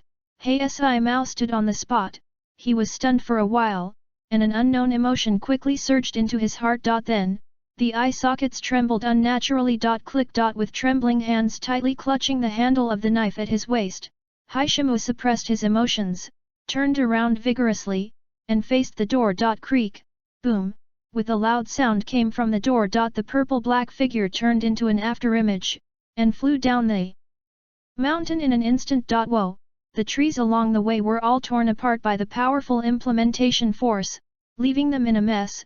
Tokyo. Unlike the pitch-black mountain top, the environment here is quite bright. It's just that the street lamps on the ground or the shops beside the street are in a mess as if they have been plowed over. The wolf smoke from the explosion spread in the dark night sky along with the flames. The other end of the street. Rooftop terrace. Pei Lang's eyes turned white, and he twitched for a while before he realized that his deformed hand returned to its original state in an instant.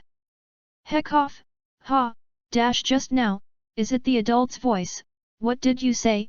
Suddenly, Pei Lang came back to his senses, and he suddenly realized no, these are none of my business, this is not the important thing now.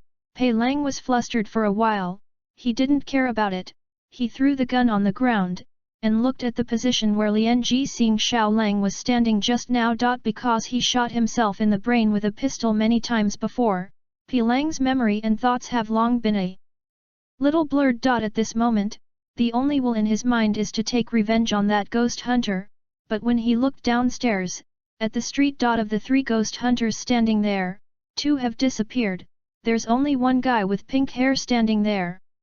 Disappeared, Pei Lang stood up, his scarlet pupils quickly scanned around. Next moment. In the field of vision, a red sharp blade suddenly stabbed from below, hiss. Breath of flame, one shape swish. The tip of the knife wrapped in dazzling flames flashed across the face in an instant. Shiranui, puff, the blade that came over in an instant, slashed fiercely on Pei Lang's arms that quickly reacted and erected to block. The sound of the blade piercing the flesh came, and blood splashed on Pei Lang's face with a ferocious smile.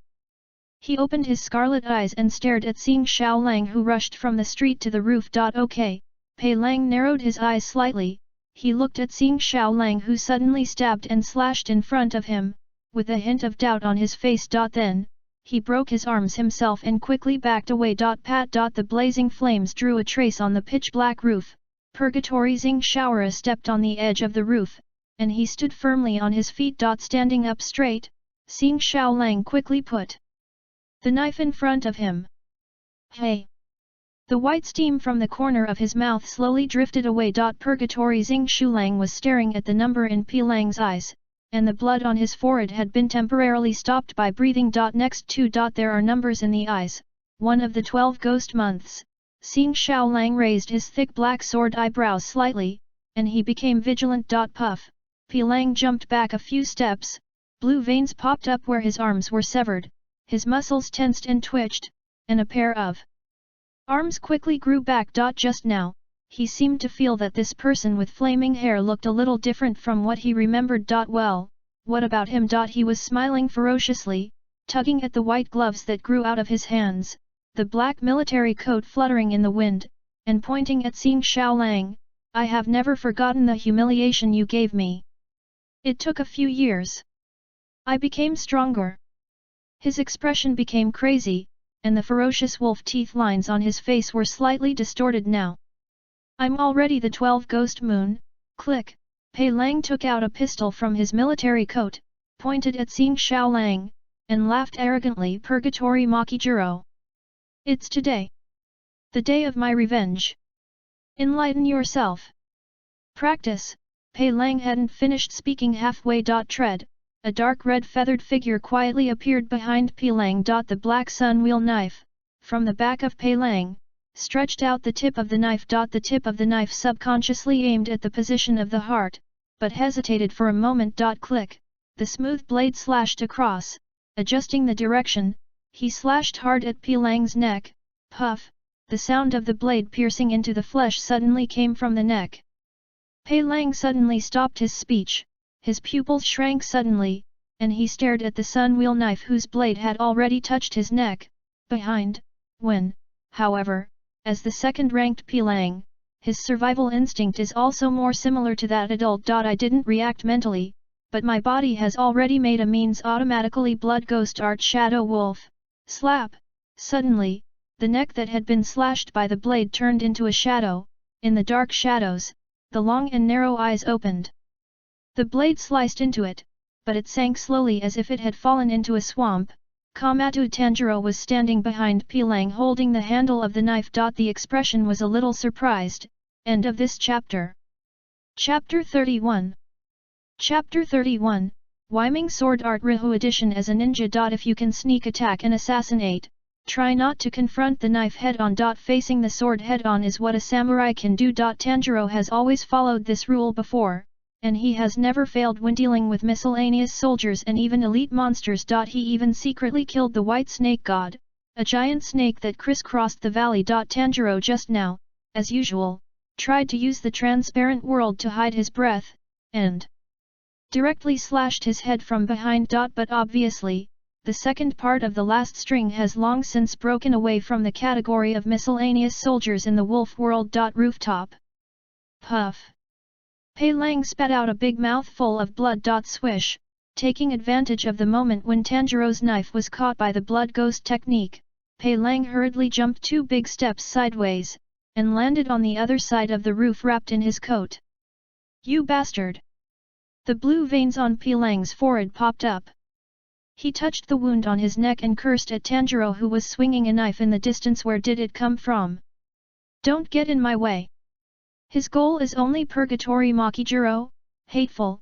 KAMADO Tanjiro drooped his eyelids slightly, he raised the knife in his hand, the black substance on the knife had dissipated completely. To be honest, this is also the second time he has really fought a ghost. The feeling just now, Tanjiro looked at Pei Lang's neck, the thick substance formed by the shadow, and the eyeballs in it were flowing. Blood ghost art. It was like hacking into a different space, without really touching his neck. Tanjiro was thinking for a moment. 2 streets away. Boom! The soaring flames immediately set off smoke and dust, and the pitch-black smoke drifted away with the sound of the explosion. Another explosion. What?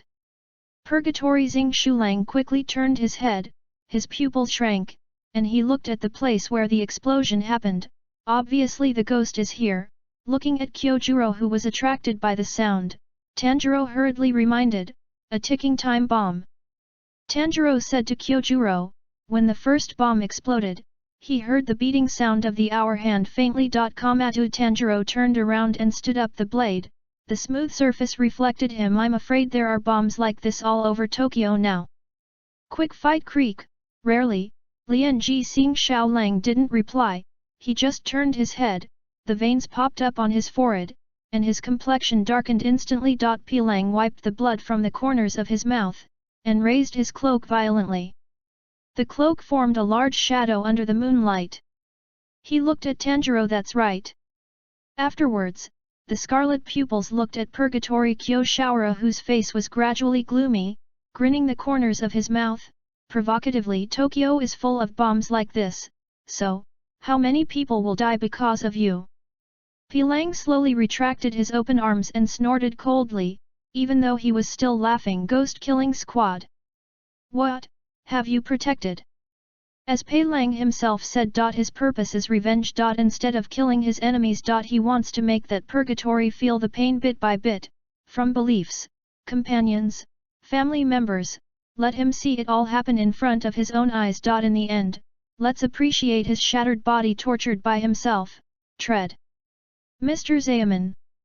Purgatory Kyojuro gritted his teeth, standing in front of Tanjiro, blocking him faintly, with a solemn tone. Leave it to me first.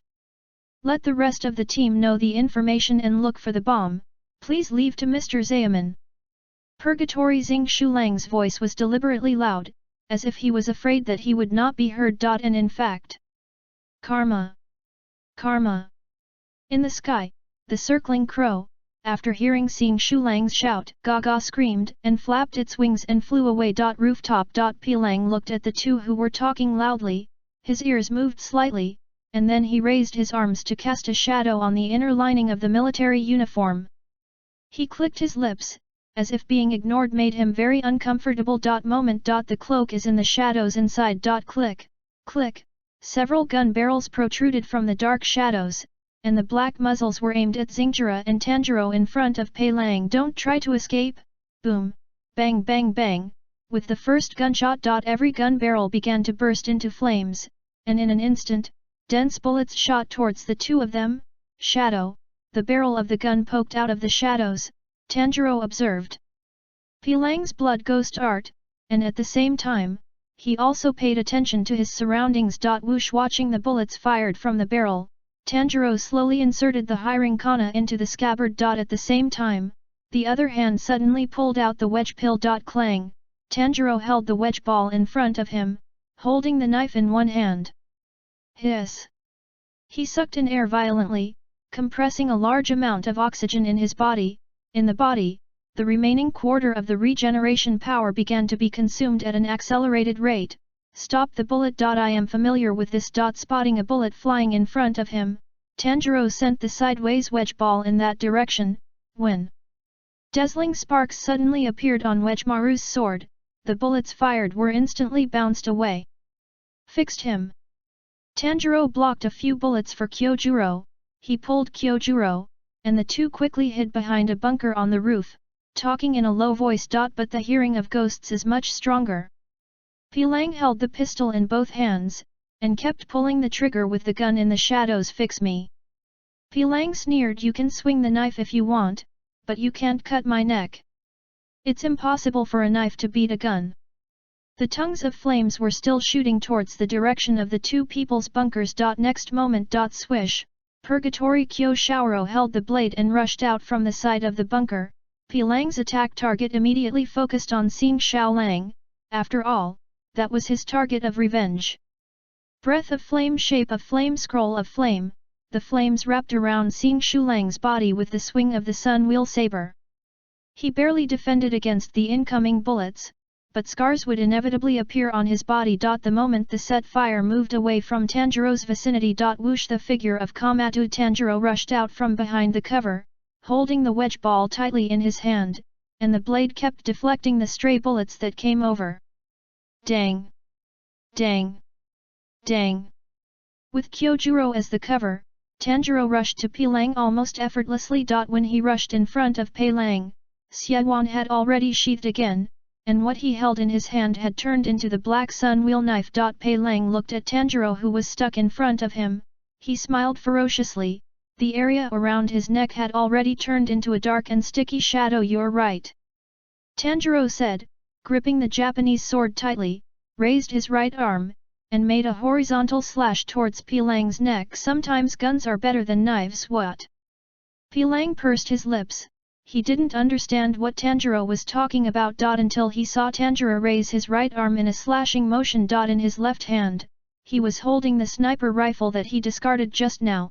Pilang leaned back slightly, his pupils shrank, and the trigger in his hand slowed down. Next moment. Boom! Tanjiro, who had already turned his face, put the barrel of the gun directly between Pilang's eyebrows, and pulled the trigger forcefully, with a burst of yellow and white objects flying out. Pilang temporarily lost his brain and was in a trance for a moment. On its neck, the vampire technique produced by the black shadow also disappeared instantly. Hiss! Breathe of the sun. One shape round dance. The sun wheel knife held in the right hand was twined around in an instant, which was extremely dazzling, like a sun flame erupting magma. Boom! Slashed fiercely on Pilang's neck. Pft! With the crimson light drawing a complete and powerful arc in the night, Pilang flew high with his head in astonishment. In Tanjiro's body, a quarter of the resurrection power just bottomed out. Far away. The purple-black figure, who was constantly sprinting suddenly stopped his footsteps. He raised his head and looked in one direction. Thanks to book friend 20230419172324821297132, book friend card dash for the reward. End of this chapter. Chapter 32 The Paper Man. Chapter 32 Paper Dolls. That breath, Hei Mao stepped on the top of the bustling Tokyo Tower with one foot, and the night wind on the heights blew up his purple serpentine feathers. The tide-high ponytail flutters slightly. He looked down at the brightly lit and bustling Tokyo. At this moment, all 6 of his pupils were looking at the location where the explosion happened just now. Although he was still far away, he could indeed feel that hot familiar aura. Breath of the Sunday. Talking to himself. In his mind, he subconsciously remembered the memory of Yuanyi. That incomparably vivid face slowly turned around in memory, and smiled towards him. Pat. Haishimu stood on the top of the tower, stretched out a hand, his face was livid, and he covered his mouth with an unnatural expression. Neck spasm slightly. Gross. Next moment. Swish, the figure of Hei Mao disappeared at the top of the tower, rooftop. Hey! Tanjuro flicked the blade, and the black ashes on it immediately dissipated, and then put the hiring katsu back into the sheath. A quarter of the resurrection power has just been used up. This kind of careful calculation and battle is still quite difficult. In front of him. No. Impossible. Pilang's half-face was still on the ground, his pupils were trembling violently, and the bullet hole on his forehead hadn't healed. With the scorched traces climbing from his neck, his emotions became more and more agitated. Despicable guy. Me. I haven't had my revenge, I haven't killed that guy yet. How? How could I die like this? Tread, tread. Mr. Kitchen Door. Did you succeed? Purgatory Zing-Shaora was wearing a white haori, and his clothes were a little torn, many of which were scratched by the bullets that had been fired just now. Just now, they had a slight exchange of tactics. Kyojuro thought that the other party wanted to kill him obsessively, so he took the initiative to attract firepower, and Tanjuro harvested the heads. After seeing Pilang, whose head had been beheaded on the ground, Purgatory Zing-Shaora's tense nerves gradually relaxed a little. Sure enough. It is reassuring, what an incredible swordsman. Kyojuro watched Tanjiro's back, his eyes fell on the wedge ball on Tanjiro's waist, and he nodded slightly. In this case, the 12 ghost moons have already been defeated. Pei Lang is slowly turning into ashes and disappearing, his black sclera trembles, his pupils look at seeing Xiao Lang who is close to him, and he is suddenly emotional. You bastard! God damn it! God damn it! Purgatory Zing Shulang stood on the spot, looked down at Pilang whose body had turned into ashes and disappeared, only half of its head remained, and shouted loudly, you got the wrong person. Under the thick black sword eyebrows, the orange-red eyes are firm. I don't know you. Ho! Hearing this, Pilang, who was trembling crazily, froze in place suddenly, making a meaningless hoarse sound in his throat. His pupils moved, and stared at seeing Xiao Lang. What? But it was too late for Pei Lang to say anything. The scorched marks had already spread to the tip of his nose. In the end, he completely dissipated under half of his head, trembling wildly and with self-doubting eyes. Purgatory Zing Shulang was opening his mouth, as if he wanted to say something more, but seeing Pilang disappear completely, he sighed. Unfortunately, he seems to have mistook me for my father. Looking at the remaining ashes on the ground, Purgatory Kyojuro raised his head, glanced at Tanjuro beside him, and said hastily, Mr. Zayaman, it's not over yet. Hurry up and defuse the remaining bombs. Let's go. Kyojuro looked at Tanjuro with extremely firm eyes. His injuries at the moment are not serious, most of them are just scratches. Tanjuro stood where he was, with his head down, waiting until Pilang disappeared completely. Wow! A red-pink breath slowly rose from the ashes. Then it crashed directly into Tanjiro's chest. Coming, within the body, one of the two gloomy resurrection powers quickly lit up. The vitality of the second string directly fills the entire revival. Hiss hu! KAMADO. Tanjiro subconsciously straightened his waist, took a deep breath, and the feeling of renewed physical strength made him feel numb from the spine to the brain. After gaining the confidence to return to life, his tense nerves relaxed a lot. Only then did he nod his head, and exchanged glances with Xing Xiaolang. At this time. Creak. A crisp sound of paper being cut came from Pilang's ashes. Tanjuro glanced at it subconsciously, and then froze in place under the moonlight. At night, a faint fluorescent light slowly rises from the ground. Wrapped in it is a small white paper man floating in the air and slowly standing up. This is paper figurines, things from the wolf world. Tanjiro turned his head to look at Kyojuro, who had jumped off the roof in front of him, and then looked at the paper figurine floating in front of him again. He stretched out his hand. Snapped. After grabbing the paper figurine and stuffing it into his clothes, Tanjiro turned his head and followed Kyojuro. On the street. Boom! A girl with pink to green hair was running on the street. She pulled out a bomb with a timer from the ruins and shouted, "Here's one!" Car! The crow flew down on the nearby ruins. He flapped his wings and shouted, "According to the method I told you just now. Dismantle it quickly." "Okay, okay." Ganluyi Mitsurai was in a hurry. She had never seen this object called a bomb before. "Let me see," as she struggles to defuse the bomb. "Ganlu Temple." Purgatory. Kyojuro's voice came from the other side. Ganluyi Mitsurai raised her head subconsciously, and looked in the direction of the voice master. "Mr. Purgatory." Purgatory. Kyojuro and Tanjiro were running towards this side from the other side of the street. Very good, both of them didn't seem to be hurt at all. Kanroji Mitsurai showed a surprised expression, and her nervousness was swept away. That ghost. Her words hadn't quite come out yet. A piercing sound that was so strong that it shook the eardrums came quickly. Swoosh swish. The expected impact sound did not appear. The figure that broke through the air and charged quickly turned into an afterimage. In midair. In the clear pale moonlight. Pat. The figure appeared directly in the middle of the street, standing there sideways. The clothes on his body were swayed forward with inertia, and even with superb techniques to unload the force, the entrained wind and waves also raised a layer of dust. When the smoke and dust raised in one direction slowly drifted away, the tall and straight purple figure standing sideways appeared in the field of vision of Ganlu Temple. Purple and black serpentine feathers, 6 captivating golden eyes. Swordsman, is it a swordsman? Ganluyi Mitsurai was stunned in place. She squinted her eyes and tried to see the figure standing in the dust clearly. And the figure didn't seem to care about her at all, just glanced at her. Then turned his head and looked at the other end of the street. He looked towards the position of Anjura and Tanjiro. End of this chapter. Chapter 33 Winding 1. Chapter 33, Part 1. Si Mao stood in the rising dust, his clothes fluttered in the breeze, and his 6 golden eyes seemed to reflect light in the shadows, making him look very eerie. The breeze blew across the street, and the dust drifted away from one side, revealing the upper body of Si Mao facing him. Now he turned around, his sclera was scarlet, and the 6 golden pupils covered with black lines were staring at him through the thin dust mist. And Tanjiro. The pupils slowly focused. Dark red feathers, markings on forehead and collarbone, crimson hair, as well as the pair of flower earrings my mother begged for.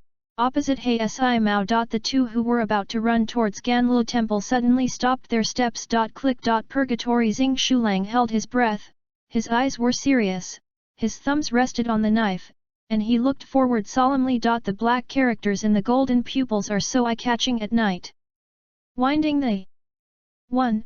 He tightly grasped the handle of the sun-wheel knife at his waist, ready to draw the knife and slash at any time.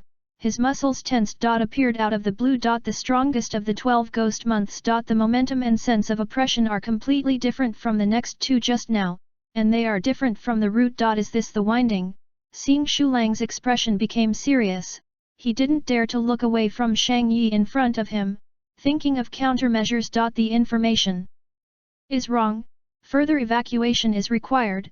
Beside him, KAMADO. Tanjiro straightened his waist, his face was expressionless and calm, but his left hand held the hilt of the Japanese sword. Although he was mentally prepared, he knew that Wu Mi would definitely send someone to test and hunt him down. But the corners of Tanjiro's mouth twitched slightly. For a man like him, he couldn't help but feel a little bit hard to calm down. The dark red pupils reflected the image of Si Mao. Let Haishimu come over directly. Miserable, you are really a, but This situation seems to be in line with the essence of Wumi's crumbs. Dangerous. Zayaman Tanjiro calmed down slightly, he was able to deceive Wumi because Wumi was stupid and cautious. But Black Death Mao. Tanjiro has no certainty that he can get away with it. Just a few seconds after the confrontation between the two sides. The dust and mist completely dissipated. Si Mao stood in front of the two of them, and he spoke to Zayaman Tanjiro Yu. His hoarse voice was a little slow, and the tone in it could not be heard. Like him. Hearing Si Mao's words, Xing Xiaolang became vigilant, and he was even ready to slap his eardrums hard at any time. But soon, Anjura came to his senses, and he glanced slightly at Tanjiro beside him, one of the winding talking to Mr. Zayaman, but the tone of Si Mao's voice could not be heard. It was like a calm lake without ups and downs. His 6 pupils stared at Tanjiro at the same time. Kuroshima raised his arm, stretched out a finger, and placed it in front of him. The fingertips tilted slightly in the direction of Tanjiro Yu. It's not him. The moment the voice of this sentence fell, Xingjira and Tanjiro, who were on guard, felt the coercion emanating from Haishimu in front of them. Tanjiro wasn't surprised that his cause was seen through. After all, he might be facing the person who is most familiar with Yuanichi in the whole world. Lamentable, Kuroshima Mao looked at the similarities between Tanjiro and Aniki in his memory, and he didn't know what emotion he was feeling right now. Sad, shaken, angry, he just wanted to say pathetic imitator. But when the words came to his lips, for some reason, he couldn't say anything. As if, I felt from the bottom of my heart that this sentence could not come out of my own mouth. But after a short period of confusion, what surged up in his heart was endless hatred and anger. He was clear. His current emotion is jealousy. Yuanyi. Haishi Mao looked at the vigilant Tanjiro. He held the bloody handle of the knife at his waist, and slightly drew the knife. Why, after that lord and I killed everyone related to Rihu. Why, you still leave such traces on the world, so complete. Why? But his jealousy at the moment is not only aimed at Yuanyi. Also aimed at Tanjiro.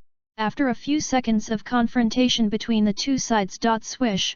The figure of Si Mao moved first. He made a slight movement of drawing the sword, and then disappeared as an afterimage in Tanjiro's eyes. Invisible, Tanjiro's eyes widened. He scanned his surroundings, but he couldn't see the moving figure of Haishimu at all. Can't you see it? Holding up the blade with countless eyeballs in his hand, Haishimu appeared beside Tanjiro and slashed straight at him. There is no sword skill.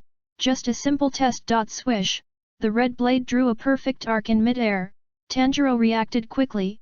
He suddenly raised the Japanese sword in his hand, and subconsciously moved across to block it. Following a tremor from his wrist, Tanjiro looked sideways, and saw the black Japanese sword bent for a moment, overwhelmed. Boom, the entire blade made a sound like breaking glass, and cracks appeared from the point of impact, and it shattered directly. Looking at the hiragana crumbling into bits and pieces in front of him, Tanjiro looked cautious. He stepped back half a step, and pulled out the wedge ball directly, then quickly reverse the grip, and pick it forward and upward. When gorgeous sparks bloomed where the blade touched the blade, and Tanjiro held the handle of the Kagemaru with both hands. He caught this slash from Heisei Mao. No, Kamado. Tanjiro looked at Haishimu, who was standing in front of him, looking extremely relaxed. His hand holding the handle trembled slightly. If this continues, you will die.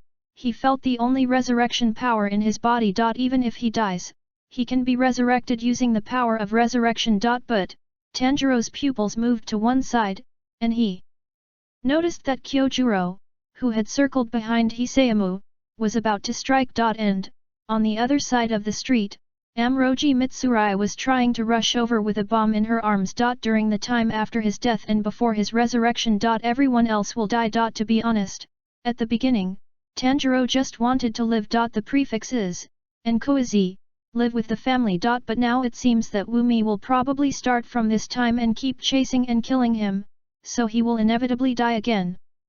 And again. Then it also means that he will be resurrected continuously, and everyone around him will also be infected with dragon cough. Including Aoi Branch, Tanjiro, Mizuko, they will all die. This can't be done. Swish, in the body, a resurrection power that was originally lit, burned quickly to the bottom. What? Hizen Mao couldn't help being slightly taken aback when he felt the sudden increase in the vitality of the person in front of him. The strength of resisting his own blade suddenly increased, when, with a crisp sound of blade collision, sparks flickered, and Haishimu's knife was slightly bounced away. Swish! Black Death Mao retreated quickly. He stood not far away, and then observed Tanjiro, who was in a very strange state. You made the right bet, Tanjiro said in a low voice. An incomparably full vitality boiled within Tanjiro's body. He raised his head slowly, his originally yellow and thin face became full of blood, the muscles in his arms became firm and powerful, and his complexion instantly improved. The dark red streak on the left forehead gradually became hotter. The crimson pupils reflected Haishi Mao's slightly surprised expression. And, most importantly, that was in the bottom of my heart, and gradually surfaced on the top of Hei Samu's head. The pitch black stance bar. End of this chapter. Chapter 34 Wyming Sword Shaking Technique. Chapter 34 Wyming Sword Shaking Technique. Night. The moon was tilted slightly, and the power was cut off due to continuous explosions, and the warm lights had been extinguished. Zzz. From time to time, electric sparks cut off the wires on the top of the skewed utility poles and fell to the ground. On the street. Pong! The two figures collided violently, dazzling sparks bloom and rub in the middle. Chishua, the blades of the two touched together, and after wrestling for a moment, they quickly separated. And unload and jump elsewhere. Taking advantage of the momentum of the rebound, Hei Mao stepped back and touched the ground with his forefoot lightly. Whoa! Breath of the moon. One-shaped dark moon night palace. The orange-yellow moon veil cut across the dark street, forming a semicircular crescent. Click! Tanjiro's pupils quickly observed. He saw the timing, and suddenly raised the blade in his hand to block it. Pong! Dazzling sparks sputtered at the position where the blades collided with each other, bursting out for a moment, accompanied by a crisp sound. Haishimu, who was attacking, only felt a sudden shock from the tiger's mouth, and his arm was involuntarily bounced backward by the counter-shock force. He frowned slightly, glanced at the blade in his hand, and then tensed his arms tightly again. Breath of the moon. Two-shaped jewelry. Enjoy the moon. Swish! Swish! The gorgeous two crescents rushed to Tanjiro in an instant. Pong! Dang!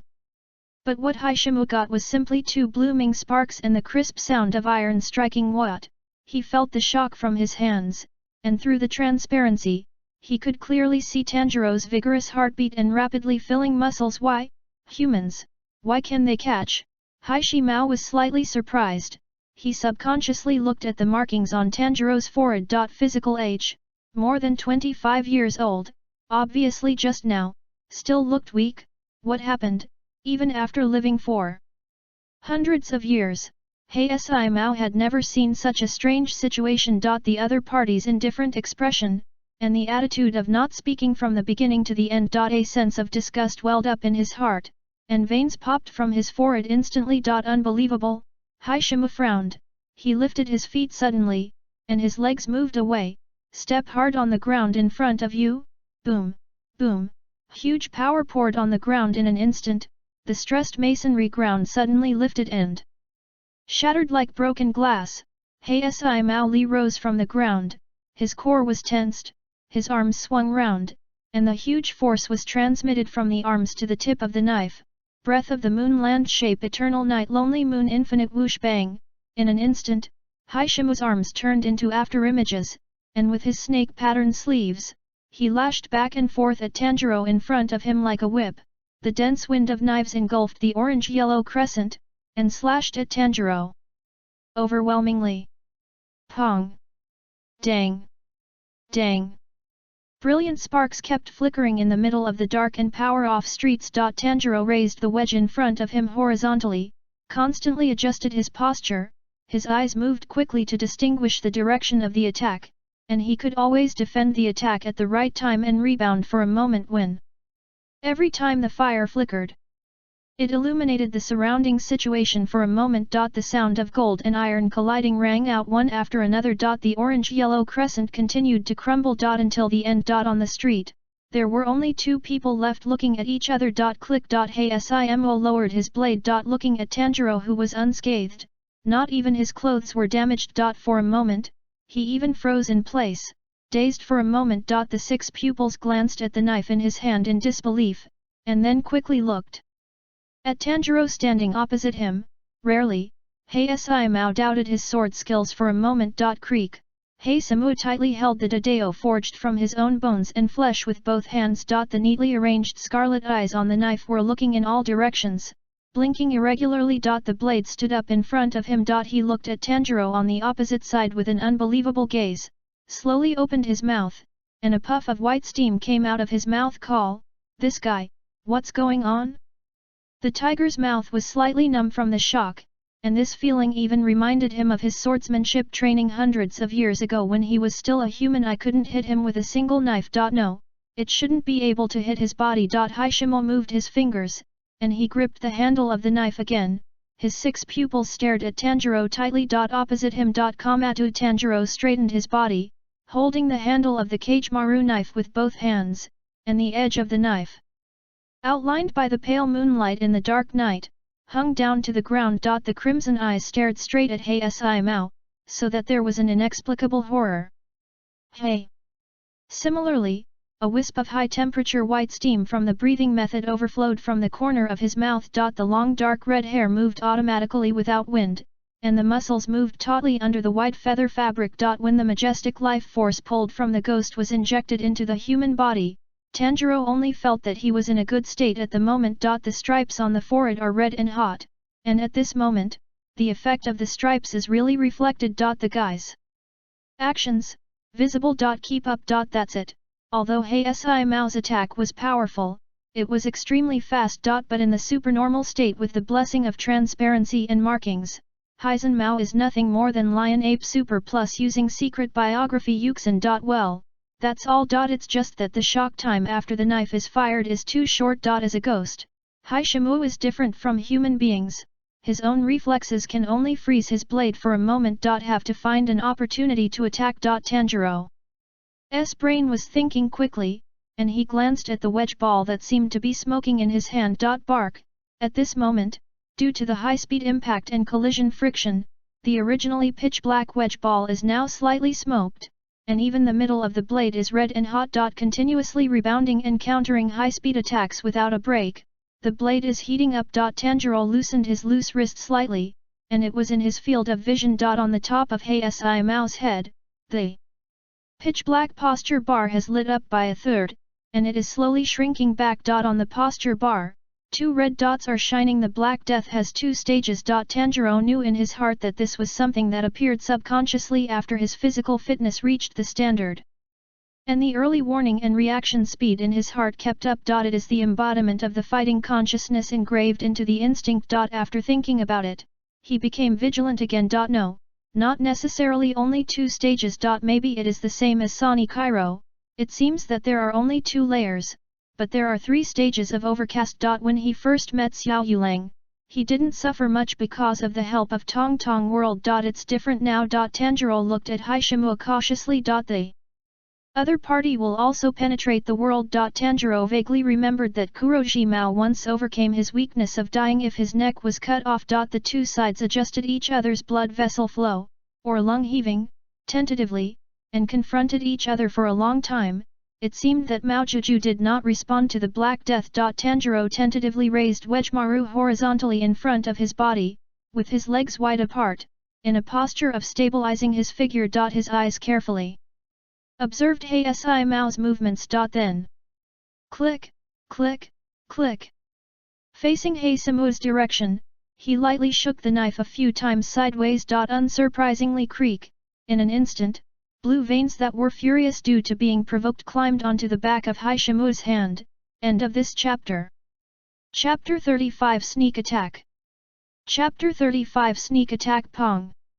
On the dark street, two fast flickering figures were constantly shuttling through the dust and mist. Pong. Every now and then a little spark bursts out. Can't keep up. Purgatory Kyo Shaoro stood on the other side of the street, holding the sun wheel knife tightly in his hand, his eyes kept following the trance movements of the two, and cold sweat flowed from his forehead. This is, winding one. His eyes looked at Tanjiro, who was confronting Mao Kurosi. And, the real strength of the column, his eyes suddenly lit up. I see, there is still such a big gap between myself and the pillar. Purgatory. Seeing Xiaolang suddenly realized. He wanted to step forward to help just now, but suddenly realized that with his own speed, he couldn't effectively cause damage. On the contrary, it will hold back. So unwilling, hard work is not enough, but even so, he would never allow Tanjiro to fight Kamizuichi alone. Therefore, seeing Xiaolang chose to wait and see, trying to make up the knife at the right time. At the same time, he also asked his crow to find other team members to inform the news, and then returned to the headquarters to bring the information back. Not far. Miri of Ganlu Temple was hiding in the ruins. She held the last bomb in her hand, and looked in the direction of Haishimu from time to time. Sweating profusely again, he looked down at the countdown to the bomb in his hand. At the same time. During the time when Tanjiro and Kyojuro played against Shimaji, the rest of the team members had already dismantled all the bombs. All that remains now is the bomb in Ganluyi Mitsurai's hands. The rest of the team members looked at each other in disbelief after being told by the crow that one of the upper strings appeared and stood by for orders. One of the winding ones, how is this possible? Shangxian Ghost, why did it appear here? Someone was talking nonsense in surprise. No, to be honest, it is possible for Shangxian Ghost to appear anywhere.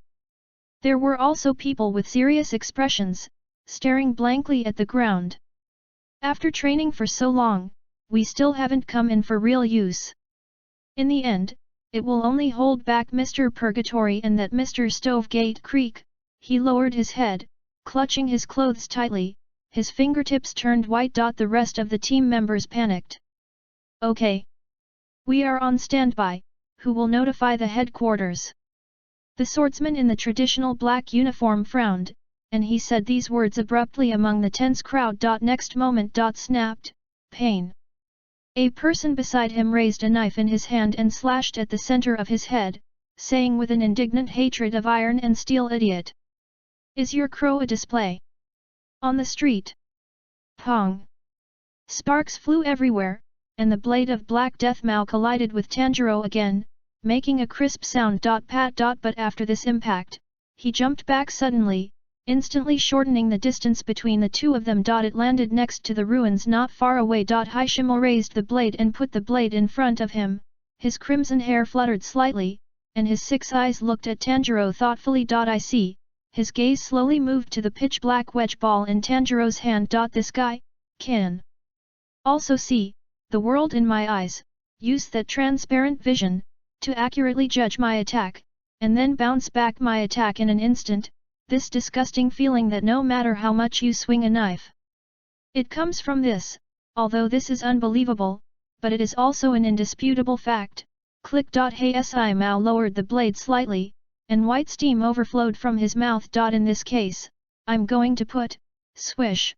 The figure of Hey Si Mao, who was standing in the same place, was in a trance, and turned into a sprinting shadow and rushed towards Tanjiro. Pat, he is surrounded by a storm, instantly appeared in front of Tanjiro at a speed that had never exploded before, with the blade in his hand raised high. Hey Mao's eyes were fixed on the wedge ball in Tanjiro's hand. Break your knife first. Tanjiro stared closely at Heisei Mao's movements. He observed the tension and relaxation of the muscles in the opponent's body. Although the breathing in the lungs is somewhat concealed, Tanjiro still perceives the real intention of Haishimu. Cut off the wedge pill.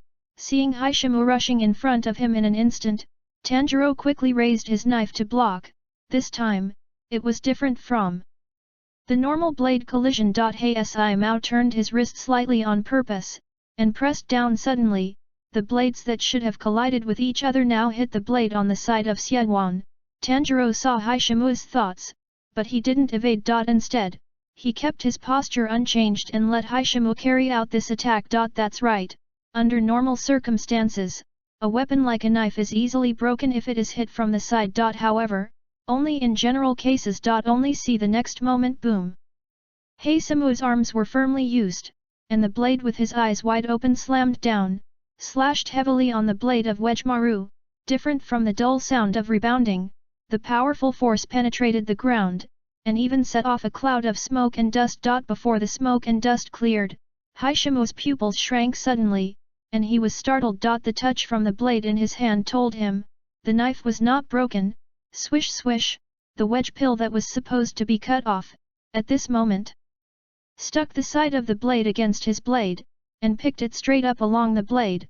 The blade and blade rubbed against each other quickly, making a piercing scratching sound, and sparks burst out instantly.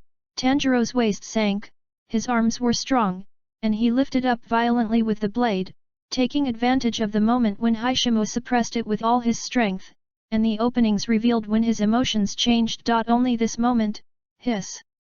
Breath of the sun, 12 shapes flame dance, swell, the hot and dazzling flames burst out from the blade in an instant, and the gorgeous sun flames gushed along the blade.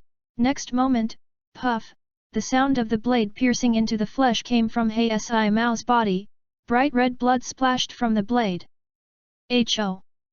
KAMADO. Tanjuro held the handle of the knife tightly, and he took a step forward, with the weight of his whole body on the knife, wrapped around Rian. The wedge ball pierced Haishimu's arm into the flesh, pouring out powerful force to cut the flesh and blood, and picked towards his neck. Ho! For the first time, Haishimu's expression became horrifying, with blue veins popping up on his face, and he looked at the blade that had cut into his body. The body stiffened for a moment, the golden pupils shrank to a little bit, the 6 eyes seemed to have only scarlet sclera left. In an instant, he bared his teeth, sharp fangs protruding from the corners of his mouth, and most of his arms were numb. Roar! Haishimu opened his mouth, sticky saliva wrapped around his sharp teeth. He straightened his body, and roared to the sky. He jerked his head sideways. Puff! Tanjuro suddenly felt a light in his hand as he picked up the blade wrapped in flames, then pat! A half of an arm that was cut off by Chi-Gen between the middle finger and the ring finger fell to the ground, splashing blood. Swish! The figure of Black Death Mao disappeared from Tanjuro in an instant.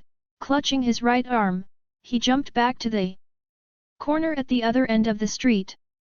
Thanks to the book friend Hehe, the book friend 20230529194502983 for the reward. End of this chapter. Chapter 36 Only You. Chapter 36, Only You, thanks to Mr. Monthly Ticket for the leader. Infinite City. Warm lights filled the entire space, and countless Japanese-style buildings were slowly moving alternately. A cold and deep voice resounded in the space. Haishimu, what happened? Wu Mi sat on a wooden chair on a platform, with his head bowed and his elbows resting on his knees. In the tightly clenched hands, there was rare sweat, and the pale skin looked extremely abrupt at this moment. Anxiety and impatience made him restless. It has been almost 4 or 5 hours since he found the figure of that person and sent Haishimu to Tokyo. As one of the top strings who drew the most blood from him, Wu Qin clearly felt the huge emotional fluctuations from Haishimu just now. He hadn't felt such a big emotional swing from Haishimu for hundreds of years. The last time, the other party claimed to have seen Yuan Shi, who was old and still alive. Have you met him? Really, is that guy? Wu Mi lowered his head, his scarlet pupils constricted, trembling violently, his expression hidden in the shadows, fingers of both hands slightly crossed, leaning against his mouth. If you look carefully, you will find that Wu Mi's fingertips are trembling unnaturally at this moment. Wu Mi knew in her heart that even Haishimu had met that guy. I'm afraid I can't hold a knife. This is well founded. On a certain day 300 years ago, Wu Qing saw with his own eyes that Haishimu came back in embarrassment with only a little skin attached to his neck. However, Haishimu is also the most powerful ghost besides himself. This is also one of the reasons why Wu Mi asked him to go. Monster! As if remembering something, Wu Mi's face became ugly, and he frowned. He stood up abruptly, his chest was heaving rapidly, and he reached out and pulled the tie around his neck. After struggling for a while, Wu Mi made a decision that required courage. He slowly opened his eye sockets wide, the lines of his pupils trembling slightly like the blooming flowers of the other shore, and the whites of his eyes were slowly covered with scarlet bloodshot. He was connected to Hei Mouse. Vision. Slowly open your eyes. The goal of entering is the dark street and the arms of Haishimo that can be seen in the corner of the field of vision. Rustle. Just when Wu Mi tightened his mind and was about to take a closer look at his surroundings. No one said that in the corner of the field of vision, a dazzling light suddenly burst out. Wu Mi looked towards the bright direction almost subconsciously. His expression became stunned. Then panicked. Next moment breath of the sun 12 shapes flame. Dance. The dazzling firelight instantly occupied most of the field of vision.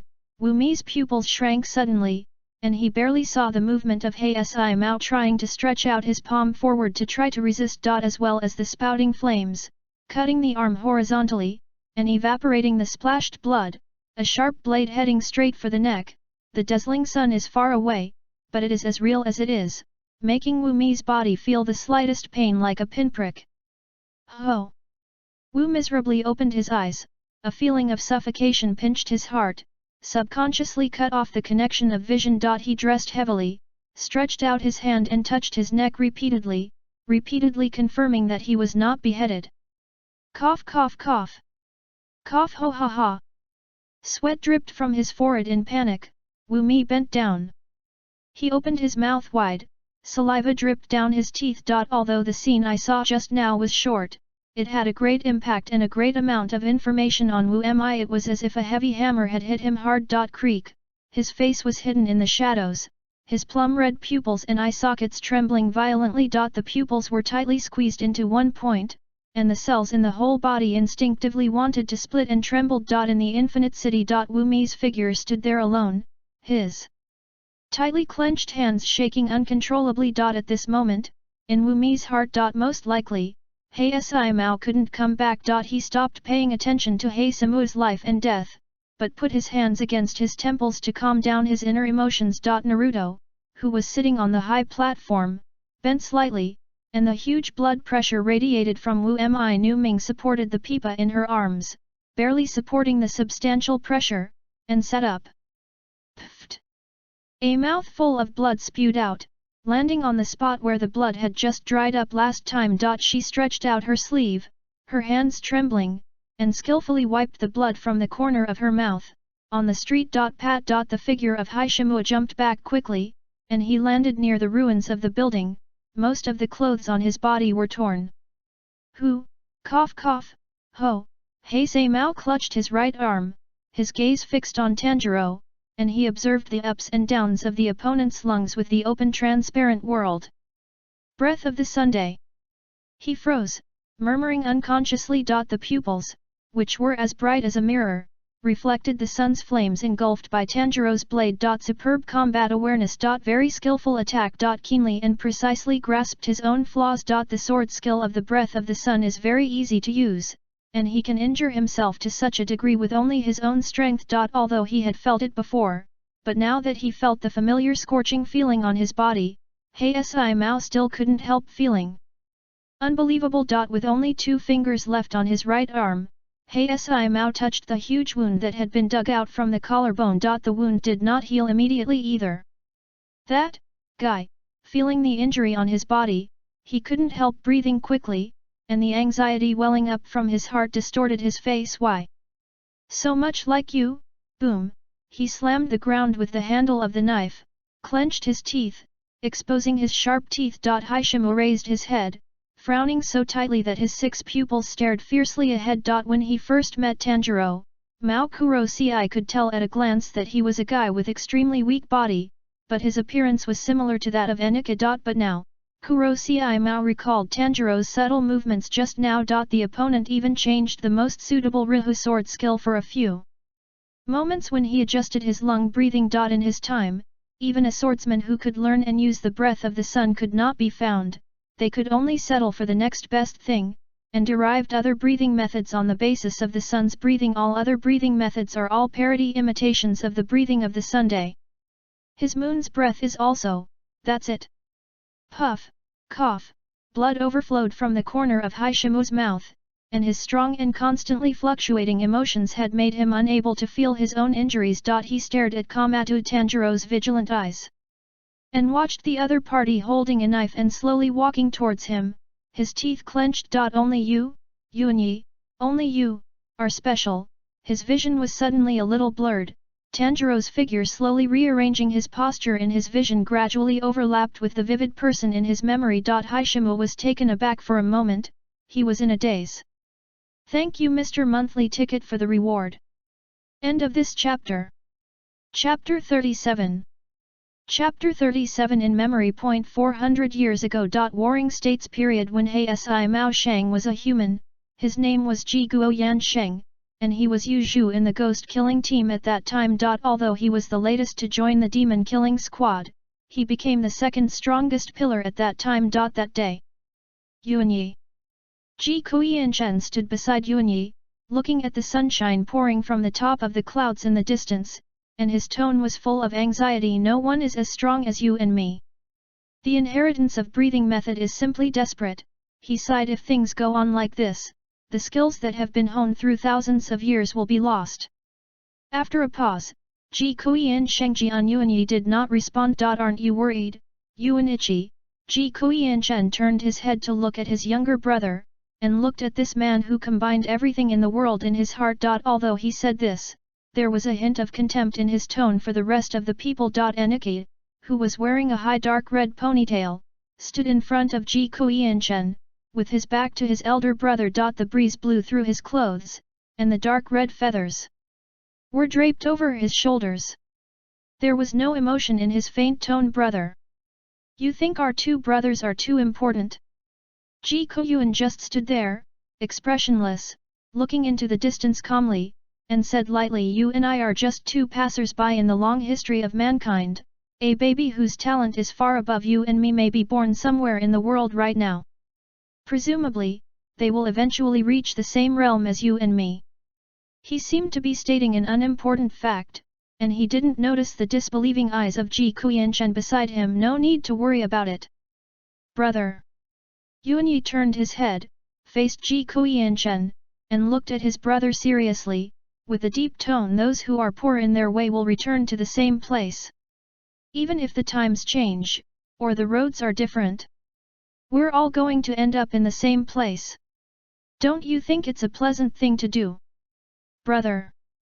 Yuanyi's gentle and deep words echoed in his mind. Wow! The dark red blood flowed out and splashed on the ground, staining the broken stone brick ground red. Heisi Mao held his right arm that had been cut in the middle, the muscles at the wound were tense, and the scorched granulation bulged. Blood still gushed from between the fingers like it couldn't stop. The right arm did not regrow instantly as usual. He subconsciously raised his half-amputated arm and took a look. Bark! A puff of charred white smoke rose from the half of his right arm. Regeneration, hindered, in a daze. Haishimo looked at Zaemin Tanjuro not far away, and he saw the originally black blade in Tanjiro's hand. At this moment, the black knife in his hand was filled with smoke, and it started to turn red and hot from the middle. Same as Yuichi, red knife. At this moment, all the thoughts in Heisi Mao's mind became clear, and he seemed to understand something. I see. Looking at Tanjiro's appearance, Haishimo Mao suddenly took a quick breath.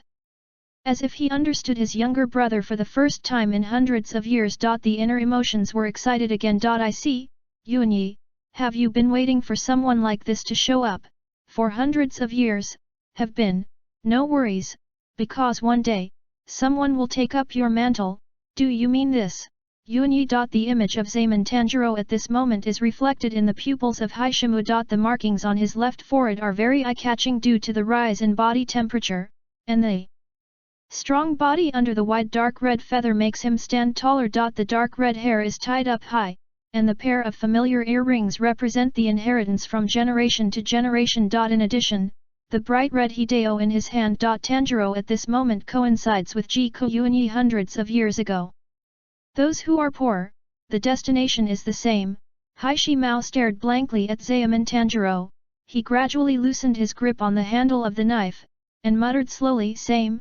Suddenly, Heisi Mao felt that he seemed to understand Yuanyi's thoughts 400 years ago. This made him, who had never been with Yuan before, feel a little surprised. It was joy from the bottom of my heart, but this emotion made Haishimo Mao himself startled. It's my path, wrong, Hsi Mao murmured in a low voice. He raised his left hand and looked at the protruding veins and dark nails on his arm. The poor. He chose to become a ghost at the beginning, whether this path was right or wrong. Hsi Mao thought about this question once when he saw Yuan Yi's clothes when he was young. But this time, the emotions of the elderly and Yuan couple once echoed in his heart. How sad, brother, on the street. Pointless. Everything you do is meaningless. It's pointless to fight here, Pat. Black Death Mao straightened up. Slowly, he no longer covered his wound, but looked at Tanjuro generously. He emerged from the ruins. He knew that he lost. He lost again, whether it was strength or thought. Lost to the person in front of him who looked like Yuan Yi. Lost to Anika who had predicted today's scene 400 years ago. At that time, he was anxious that he didn't want his sword skills to be lost to the next generation. But Yuan Yi has already set his sights on hundreds of years, or even longer. Complete defeat. But at this moment, there was no trace of the anxiety in his heart at all.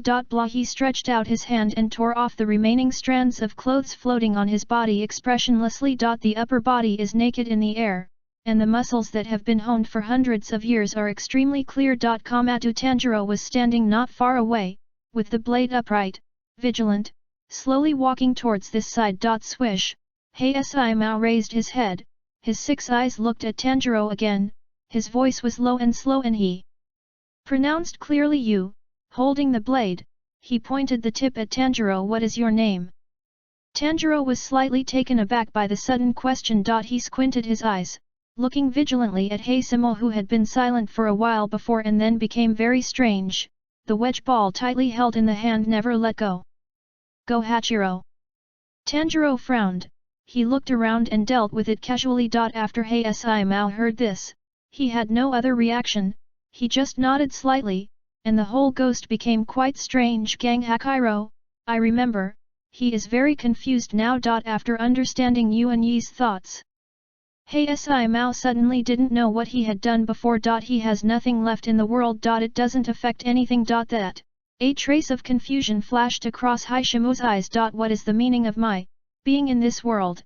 Then. Tanjuro took the opportunity to pant and adjust his breathing. Hsi Mao lowered his head, and took out a small purple-pink bag with delicate patterns from the black hakama. Inside the bag was a rough wooden flute broken in 2. Swish, Hsi Mao turned into an afterimage and left here. Regarding the edition of the new book issue will shorten the entire development time of the new book issue, so I am going to return it together when it is on the shelf. Although I don't know if I can finish it in one go. Storm crying. End of this chapter. Chapter 38 Zhu Shi Wants Blood. Chapter 38, Zhu Shi Wants Blood. The moonlight sprinkled in the night sky, covering the dark streets with a layer of white gauze. In the dark night, 2 figures were quietly touching the street from the corner, as if they were looking for something. In the ruins of houses. Phew, it's finally taken down, holding a bomb, Ganluyi Mitsurai, who had just finished wiping the sweat off her head, breathed a sigh of relief, and leaned against the broken wall behind her. Defuse the bomb next to the winding one. Cold sweat dripped from Amroji Mitsurai's forehead just now. She almost gave up and threw the bomb at the 6-eyed ghost, but considering the distance and the problem of easy accidental injury, it was not thrown in the end. I don't know what happened to Mr. Zayaman and Mr. Purgatory. I just defeated 12 ghost moons, and now I'm running into them again. Having said that, 6 eyes, terrible and disgusting. Thinking of this, she became nervous. Sudden. Amroji Mitsurai noticed that the sound of the blades colliding continuously from just now had stopped. And it doesn't sound anymore. She froze for a moment. Ganluyi Mitsurai, who was hiding in the ruins, poked her head out. She scanned the surroundings and found that one of the upper strings standing outside her bunker just now had disappeared. Ganlu Temple looked around in a daze. That 6-eyed ghost? No. Gone. In her arms was a bomb whose hour hand stopped counting down. Ambush, or, run away. Ganlu Temple was wondering, and stood up from behind the ruins. She turned her head slightly, and noticed the 2 standing in the middle of the street. It's Mr. Purgatory. And that Uncle Stove Gate. They were standing there, not knowing what to talk about. Both of their knives have been put away, and they seem to be fine. The crow also landed on Mr. Purgatory's shoulders. Very good, both look fine. Turning over the ruins, Ganlui Mitsurai held the bomb, waved her hands and ran towards the two people. Mr. Purgatory. The two people who were talking heard the shout from one side, and they all looked in the direction of Ganlu Temple. Ganlu Temple. Purgatory Kyojuro turned his head, seeing Mitsurai's peaceful appearance. He smiled and heaved a sigh of relief. You're all right. That's great. Purgatory-san and Zayamon-san too. Ganlui Mitsurai ran up to the two of them, panting, and nodded vigorously. She looked at Tanjiro at the side and hesitated. Mr. Zayamon, that ghost just now, he left. Tanjiro exhaled, looked at the place where Haishimo was standing just now, and said he can still fight, but he's gone. Now, there should be no ghosts around. He was holding the handle of the Kagemaru, and the scabbard of the Hikari saber was empty. Haishimo left, and he left decisively. Tanjiro was a little surprised. He just chopped off one of his arms. Just to test yourself, but it doesn't seem necessary, although it is not clear what happened to the other party. But this time, it finally survived. Don't let your guard down.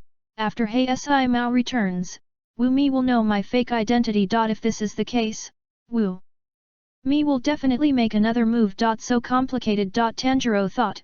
He sighed slightly, feeling a little tired in his heart. Just think of a way to kill Wu Mi in advance. Come back to your senses. Amroji Mitsurai was holding the bomb, and her eyes moved back and forth between Purgatory Kyojuro and Tanjiro. So strong, both are so strong. I see. Kanroji Mitsurai nodded lightly when she heard Tanjiro's words. With some frustration in her tone, she looked at the bomb in her arms. Sorry. I'm obviously a team member, but I can't help you with anything. Hiding behind the ruins, snapped Nanlu Temple. No need to apologize. Purgatory Xing Shulang stretched out his hand and patted Gan Lucy on the shoulder. His orange eyes were shining brightly, and he comforted Gan Lucy with a smile. For the first mission, you have done enough. With your help, the rest of the team members are all fine, aren't they? Xing Shulang's eyes fell on the arms of Ganlu Temple, which was a time bomb that had been dismantled. You also dismantled the bomb, avoiding more casualties. Well done. As he spoke, he raised his head, laughed twice, and patted his chest. It's me. As a Class A team member, in the battle with 12 ghost moons, I can only watch from the sidelines. It's really embarrassing. Purgatory Kyojuro's thick black sword eyebrows were erected, his piercing eyes turned his head, and looked at KAMADO. Tanjiro, I really want to find a crack in the ground and get in. Even though he said this, at this moment, Xing Shulang's heart was incomparably turbulent. After seeing such a battle, he couldn't wait to go back and strengthen his training. As long as you are as strong as Mr. Zayamon, even a father must be moved. It seemed that he had sensed the increasingly fiery eyes of Purgatory Xing Shulang. Tanjiro and Kyojuro looked at each other, but he held the handle of the knife without speaking. His strong body has not faded, and he still maintains his strong body. At this moment, blood rushes through the body. As long as there is enough regeneration force filling his body, he will always maintain this state. Although this cannot fundamentally solve his own problems, it is enough for now. But it would be better if he could find a way to directly replenish his own body. Mr. Purgatory. Gan Lucy Mealy heard the words, hugged the bomb, looked at Purgatory Xingjiro with teary eyes, and said gratefully, thank you. Just when several people were talking. Behind them, not far away. Russell, there were light footsteps. I found it. A tiny voice sounded slightly. A young man wearing a white haori, with white hair on the top of his head and azure hair, was squatting on the ground sneakily. On his forehead, there was a piece of paper with eyes drawn on it. It seems that because of this piece of paper, the three of Tanjiro who were standing not far away seemed not to notice the situation here. Beside the man, a beautiful woman in a dark purple kimono squatted there. Master Zhu Shi, you don't need to do such a dangerous thing, I can do it alone. Yoshiro turned his head, and he said to Zushi beside him, lowered his voice, slightly covered his mouth with his hands, and his tone was full of worry. It will be troublesome to be discovered by those ghost hunters. My blood ghost technique is just a cover-up, and it can't hide us perfectly. Also, that 12 ghost moon just left, it's too dangerous. It's okay, Yoshiro. Zhu Shi just shook her head lightly, her lavender eyes were lowered like mist. Nothing. This is what we have to do. Saying that, Zhu Shi stretched out his hand, took out a delicate wooden box from the sleeve of the kimono, and gently opened it. Pat. From it, she took out a finely crafted needle tube with a pointed end as a blade. But a storage space in the handle. Zhu Shi lowered his head and looked in front of the two of them. Lying on the ground in front of the two of them, surprisingly, the half-arm that was cut off by Tanjuro just now belonged to Haishimu. Zhu Shi put the scalpel-like needle on the half-amputated arm. Press slightly harder. Puff, there was the sound of a knife piercing into flesh. Swish, Tanjuro, who had his back turned to them in front of them, turned his head suddenly and looked here. End of this chapter. Chapter 39 Black Death Mao and Number 039, S Severed Arm. Chapter 39, Black Death Mao's Severed Arm. Oops, has it been discovered? Yoshiro, who was suddenly stared at, felt his scalp go numb, and his body froze in place, maintaining the movement of reaching out his hand to block Zhu Shi, without moving. Cold sweat trickled down his forehead. Yoshiro's dark purple vertical pupils stared at Tanjiro, who turned his head, and he could clearly see the whole process of this man's battle with Kamizuruichi just now. This guy, Tanjiro's figure was reflected in Yoshiro's eyes. Extremely dangerous, although the leader of the ghost hunters had contact with Lord Zushi, but ordinary ghost hunters don't know the existence of Lord Zushi. Once you meet a ghost hunter, there is a high probability that you can't explain it clearly, and then the other party will slash with a knife. If this person is the same, then he may not even have the chance to explain. Let alone escape. He will be decapitated in an instant. Yoshiro's heart rose to his throat. It doesn't matter to me, but Miss Zushi absolutely can't. Creak, Yoshiro clenched his fists. Feng K. Yoshiro, who used vampirism to hide his mansion in a corner of Tokyo, and lived in peace, suddenly felt the shaking caused by a violent explosion. The source of the explosion was near his and Zhu Shi's mansion. Similarly, Zhu Shi, who was doing the experiment, also noticed the explosion. Driven by inner worries, Zhu Shi decides to go out to observe the situation. Then after Yoshiro's useless protest, he could only follow Zushi, and the two of them came to the place where the explosion happened. At the beginning, the two only saw the injured, and they urgently performed treatments such as hemostasis or cardiopulmonary resuscitation. Until Zhu Shi saw a flash of light suddenly appearing on the rooftop not far away. It was the same light that she saw 300 years ago. Then, the two of them were in the corner, witnessing the whole process, from the second being headed by a knife owl to the first running away with a broken arm. And now, the purpose of Zushi and Yoshiro is for the blood of Shangxian no. The blood of the ghost who is closest to Oni Maisuji is a rare and precious experimental material for Zhu Shi, who wants to kill Wu Mi completely. Before this arm was reduced to ashes, she wanted to get as many valuable things as possible. Master Zushi. Yoshiro lowered his voice extremely, he stretched out his arms to block Zushi's body, and said to behind, run. Juz didn't speak, she just raised her head slightly, and Tanjiro looked at each other with dark purple eyes. Seeing that the other party didn't move, she lowered her head and slowly took out the second needle from her cuff. Puff, once again, it plunged into the arm of Black Death Mao on the ground, drawing blood. Master Zushi. Seeing this, Yoshiro became a little nervous, his eyes kept moving back and forth between Tanjiro and the position behind him. Calm down, Yoshiro. Zhu Shi lowered her head and looked carefully. There was also thin sweat on her head, but it was not because of nervousness or panic that gentleman didn't do anything. Her voice was gentle and calm. Continue. When Yoshiro heard this, his shortness of breath gradually calmed down, and his mentality gradually calmed down. After calmly observing for a few seconds, he found that Tanjiro turned around and started talking with those ghost hunters again, completely relieved. Yes, Master Zhu Shi. At the same time, He withdrew his hand blocking Zhu Shi, but turned around and squatted in front of Zhu Shi. His face is calm. Yoshiro also took out the needle and started to pierce Haishimu's severed arm. At the same time, he secretly raised his eyes and glanced at Zhu Shi. Miss Zhu Shi, who is calm, is so beautiful, as expected of Miss Zushi, the two are ahead. Is it Zhu Shi?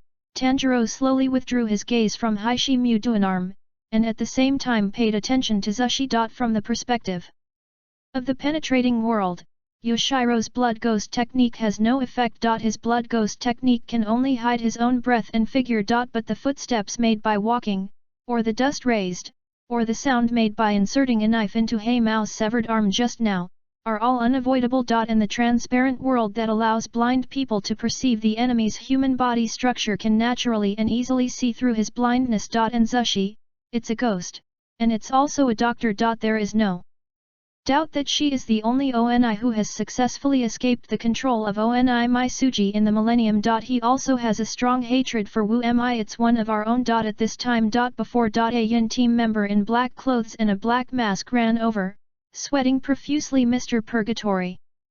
Mr. Stovegate, Pat, stepping on his feet and stopping in front of the three of them, he bent down and wiped the sweat from his forehead, panting and said, Hidden troops are on their way.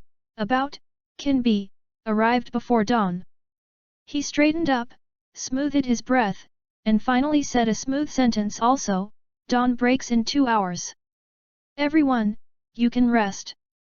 While speaking, the fastest runner looked around subconsciously, and immediately sweated coldly on his forehead. The houses around the street are almost all densely packed with cracks, and collapsed buildings are everywhere. Blood was also splashed on all kinds of gravel. What happened here? Yin's eyes slowly widened, with bloodshot eyes spreading in them. He had also participated in cleaning up the battlefield before, but he had never seen such a wide-ranging battle. Thinking of this, Minjian closed his mouth tremblingly, and did not speak again. Purgatory. Kyojuro nodded vigorously to Yin, then patted the other person on the shoulder familiarly, walked past him, and said in agreement, thank you.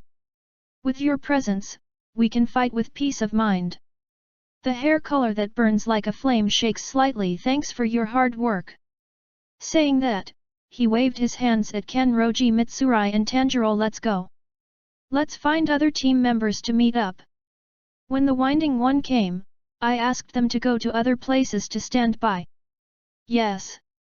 Genluyi Mitsurai raised her clenched fist and followed Kyojuro's figure. Yin on the side looked at seeing Xiaolang who walked past him, and looked back at the other's blonde figure, dazed. Tanjiro stood where he was, he didn't move. When Kyojuro realized that there was one person missing and turned to look at him, Tanjiro explained slowly, you go first. I'm in Tokyo. I have a friend and I want to meet him. Purgatory. Kyojuro heard the words, he didn't think much, and nodded concisely, then waved to Tanjiro. I see. When you come back, remember to come to me and visit the Purgatory house. My father will definitely welcome you too. Seeing Xiaolang yelled. Then turned and left with a smile. Kamado. Tanjiro waved lightly as farewell. Watching the backs of the two gradually move away. Then he turned around. Puchi, he looked at the two ghosts who were still squatting on the ground, poking back and forth at Heisamu's arms.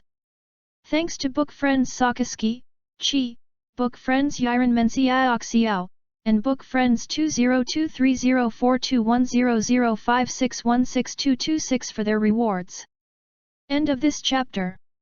Chapter 40 Battle Memory Part 1. Chapter 40, Battle Memory Part 1. Master Zhu Shi, do you want to take the finger bones too? Just in case, take it. Yes. Remember to take samples of muscle tissue and skin tissue. Understood. Light footsteps approached. Pat.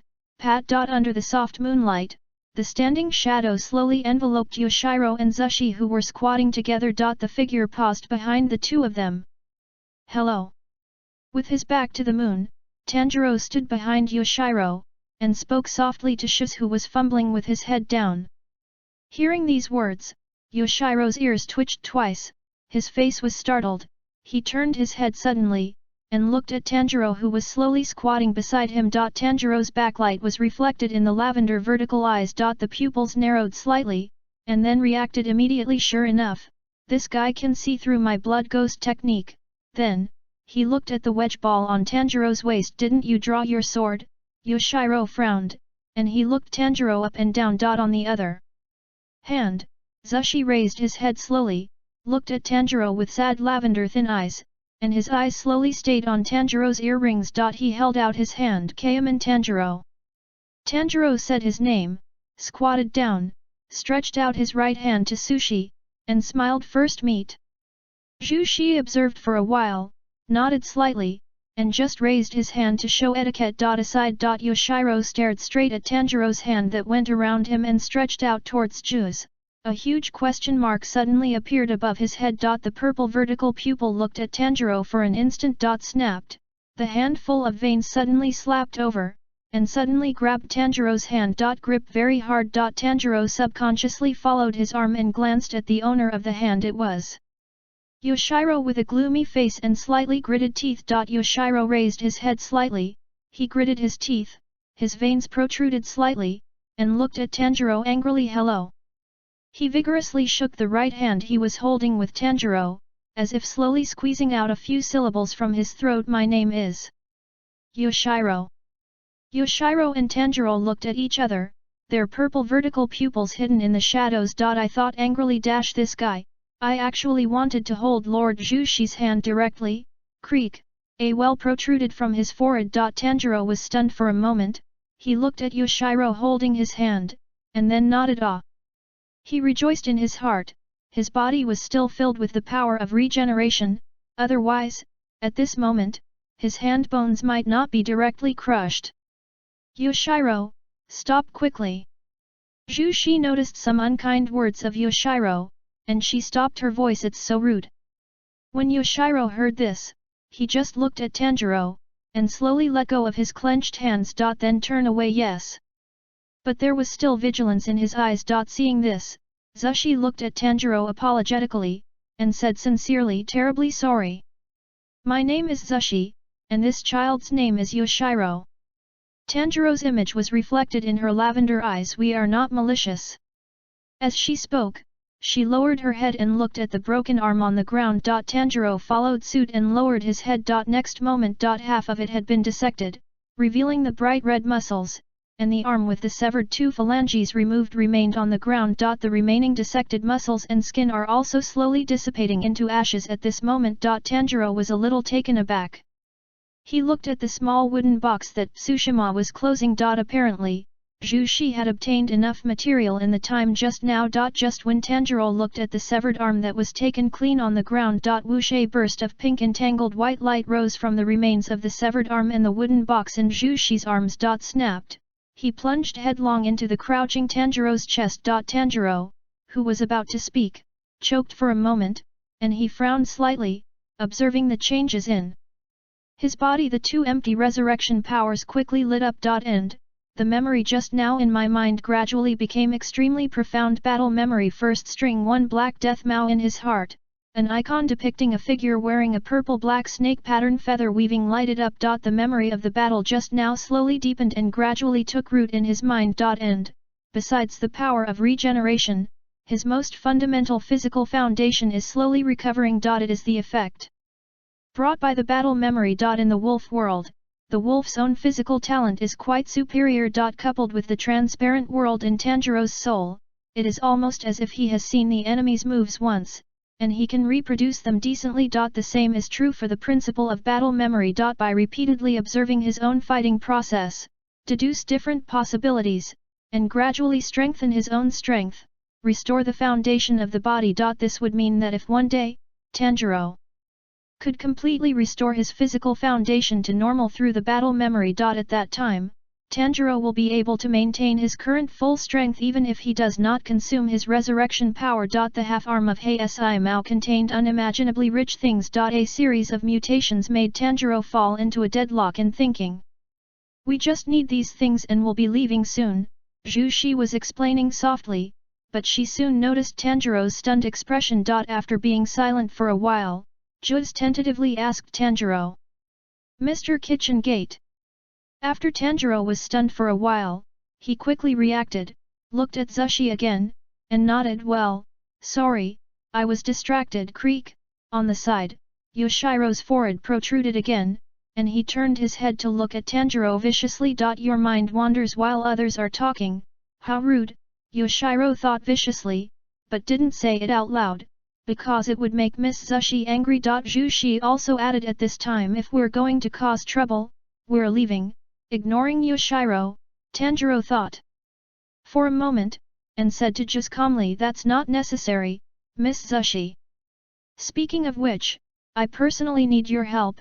Tanjiro looked into Tsus's pupils, his tone was full of consideration and thought. Now, the recovery of the body is based on the combat memory, but the recovery path that can be found must be found. And in the original world line, there is no existence of oneself. Medusa turned into a ghost.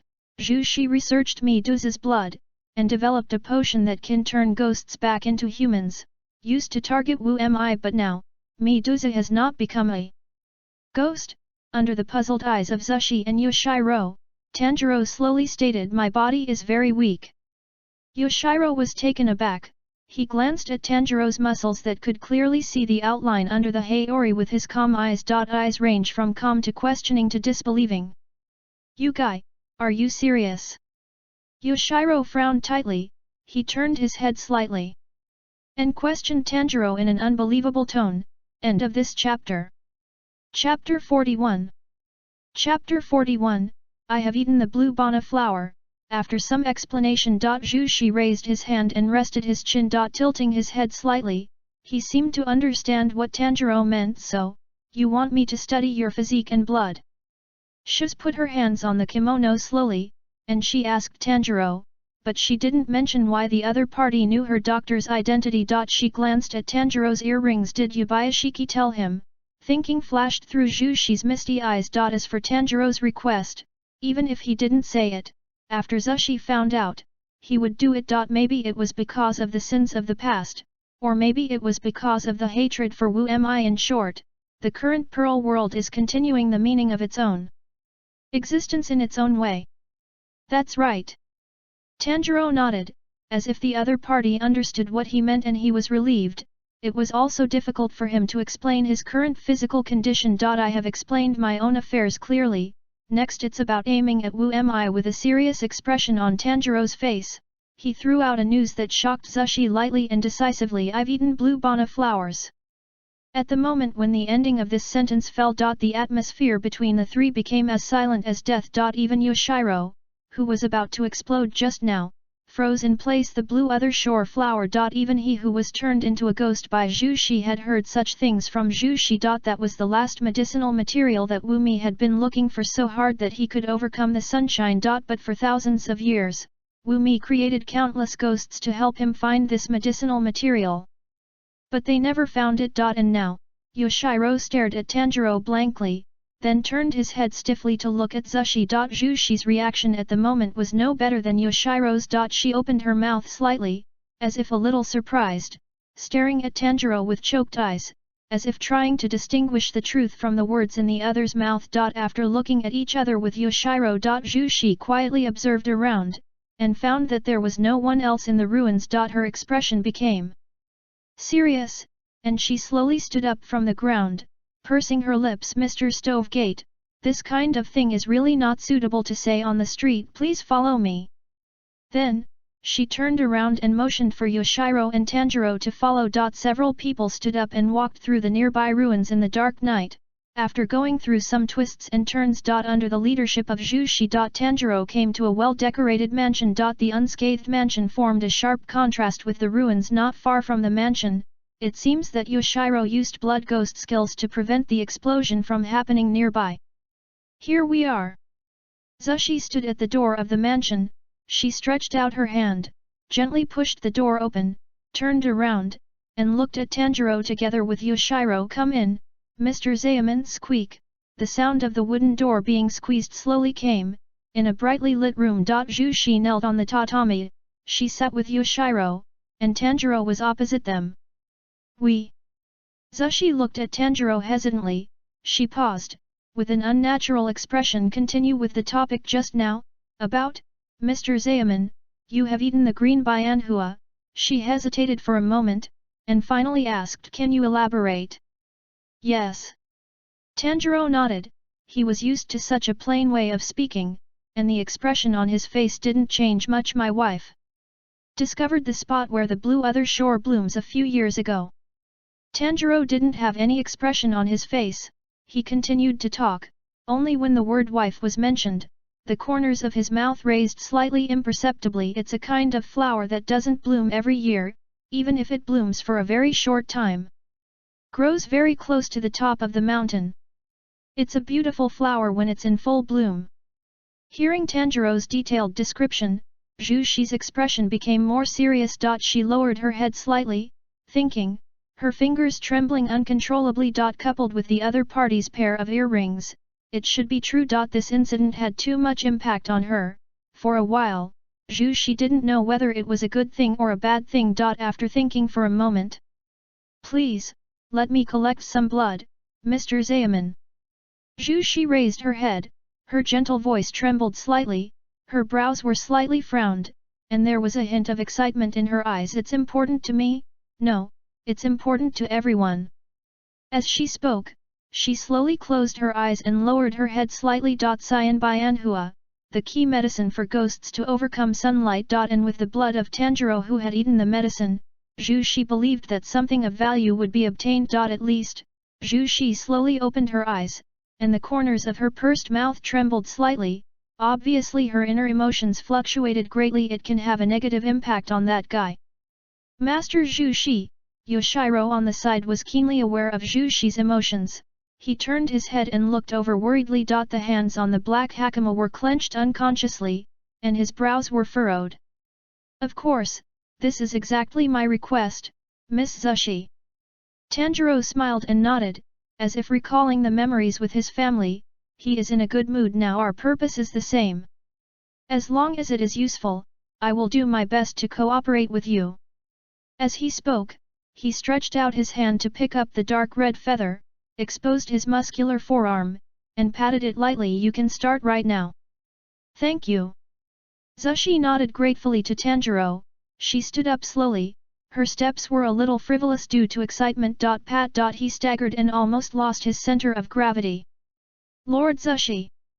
Seeing this, Yoshiro rushed up, stretched out his hand to support Zushi, and hurriedly said, sit down, I'll take care of the rest.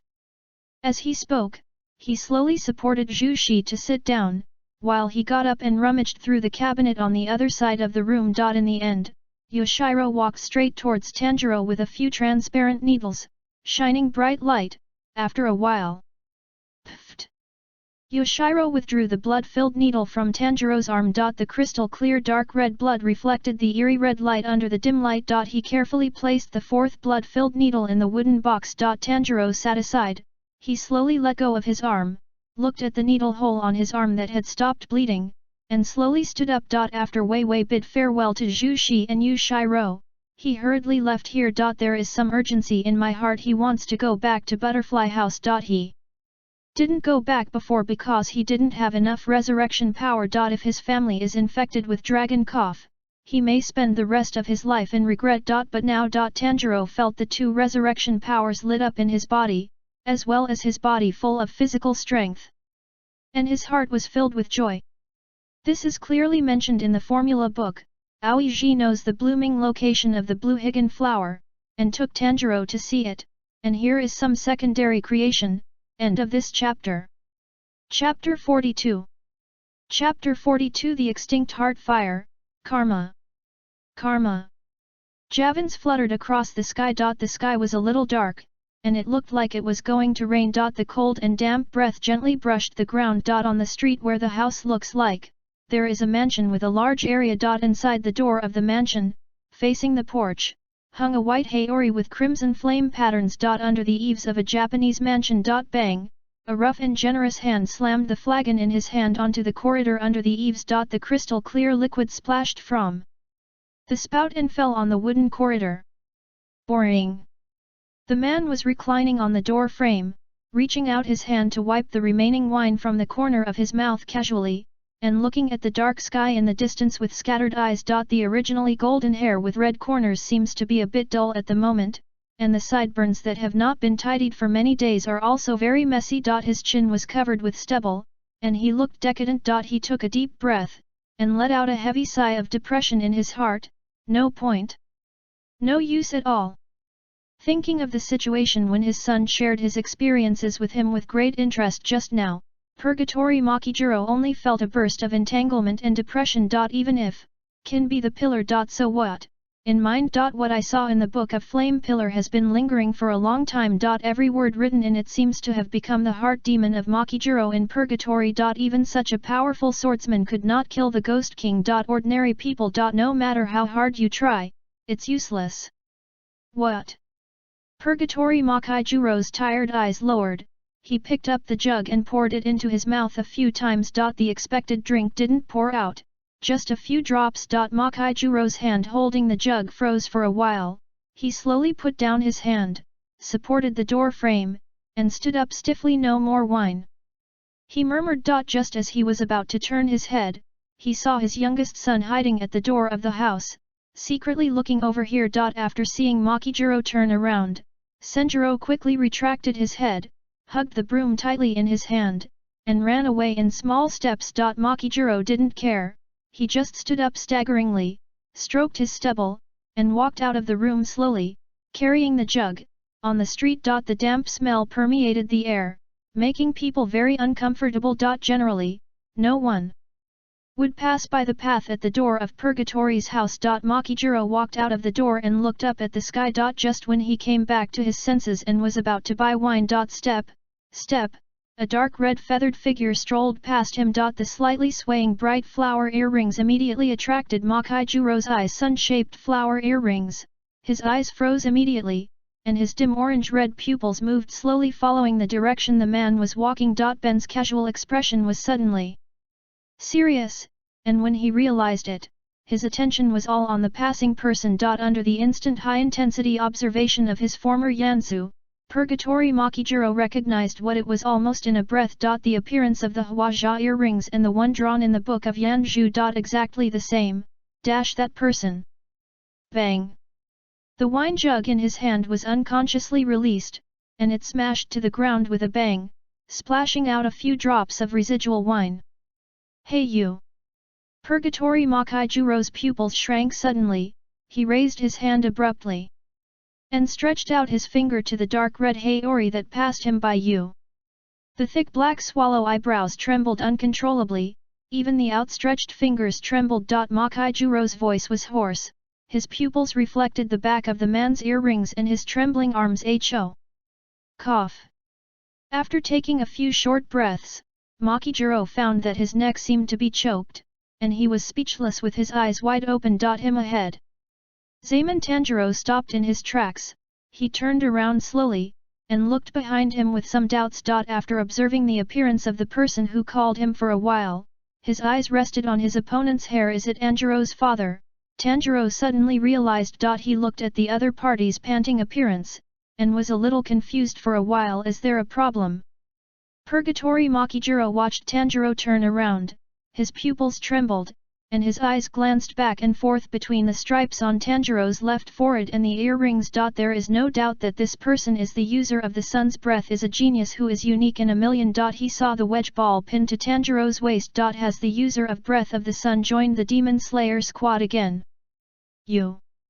Purgatory Makijiro's tone weakened, and he slowly put down his hands.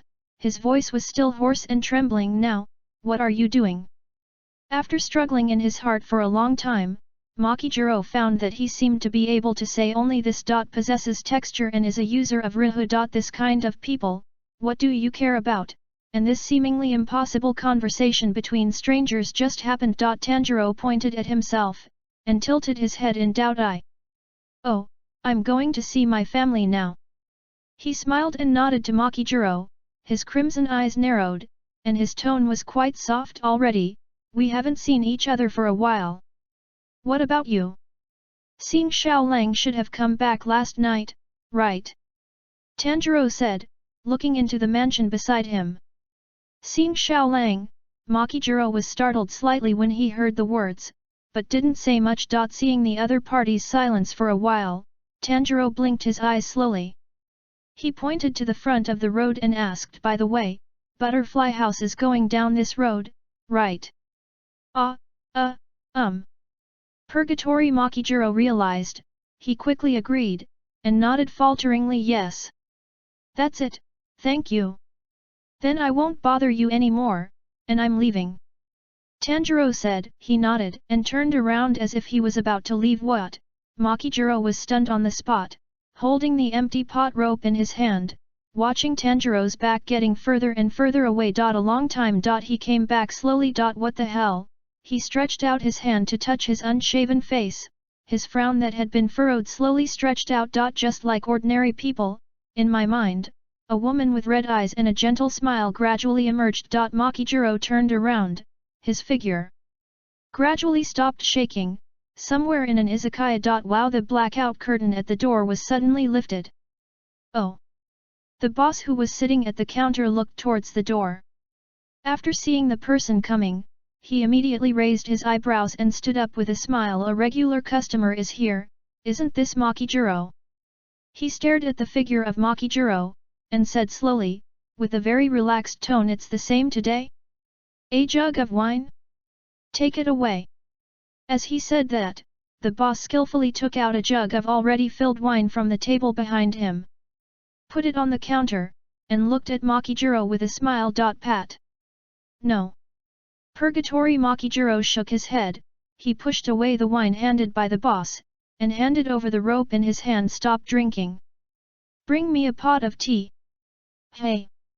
The boss made an unbelievable expression, as if he didn't hear clearly, and put his ear close to Makijiro. "I'm sorry, I seem to have a problem with my ears, Mr. Makijiro, please say it again." As he said that, the boss raised his eyebrows and narrowed his other eye with an exaggerated expression. "Please bring me a pot of tea." Makijiro seemed to have gotten used to the tone of the boss.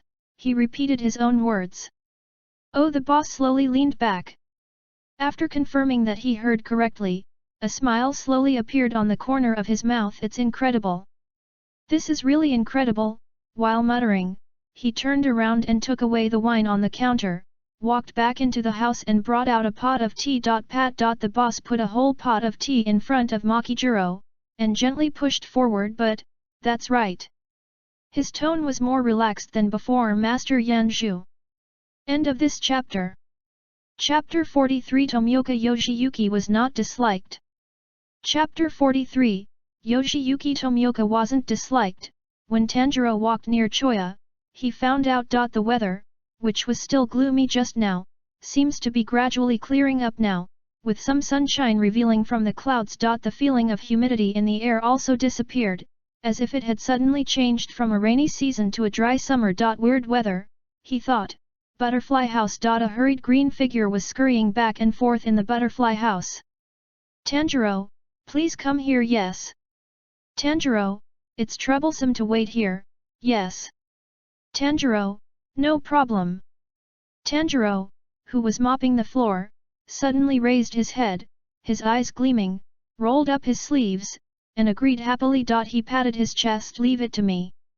After Tanjiro finished speaking, he was full of energy and continued to drag the floor. Aside. A few yin stood there, gathered together, talking about everything. "Wow, this kid is really capable, it seems to be the type who can't take time off. We do have a lot of free time." The other side. In the courtyard. Yoshiyuki Tomioka was sitting in the courtyard. He was expressionless, sitting upright, his dark blue eyes were like bottomless pools, calm and calm. Even, there are a bunch of children noisy around him. "Brother Yang. Is this the sun wheel sword that Grandpa Rinaki said?" Majang was curiously sitting next to Yoshiyuki Tomioka, staring at the saber at his waist with starry eyes, trying to reach out and touch it from time to time. "So cool."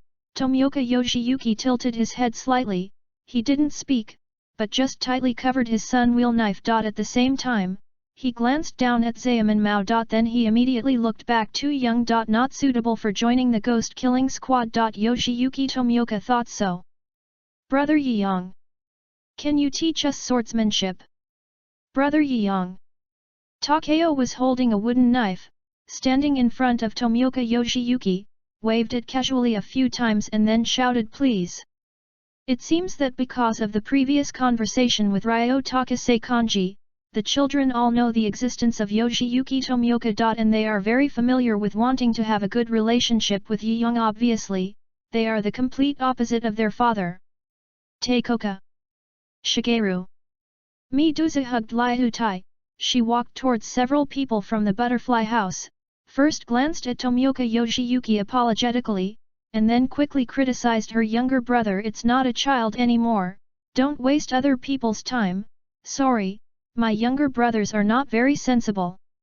Medusa then said to Tomioka Jiuhu apologetically. At this time, Liu Tai in Medusa's arms suddenly opened his hands and laughed happily. Brother Yi Yang, at this time. Tomioka Yoshiyuki, who was silent at first, raised his head and looked in the general direction of the gate of Butterfly House. There was a figure walking towards this side. Tread.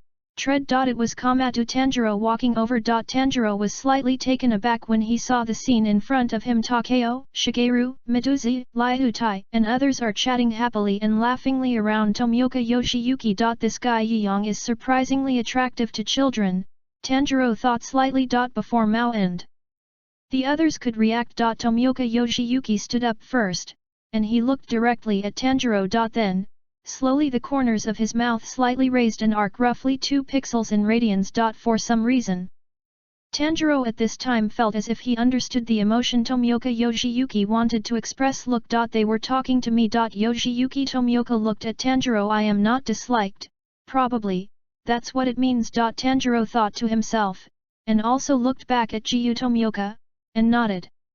Ah! It's father! Father is back! At this time, the sharp-eyed Shigeru turned his head and followed Tomioka Yoshiyuki's gaze to Tanjuro. The moment he saw Tanjuro, Shigeru froze for a moment, and then suddenly the corners of his eyes turned red. With the corners of his mouth puckered and the tip of his nose sore, he yelled, and immediately let Tomioka Jiuho go, and ran towards Tanjuro. Father! Tanjuro opened his hands and bent slightly to hug Shigeru, when he noticed the teardrops from the corners of Shigeru's eyes reflecting the sunlight. I was stunned for a moment. Snapped. Mao jumped up on the spot in front of him, slapped his head like a piece of rice cake, and yelled from excitement to howling father. I thought you had already gone to the kingdom of heaven.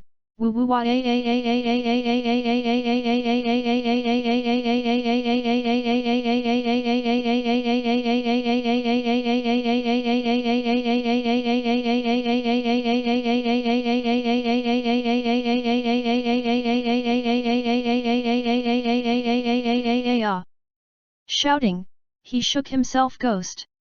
It's so scary.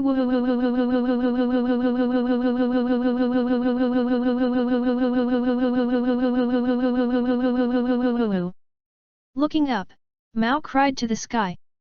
Okay, I'm fine. Tanjuro patted Shigeru who was hugging his face helplessly, comforting him. Mao, let go, I can't see the way. At the same time, under Mao's yelling, the eyes of other people were also attracted. Father!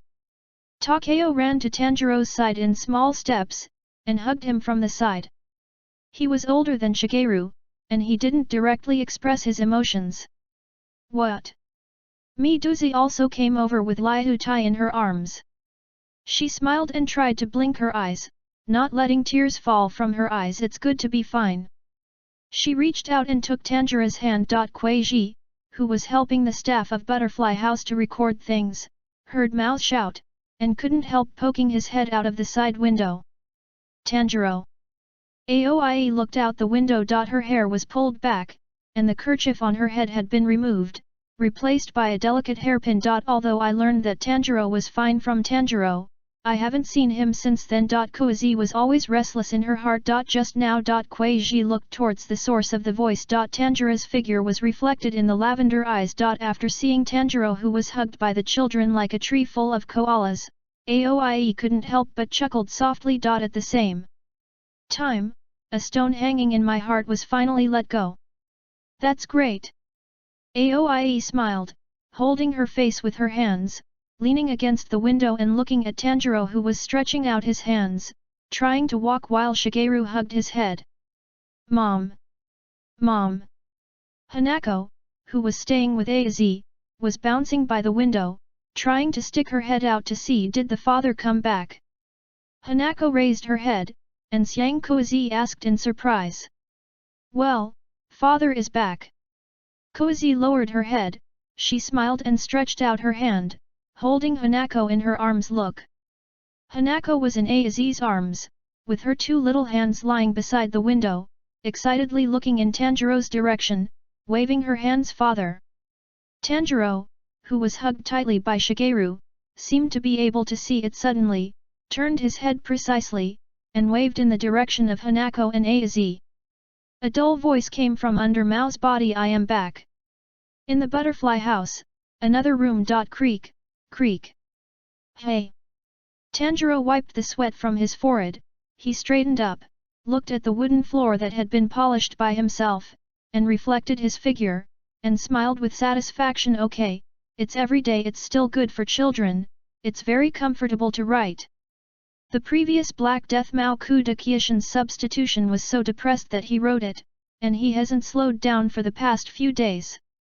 At the same time, thanks to book friend Suzu Sakura, book friend Reading affects memory, book friend 20230617101954985, book friend Xieying dances and loves Hua Hua, book friend writes melancholy, book friend Mo, book friend is scared by you and I am not a V3 reward. End of this chapter. Chapter 44.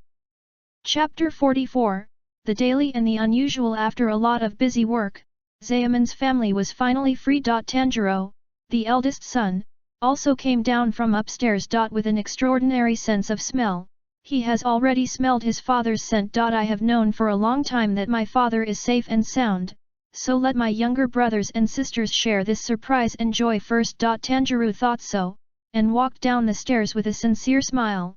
Patio. Tanjiro hugged Shigeru, smiled apologetically at the rest of Choya, and sat down on the corridor facing the courtyard.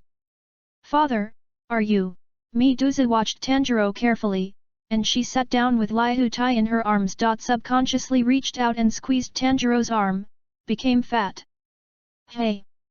Hearing Miduko's words, Shigeru immediately raised his head, put both hands on Tanjiro's face, and rubbed his face rigorously twice. The skinny feeling of the past is no longer there, replaced by a face like a normal person. After feeling the different blood on Tanjiro's face, Shigeru let go of his hand, looking surprised. Real, clap clap. Shigeru patted Tanjiro's chest with both hands, and the expression on his face became more and more surprised. Oh! Brother Takeo!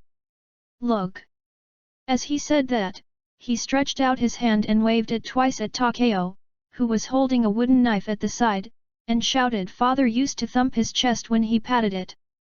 Snapped, as he said that, Mao took another shot. Now it's bang bang. Tanjiro held Shigeru in his arms, rubbed his bald head with his hands, and smiled wordlessly. Mao! Just as Zuxiang finished swinging the wooden knife, he turned his head profusely in sweat, and saw Mao's mischievous scene, which made him look sideways at Medusa in fright. Oops, the big sister who is usually kind and gentle, when she gets angry, she is even scarier than Tanjiro brother when she is angry. Taexiong suddenly felt bad, he glanced at Medusa cautiously. Liu Tai, are you asleep again? Fortunately, Medusa didn't seem to care. Seeing that Medusa didn't look angry, Takeo slowly heaved a sigh of relief. At this time. Da. Mao, stop quickly. Koizi was carrying a few rice balls, and she walked slowly from the house behind them. She was smiling, and she slowly sat beside them. Father will be angry if the trouble continues. Pat, Aoi put the wooden box in his hand aside, and stretched out his hand to take Shigeru who was making a fuss from Tanjiro. Mom, father won't be angry. Right. Shigeru raised his head and smiled happily at Tanjiro, much more lively than before. Aoiji smiled helplessly at Shigeru, then looked worried, and looked at Tanjiro, who looked very normal. She was used to Tanjiro's sallow and emaciated appearance. Now I suddenly look better. Koizi felt a little worried instead. After all, my husband seemed to have met those ghosts and monsters a few days ago. Although I am back safely now, but if it becomes strange, then, thinking of this, Aoiji pursed her lips slightly, frowned, and looked at Tanjiro worriedly with her beautiful lavender pupils. It's okay, Tanjiro. She stretched out her finger, and lightly touched Tanjiro's rosy face twice. It won't be the same again, that time referring to a year ago, after Tanjiro slaughtered a giant bear near his house, he fell into a deep sleep for a year. Will not. Tanjiro just shook his head lightly, then slowly stretched out his hand, taking the dazed Aoie and Shigeru into his arms. He wanted to do this a long time ago. Relax, it's okay. Feeling the sound of her husband's healthy and strong heartbeat, Kuei-ji, who hadn't reacted for a while, suddenly became a little dazed. When Aozi came to her senses, she blushed a little, then hurriedly pushed Tanjiro away, and straightened up again. Tanjiro. Her voice gradually became quieter, her head lowered slightly, and finally became inaudible. It's not at home. On the side, a few children hurriedly dispersed when they saw this, and started playing on their own. Haha. Tanjiro smiled softly. He raised his head to look at the sky under the eaves not far away, and the melancholy in his heart gradually dissipated. Under the eaves, the hilarious laughter gradually subsided into calm. Aoie and Tanjiro leaned together, hands overlapping. In the courtyard, the younger children were running and jumping, while the older children were holding back their serious faces and waving wooden knives. Yes, that's why he fought. Family. Tanjiro looked at Takeo, who was waving a wooden sword, and Shigeru, who was playing in the garden. If there is no misfortune, he might be like this, spending his life happily with his family in a normal way. But now. Click. Tanjiro tightened his grip on the wedge ball around his waist. All goals are ultimately to kill Wu Mi. I am now a thorn in Wu Mi's side. After Si Mao returned, Wu Mi knew that he was not Yuan Yi, and he would definitely send the ghosts who were on the strings like the original book chasing and killing Tanjiro. A sense of urgency rose in Tanjiro's heart. He looked at the children in the garden, and Aoie sitting beside him. He needs to be strong enough to protect his family in front of Wu Mi. Not a single flaw was revealed. The power of regeneration can only solve temporary needs, and the most important thing is to restore the fundamentals of the body as soon as possible. First, battle memory. When killing Shimaji, Tanjiro did not gain battle memory. He knew that the battle memory had a prefix, the memory of fighting the strong. Since Xia is not considered a strong man, half of Shang Yi's arm is enough to have battle memory. Then. Tanjiro raised his head. He was slightly lost in thought to find the winding. However, before that. Click. Tanjiro held up the wedge ball with the scabbard on it. He still needs a sun wheel knife. Right now, he still can't use Chu Yuanyi's Hideo, which is like a divine skill. In the last fight against Si Mao, Wedge-maru became Hideo because of the high-intensity rebound in a short period of time. In other words, it was Haishimo himself who made the wedge pill red. It is impossible for every string he encounters to beat the wedge ball into a knives. But the ordinary sun wheel sword is too fragile.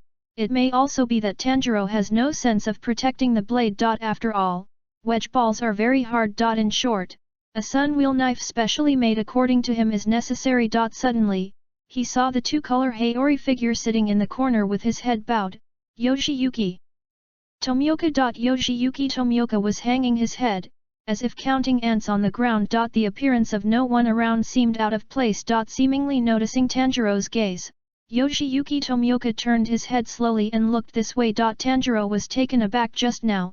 Did Takeo quarrel with Tomioka to learn fencing? Think about this. Tanjiro looked at Takeo, who was standing in the garden, wielding a wooden sword vigorously. He will not send his children into dangerous battles. Basic self-defense, Takeo. In the courtyard, Zuoxiang suddenly turned his head and looked at his father with some doubts. God of Fire, Kagura, do you want to learn? Hearing this, Takeo was stunned for a moment. Next moment. In his ecstatic eyes, there is a star called Won't Miss You.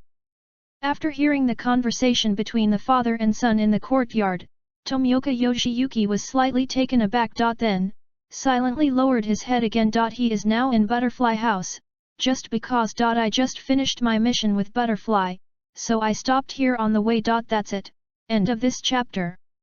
Chapter 45 Heaven.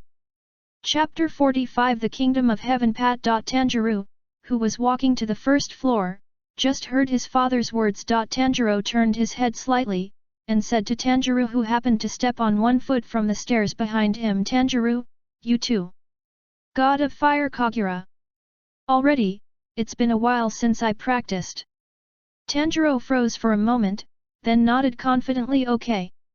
At the same time. The other side. Zhu Shi's mansion. In the room. The dim light flickered slightly, but the tiny flying insects that can be seen everywhere are not here. Incredible. Zhu Shi was kneeling in front of the table. She was looking down at the blood drop under the microscope. This is the blood sample provided by Tanjiro. Her pupils trembled slightly. At the beginning, Zhu Shi only found that Tanjiro's blood cells were more active than ordinary people. But when she was next to Tanjiro's blood after adding a drop of his own blood for the experiment, everything has changed. Tanjiro's blood cells are slowly eroding her cells, and using this as nourishment to support himself to survive. Unheard of. Zhu Shi slowly raised her head, and she took a deep breath. This method of absorbing the life force around him for his own use made Zhu Shi feel a little dizzy for a while. This is just like another Wu Mi. Just when Zhu Shi wanted to stand up and get something to record all this. Suddenly, her legs went limp. Bang! He slammed his hands on the table. Yoshiro! For some reason, Zhu Shi covered her forehead. She felt a little tired and dizzy. She yelled softly. Her body gradually weakened. The eyelids seemed to become extremely heavy, and one wave after another of drowsiness seemed to be pressing heavily on her surroundings, trying to drown her. Creak! The hand supported on the table slowly and feebly slipped, and the whole person also fell to the other side as if losing weight. Lord Zhu Shi! Yoshiro, who rushed over, saw that Zhu Shi was about to fall, so he quickly stepped forward and supported the fallen Zhu Shi. Yoshiro's face was pale. He supported Zhu Shi, and looked around anxiously. Can you still hear me? Master Zhu Shi! Master Zhu Shi! Zhu Shi's consciousness gradually blurred. She was confused and wanted to open her eyes, but at the last moment before her vision fell into darkness, what she saw was Yoshiro's expression of anxiously shouting. The hand that was just about to be raised fell powerlessly on the floor. Then consciousness is drowsy and fuzzy. It was an extremely dark darkness. It feels like a long time has passed. What? Zhu Shi felt that his body seemed to be sinking. In this boundless darkness that was thick enough to drown everything, countless cold hands grabbed her limbs. Sink. At last. The darkness dissipated. In front of a blinding light. Zhu Shi was dazed and opened his eyes. She lay flat on the soft ground, staring blankly at the sky. Into the purpose. It is a wisteria forest. Here, where is it? Zhu Shi reluctantly opened her eyes, adapting to the light. She covered her head, and slowly supported herself from the somewhat soft ground. Difficult to look around. With dazed eyes, he could only vaguely see the wisteria flowers in full bloom all around him. She tried to raise her hand, but suddenly found that there was something binding her hands and feet. Those invisible things grew out of the ground and were tied to Zhu Shi's limbs. What is this? Just when Zhu Shi was confused. A childish voice. From behind Zhu Shi, Mother. It was a small figure holding a ball. She was standing behind Zhu Shi at this moment, maintaining the appearance of just picking up the ball, and shouting at Zhu Shi. After this familiar call, Zhu Shivan's bewildered body suddenly froze, as if his heart was tightly grasped. Confused thoughts suddenly became clear at this moment. She didn't dare to think about it. Zhu Shi's breathing became short of breath, and she seemed a little unbelievable, but the emotions she poured out were far beyond her own imagination. His eyes were trembling. The tip of his nose was a little sour, and he felt heavy in his eyes, and the grief in his heart instantly overwhelmed everything. Zhu Shi pursed his lips tightly, his eyes were red, and he turned his head slowly. The moment she saw the vague figure behind her, Zhu Shi's tears welled up in her eyes, and her voice trembled with grief, with a crying tone, Mixiang, is it Mixiang? As he said that, Zhu Shi almost subconsciously stretched out his hands towards the familiar figure, wanting to embrace him. But as if she thought of something, Her outstretched hand suddenly wanted to retract as if she had been electrocuted. Mom! The young figure dropped the ball in his hand, and ran towards Zhu Xi with a happy smile. Flutter, then, he threw himself into Zhu Xi's arms. Zhu Xi felt the heavy weight in her bosom, and her tear-filled eyes froze for a moment. Then, she hugged the young figure in her arms tightly with both hands, as if she didn't want to be separated again.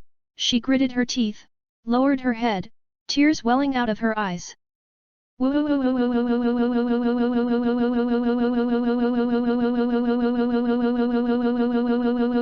Do's teardrops dripped down his face. Zhu Xi lowered his head, hugging his child, but couldn't stop the tears. I'm sorry. I'm sorry. Zhu Xi hugged Mi Xiang tightly, sobbing, as if there was a gap in his heart. Tears kept pouring out from the gap. Wow! Her body trembled and she wept. Mom, don't cry. Mi Xiang hugged her mother, she said softly, and gently patted Zhu Xi's back with her hand. Mi Xiang misses her mother very much, but, Mi Xiang's voice paused, she raised her head in Zhu Xi's arms, and glanced behind her. At this time a vague figure of a tall man in an old-style dark kimono walked towards this side. The figure stayed in front of Zhu Xi, and he lowered his head slightly. How are you here? It seemed to be recognized for a while, and the man's soft and slightly surprised voice came. You shouldn't be here. As he said that, the man leaned down, squatting in front of Zhu Xi and Mi Xiang, reached out and rubbed his daughter's head, and said softly to Zhu Xi, who was hanging his head down, let's go back. Zushi. Zhu Xi was taken aback. She slowly raised her head. It happened to meet the blurred half of the man's face. Tears flowed silently. Whether it is Zushi or a man. Next moment. It seems to have heard the man's words. Creak. The unknown person who bound Zhu Xi suddenly tightened his grip, and carried Zhu Xi to continue sinking. Ah! Zhu Xi was stunned. She looked back at her bound limbs, and cast a confused look at Mi Xiang and the man in front of her in a panic. Mom! Mi Xiang was forced to break free from Zhu Xi's embrace. She smiled and shouted to Zhu Xi, who continued to sink. Don't come to me and Dad so quickly. Well, the pearl world kept sinking. Her consciousness was blurred again, and she could not hear the last few words clearly. However, she tried her best to open her eyes, and looked at her daughter through the last gap that sank below the surface. To live. Mi Xiang said to Zhu Xi. Thanks to book friends, new book friends, and book friend godfather for their rewards. End of this chapter. Chapter 46. The end. Number 039, Gate. End. Number 039, of the other side. Chapter 46, The Gate to the Other Shore, Mixiang. Zhu Xi suddenly opened her eyes. She subconsciously stretched out her hand upwards, trying to grab something, but it was in vain. But when the blurred field of vision gradually focused, the sea of wisteria flowers that had been dreamlike just now had disappeared. Instead, it was the ceiling of her own mansion, which she was all too familiar with. She was slightly dazed, her outstretched hand froze in mid-air, her slender eyelashes trembling slightly. Master Zushi! Yoshiro, who was sitting next to him, heard Zushi's voice. He quickly raised his head, and looked at Zushi worriedly. Are you okay? Just now. Yoshiro's voice paused for a moment, and he stared at Zhu Xi's face in a daze. As if sensing Yoshiro's gaze, Zhu Xi slowly turned his head. She slowly raised her hand and touched her face. When you touch it, it is a cold touch. Tears that had long since lost their temperature were silently flowing down his face. Zhu Xi looked at the tears stained on her fingers. She felt a little lost, and slowly covered the left half of her face with her hands, feeling the tears pouring out of her eyes. After a long while in a trance. Creak. Zhu Xi slowly supported the side of the bed, trying to sit up. Seeing this, Yoshiro quickly came back to his senses.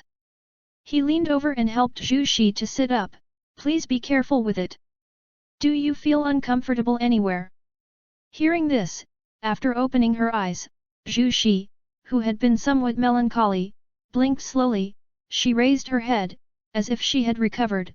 She shook her head. Then, Yoshiro's purple vertical pupils looked at the table where Zhu Xi was working just now, with a solemn expression. Just now, I checked your workbench carefully. I found that guy's blood is slowly evaporating in the air. Yoshiro looked at Zhu Xi. I'm afraid, You accidentally inhaled that guy's blood, which led to a coma. Is it because of the blue bana flower? As he said that, Yoshiro squinted his eyes, with some vigilance in his eyes. Zhu Shi listened quietly to Yoshiro. She was thoughtful. Just now, Zhu Shi's gaze slowly focused on his workbench, and the blood drop on the microscope had been collected by Yoshiro. I saw my daughter. Zhu Shi lowered her misty lavender eyes, and she said slowly with nostalgia in her tone, and my husband heard. Yoshiro, who was thinking about it, raised his head in a daze. Zhu Shi lowered her head, her hands intertwined. Definitely not a dream. After careful consideration, Zhu Shi concluded that her gaze gradually became firmer. That place is the other shore. After seeing his daughter, Zhu Shi actually didn't wake up immediately. Her body continued to sink until she fell to a place that looked rather dim compared to the sea of wisteria flowers just now. Unlike the blurry figures in the sea of wisteria flowers, the figures here are all very distorted. And there, without exception, all of them are evil ghosts with hideous faces and a cut mark on their necks. When those ugly ghosts turned around and looked at her with puzzled expressions, Zhu Shi suddenly woke up. This is hell. She, who once ate people, is here to atone for her sins. This is probably also the reason why she couldn't stay by her daughter's side for a long time and the shackles on her body existed. It's the one who escaped. Ah, she's finally dead. Did Master Wu Mi kill her? There is no mark on the neck, it should be. Conversations like this go on in hell. After that, she seemed to have opened her eyes directly and escaped from hell. Thinking, Zhu Shi raised his head and looked at the 4 needles filled with Tanjuro's blood on his desk. Live on. She remembered the last sentence her daughter said in her mind. She, who once regretted killing her family and slaughtering innocent people, felt extremely heavy in her heart. She should have died in the end. The tragedy of the death of family members kept reappearing in front of them. Who am I? Zhu Shi gritted her teeth, frowning tightly, and the blue veins that belonged to ghosts rarely appeared on her face. A few days later. Night. Somewhere in an unknown woods. The wet ground was somewhat muddy, and in the dark environment, there was a line of deep footprints on the muddy ground. Pat, pat. The purple-black snake pattern feathered figure walks slowly in the woods. He is tall and straight, with a ferocious dark red mark entrenched on his left forehead. The hideous blade on his waist proves his identity as a swordsman. Those who are poor in their way will return to the same place. Hey Si Mao muttered in a low voice. He raised his head and looked at everything around him. The powerful perception brought by the penetrating world allows him to observe everything around him, and even faintly feel the emotions of other creatures. Haishimu raised his finger, and a butterfly with blue wings fluttered down, resting safely on his fingertips. This is what he wants. When he was a child, Jian Yuanyi did it. Yuanyi. Hey Si Mao looked at the butterfly on his fingertips. I can do it. 2. Since the battle with Tanjuro, he has been walking aimlessly like this for several days. He is thinking, feeling. As a ghost, what is the meaning of his existence? In the extremely quiet and undisturbed deep mountain, Haisen Mao felt a completely different inner peace than before. He walked slowly to the open space, raised his head, and looked at the moon exposed between the treetops with 6 eyes. Pat. The dark sky gradually became cloudy, and the sparse moonlight leaked from between the treetops, and finally disappeared completely. The damp and cold rain, through the clouds, dripped into the raised eyes of Haishi Mao. It's raining. The rain in early spring is quite cold, while dense raindrops join in lines, forming a rain curtain, and the rainstorm washes over the forest. The rain poured down. A dark and damp oppressive atmosphere immediately enveloped the entire mountain. In the rain. Ho! Ha! The figure of a man wearing a bamboo hat and coir raincoat is struggling to step between the muddy rocks washed by the rain. He stretched out his hand to support the stone beside him, resisting the torrential rain that came with the strong wind, pressed his bamboo hat, and walked cautiously. The wet smell of rain filled his nostrils. Even though he was wearing a coir raincoat, the clothes on the man's body were already soaked. Hurry up! Hurry up! His frozen teeth trembled, he clenched his teeth, and his dark red eyes scanned the surroundings through the dense rain where he was looking for a herb. It was a yellow flower called forsythia. The wife at home had a high fever. If you don't find the herbal medicine quickly and rush back, I'm afraid it will endanger your life. Thinking of this, the sense of urgency in the man's heart became stronger, and his breathing became more and more rapid. At last in the field of vision when he looked up, the man found it accurately the cluster of yellow flowers growing on the side of the cliff, swaying in the violent wind and rain. End of this chapter. Chapter 47 to you 2 years later. Chapter 47, to you 400 years later. Wow, gusts of wind and heavy rain. Found it. The man raised his head happily and looked to the other side of the cliff. Without time to stay, the man quickly glanced around and judged the shortest route to the flowers. He resolutely raised his foot and stepped on the side of the cliff, on a narrow stone crevice protruding from the cliff. Boom! The stones were under pressure, shattered and rolled down the cliff. It took a long time before the sound of the stone hitting the bottom was heard. The man didn't look back. He took a deep breath, slowly leaned against the cliff, and slowly moved sideways towards the direction of the herbs. What? After getting close to the yellow flowers that were disheveled in the rain, he reached out and tried to reach forward. I can't reach it. The man pressed against the mountain wall tightly, and the gravel under his feet showed faint signs of collapse under the pressure and rain. After hearing the crackling sound of stones under his feet. With a heartbeat, he stood on tiptoe with all his might. He stretched out his hand and looked forward. Suddenly. Snapped. A cluster of yellow flowers was held directly in the hand. Caught. There was joy in the crimson eyes. But the next moment. Boom! The stone under his feet was overwhelmed and completely collapsed at the last moment, and the man stepped on the ground suddenly. Ho! Ho! Ha! With the inclination of his center of gravity, the whole person was about to lose his balance and fall along the cliff. He subconsciously glanced at the bottom of the cliff. Thoughts become quick. You will die. If you fall from this height, you will definitely die. At the moment of falling, the man had no regrets or remorse in his heart. He just widened his eyes and gritted his teeth looking at the flowers in his hands. Then he grasped it tightly and held it in the palm of his hand. No, Ichiro! Ichiro! Anyone can! Get out, find me and bring the herbs back. The man sincerely hoped that the flowers he plucked from the cliff would be the key to healing his wife. At this time. Not far away. The bottom of the cliff. Snapped. The figure with purple and black snake patterns stepped on the ground with one foot, stepping on the spray, and the raindrops splashed and jumped. The calves tense and gather strength. Whoosh! The rainwater all over his body trembled instantly, leaving a shallow outline of raindrops in place. Wrapped in the breeze, that figure rushed towards the man who was falling into the air. Boom! With the sound of stomping on the ground, the figure soared into the air. In mid-air, one jumped up and grabbed the man's back collar. Creak! The bamboo hat fell off and drifted with the wind in the rain. What? At the moment when the man was stunned and didn't react, he was pulled by a huge force, and he was dragged back to the cliff again. Ah! In the weightless midair, the man subconsciously yelled. Although I don't know what's going on, the yellow flower tightly held in my hand never let go. Boom! He was thrown onto the muddy ground mixed with rain. It hurts so much.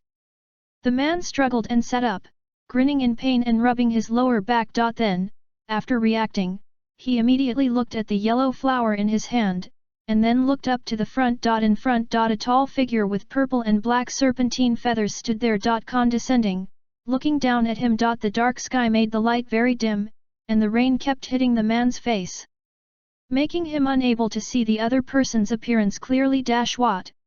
What happens? The man looked around, and found that he was already on the road he had come from just now, and the muddy footprints he had just stepped on were under him. Saved! I just felt in a trance for a moment, and came to the ground, although it is not clear how the other party rescued himself. Slightly relieved. But there are more important things in his heart at the moment. That.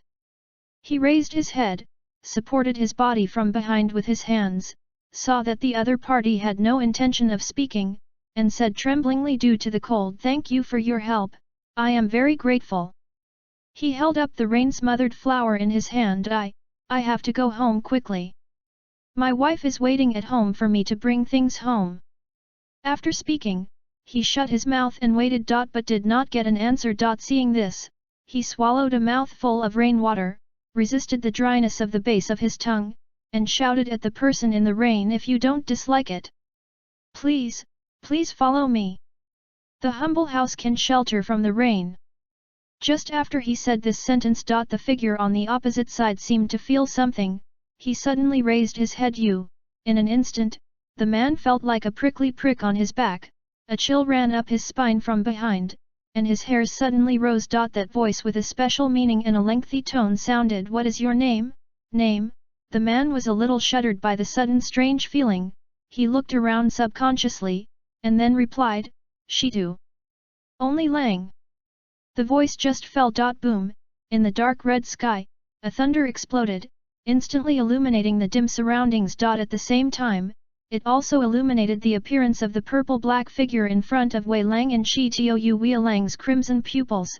He leaned back, resting his hands on the ground. He took advantage of the momentary light. I can see clearly the face of the opposite person. Those 6 eyes almost covered the entire face.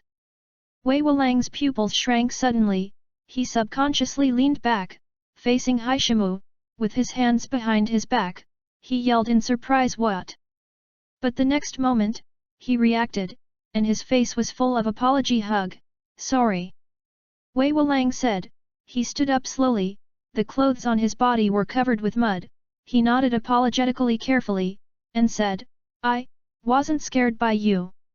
He stretched out his hand and scratched his face, his eyes rolled around, as if he was looking for a reason. Quickly, "Actually, I'm afraid of thunder," as if he had found some ingenious reason. Wei Lang clapped his hands and walked away. "Yes. I have been afraid of thunder since I was a child, sorry, I made you laugh." As he spoke, Wei Lang took a closer look at Hsi Mao's appearance. After seeing that the 6 eyes really existed, Wei Lang still felt a little horrified. At the same time, a wave of sympathy rose from the bottom of my heart. Is it a congenital deformity? He has seen deformed children, and it often happens that people don't like them because of their appearance. From the point of view of Shitou Wei Lang, who has never seen a ghost, this may be the case of Hsi Mao. But Bai Shenmu, who was thinking about it, inexplicably felt the emotion called sympathy from Wei Lang. Haishi Mao was taken aback, his expression was a bit puzzled. In the past, he might have chosen to kill the person in front of him. But now, "Sorry. Please come with me quickly, you will get sick if you are outside in the rain for a long time." Shitou Only Lang turned around, he shouted at Haishi Mao, and quickly left along the way he came. Hsi Mao watched the back of Shitou Wei Lang leaving. Shitu. What? Ji Guo's surname has disappeared. Yes, 400 years have passed. Thinking this way in his heart, he didn't care about Wei Lang's sympathy for him just now. Afterwards, walking followed in the footsteps of Wei Lang, and left slowly. Forgive my nickname. End of this chapter. Chapter 48 Yuichiro, I and number 039, am surprised. Chapter 48, Ichiro, I'm surprised. In a small, dark room. Bang, bang, the strong wind outside the house was carrying rain, and it kept beating against the wooden house, making the sound of impact. The cold and damp air seeped in from every gap in the wooden house. Cough. Cough. The woman with her eyes closed was lying on the damp bunk, her face was flushed, she kept coughing, and her consciousness was a little fuzzy, so cold. She was murmuring unconsciously. "Mom! Are you okay?" The child in the light blue cloud-patterned summer clothes was leaning over beside his mother, shouting worriedly, anxious in his heart, "Dad, Dad, he went to pick herbs, and he will be back soon." So, he saw his mother's eyes tightly closed, her eyelids trembling, her mouth slightly open, choking, and she became extremely flustered for a moment. How to do? A suffocating sense of helplessness welled up in his heart. The child began to look around, trying to find help, but there was no one else in his family to help him. What can I do? He questioned himself in his heart. Anxiety and panic made the 10-year-old him helpless. Pat. Bean-sized teardrops flowed from the sockets of the eyes, dripping down the face onto the wet wooden floor. In the end, he could only close his eyes, pursed his mouth and trembled, and hugged his mother who was lying on the bunk and covered with a quilt. "Mom! Woohoo!" At this time. A voice that was more stern than his came. "Don't cry, Muichiro." Ichiro was sitting at the entrance, with his arms folded, his eyes fixed on the wooden door that was constantly shaking by the wind, and his fingers were constantly tapping on his arms noisy. His appearance is exactly the same as Muchiro's, but his brows are tightly frowned and his eyes are anxious. Ichiro turned his back to his younger brother and mother, and he faced the wooden door that his father would open when he returned. You are annoying. He stared at the swinging wooden door. Why haven't you come back yet? Fingers kept tapping on the arms that were wrapped around him, and Ichiro's breathing was heavy and rapid whispering sound. He had already persuaded his father not to go out in such rainy and bad weather. Advised so many times, father is still out, mother too, I have said so many times, pay more attention to your body and rest. I worked hard until I got a fever. Damn it! Ichiro gritted his teeth, nervous sweat ran across his forehead, and he felt his eye sockets a little sour. As a 10-year-old child, it was not the first time that Ichiro felt that adults were so stupid. Disobedient adults really annoyed him. Clack, clack, clack, the sound of fingers tapping on the arm is already clearly audible. Muchiro sobbed slowly as he cried. He slowly sat up and looked back at his brother, elder brother.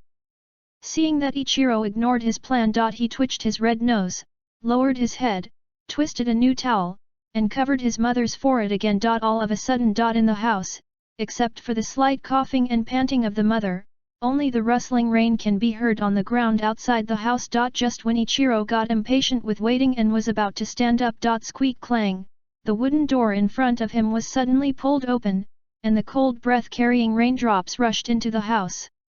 Desperately. Drenched all over, with rain dripping from the tips of his hair, Toru Yuichiro appeared at the door with his crimson hair braided at the back of his head. He was panting heavily. With a slightly anxious expression on his face, he managed to hold up a smile, and shouted into the room, Ichiro, Muchiro, I'm back. As he spoke, he hastily stepped back, and reached out to Heisamu, who was behind him in a purple-black snake-patterned feather. Then pull. Blah, the sound of feathers being torn was heard. Not pulling. The corners of Shi Tuolang's smiling mouth froze. He quickly glanced at the strange fabric in his hand, and cold sweat broke out on his forehead. Your Excellency, come in quickly. He didn't care so much, and looked back at his wife in the room anxiously. Cold wind coming in, my wife won't be able to stand it.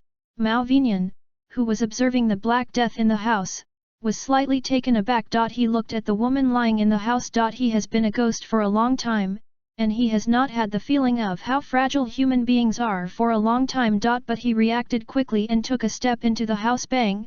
Afterwards, Shi Tuolang, who was sweating in his hands, hastily closed the door, making sure that there was no gap for the cold wind to seep in, and he breathed a sigh of relief. Shi Tuolang wiped the sweat from his brow, and then turned around. He was a little surprised to find that his son Shi Tuoichiro, with a face full of astonishment, stood at the entrance, his pupils trembling violently, looking here. His body was stiff, chills climbed up his spine, and his scalp was numb. This, in Yulang's pale blue eyes, Haishimu's 6 eyes were reflected, looking around. What is this? He looked aside, his father. Is it Daddy? Came back with Daddy? Ichiro's face was blue, his brows were tightly frowned and trembling. Just looking at that guy, he felt uncomfortable all over. Even before he thought adults were stupid. But also just stupid. And now. He and Hei Mao's 6 pupils looked at each other. There are words in the eyes. What word is this? Oops, I don't know it at all. Looking down, Ichiro took advantage of the light in the room and noticed the knife handle made of flesh and blood around Haishimu's waist. Although I don't know what it is, but obviously, something is wrong at first glance. Idiot Daddy. Ichiro no longer knew what he was thinking. He pinched his thigh and forced himself to calm down. Grunt. Swallowed a mouthful of saliva accumulated due to tension. Hey, Dad. Ichiro's voice was a little trembling. He glanced at Haishimu quietly, and then quickly withdrew his gaze. You bring what? Seeing that his son was quite frightened, Wei Wulang stepped forward quickly, patted his shoulder lightly, and said in a low voice, come on, this is a guest. Be a little more polite. Polite? Ichiro was stunned for a moment. He took a step back, and looked at his father with eyes so shocked that it was unbelievable. What are you thinking, Ah! He muttered almost unconsciously. Wei Yulang put his hands on Ichiro, he turned his head, and smiled apologetically at Haishi Mao. Sorry, my children haven't seen others much, so I'm sorry. Afterwards, he pulled Ichiro and hurried to his wife's side. Ichiro also raised his head at this moment, subconsciously looking back. But when he saw Haishi Mao, he was only slightly taken aback. There wasn't much reaction. Then he immediately turned his head and said to Wei Wulang, Dad. Herbs, did the herbs come back? Seeing that nothing happened to Muichiro, Ichiro frowned slightly. Quietly glanced sideways at the direction of Haishi Mao. Haishi Mao looked thoughtful. He closed the upper and lower pairs of eyes. Only the middle pair of pupils were left open. At first glance, it seems to be no different from a normal person with a birthmark. Ichiro was dazed in a daze. He turned his head almost sluggishly, pretending to be nonchalant. In my heart, there was only one sentence echoing ruined. End of this chapter. Chapter 49. Chapter 49 is worthy of being a descendant of the successor country. Wow, it was still raining outside the house. Shitu home. House. The light that had just been turned on was blown out by the infiltrating cold wind. Wei Wulang sighed slightly, and could only continue to cook herbs with the faint light of the small stove. Ichiro and Muichiro were sitting next to their mother's shop, taking care of their mother. They all looked as if they were defenseless against Haishi Mao. Haishimu touched his face, and he looked at the people in the room. While on the road, he used the transparent world to observe Shitou only Lang thoroughly. After that, he came to the conclusion that, very talented as expected of the descendants of the successor country. Although he is nearly 30 years old, it seems that he has been waving something and doing exercises similar to Suhen all year round. The preparation skills of fencing are very good. With a little practice, it will not be a problem to be comparable to those pillars of the previous ghost-killing team in a short period of time. After entering the house, Haishi Mao was even slightly surprised it was a pair of 10-year-old twins. The slightly smarter child knew his danger the moment he saw him. But quickly calmed down. Good heart. Moreover, he has excellent physical and swordsmanship talents, even better than himself when he was young, and his age is not too old as expected of the descendants of the successor country. In terms of Xingxing, he is better than his father. Thinking about it, Haishi Mao glanced at Wei Wulang's back, and the other party's natural stupidity was a bit beyond his imagination. Afterwards, Haishimu looked at Muichiro, who had a worried face and his back was turned to him. The second of twins. The penetrating world swept over Muichiro's body. Haishi Mao was startled for a moment, and then showed an old-fashioned expression of it really is. Although the physique is weaker than the other one, but the talent is excellent, worthy of following the countries. After nodding slightly, Haishimu looked down at the muddy footsack he stepped on. After taking off the footbag casually, and using flesh and blood to regenerate a new footbag, he stepped into the entrance. It is said to be a porch, but it is actually just a slightly higher wooden step. Opposite. Ichiro was sitting upright, his pupils trembling, and he turned his head. His eyes stared in the direction behind him, not daring to let out a breath. What did I see? Red silk, turned into shoes. He withdrew his eyes and looked at his father who was brewing herbs. I sighed again in my heart. It's over, Dad. Ichiro felt grief in his heart, not because he was hostile to Haishimu. Instead, his body told him from the bottom of his heart that this six-eyed guy is absolutely inhuman. Just when Ichiro was thinking this way. Tread. Haishi Mao took 2 slow steps and stepped forward. He lowered his head and looked at the weak woman lying on the bunk. Cough cough. The woman with her face flushed and her hair scattered behind the pillow was coughing non-stop. Unique Lang? Yes, is that you? She spoke in a weak and hoarse voice, opened her eyes in a daze, and stretched out her hand in the direction of Wei Lang. Only, hearing this, Wei Wulang quickly turned around, stretched out his hand to hold his wife's hand, and wiped her sweat with a towel. Yes, I'm back, soon. He had a gentle voice, and when he was talking to his wife, he had an incomparably gentle smile on his face, giving him a feeling of spring breeze. The woman's name is Taken Toki, and she is the mother of Muichiro and Ichiro. You'll be fine soon, you have a good rest. Only Lang forced himself to endure his exhaustion.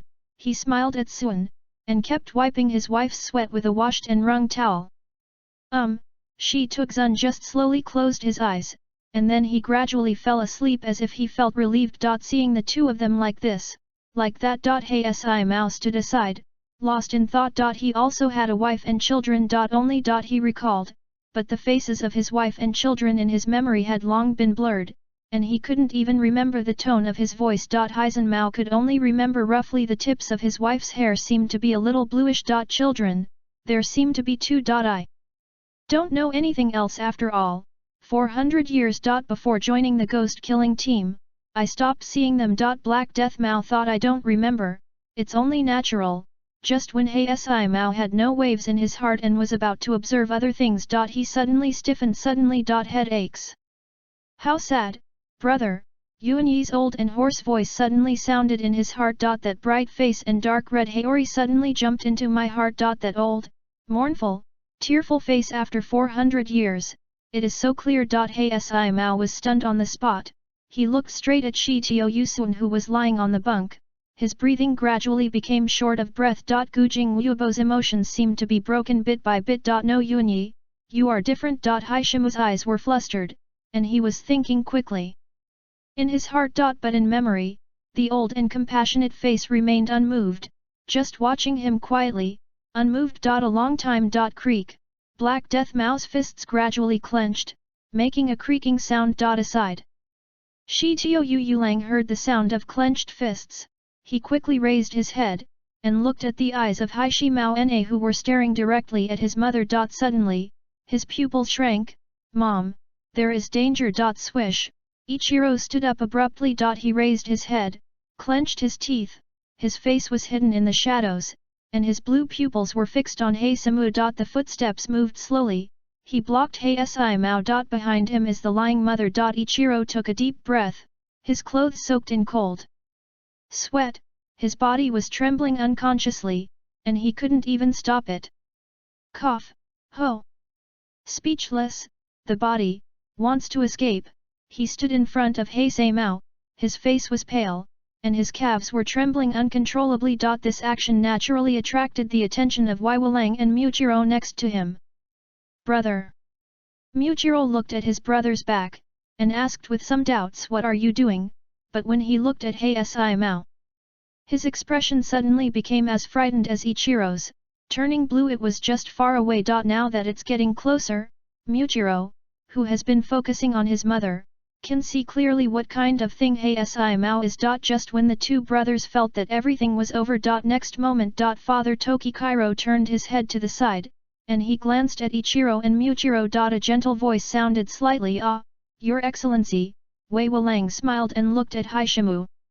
He was still brewing the herbal medicine, and his gaze stayed on the two pairs of Haishimu's closed eyes for a while. Eyes closed both pairs. Are you afraid of scaring the children? As hurtful as this may be, you are a very gentle person. Shi Tuolang smiled, his crimson eyes narrowed slightly, and he said this to Si Mao. The elder brother Ichiro's talent should be stronger than Muchiro's. As you can see in the original book, Ichiro can easily lift trees, but Muchiro is a bit difficult. However, Muchiro is not all about talent. The death of his family members constantly stimulated him subconsciously, so he was so desperate to tap his potential. Holding a knife for 2 months and becoming a pillar, a well-deserved hard-working genius. Thanks to book friend 2022051301044876 book friend 2022051301044876 book friend has no Polish reward in his heart. End of this chapter. Chapter 50. Chapter 50, In My Name Gentle. Si Mao stared in the direction of Shi Tuoyu Wei Lang in a daze. The other party was smiling at himself. This is the second person to comment on him like this. Thinking of this, the resentment in my heart just now slowly eased. The clenched fist slowly loosened. Standing in front of Haishimu, Ichiro's clothes were already soaked in cold sweat from his back. Seeing Haishimu's sudden calm appearance, he relaxed all over. Call. Ichiro let out a sigh of relief. He took a deep look at Haishimu, faced Haishimu, stepped back, and then sat beside Wuchiro. Crack, snapped, In the small stove for boiling medicine, after the damp firewood dries, Wei Wulang throws it into the flames, making a crackling sound. The faint light of the fire shone on Wei Wulang's face, and sparks burst out from the small stove. In the quiet and dark wooden house, only the crackling of the flames could be heard. Speaking of, Shi Tiu only Lang fanned the flames with a small fan. Without turning his head, he asked Hey Si Mao in a slow tone. Haha, I said it patronizingly, but I still don't know your name. With that said, he turned his head and looked at Hey Si Mao with a smile. Your name is, first name. Hey Si Mao was using the penetrating world to observe the comatose Shi Tiu Suan. When he heard Wei Lang's question, he slowly withdrew his eyes. Without even thinking about it, he subconsciously said black. Before finishing a word, Hey Si Mao himself paused, and the name he wanted to say froze on his lips. Black. Seeing He Simu's choked expression, Shi Tiu Wei Yilong tilted his head, and repeated his words in doubt. Black, what? He Shenmu slowly closed his mouth. Name. He Si Mao, is that his name?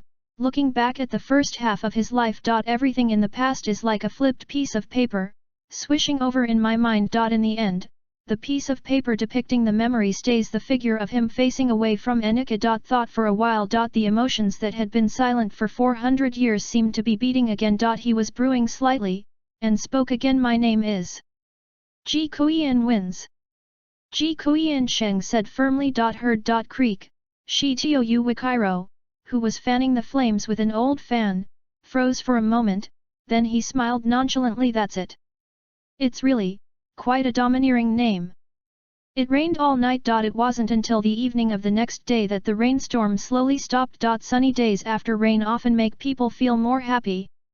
Small puddles gather on the wet and muddy ground, reflecting the reflection of the wooden house. Creak. Ji Kuiyan opened the door of the wooden house and glanced at the bright sunshine outside. He turned around and looked into the house.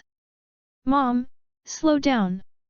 Shi Tuxun was able to sit up, and the high fever improved a little under the effect of herbs. She was smiling, taking a bowl of porridge from Mujiro's hand. Thank you.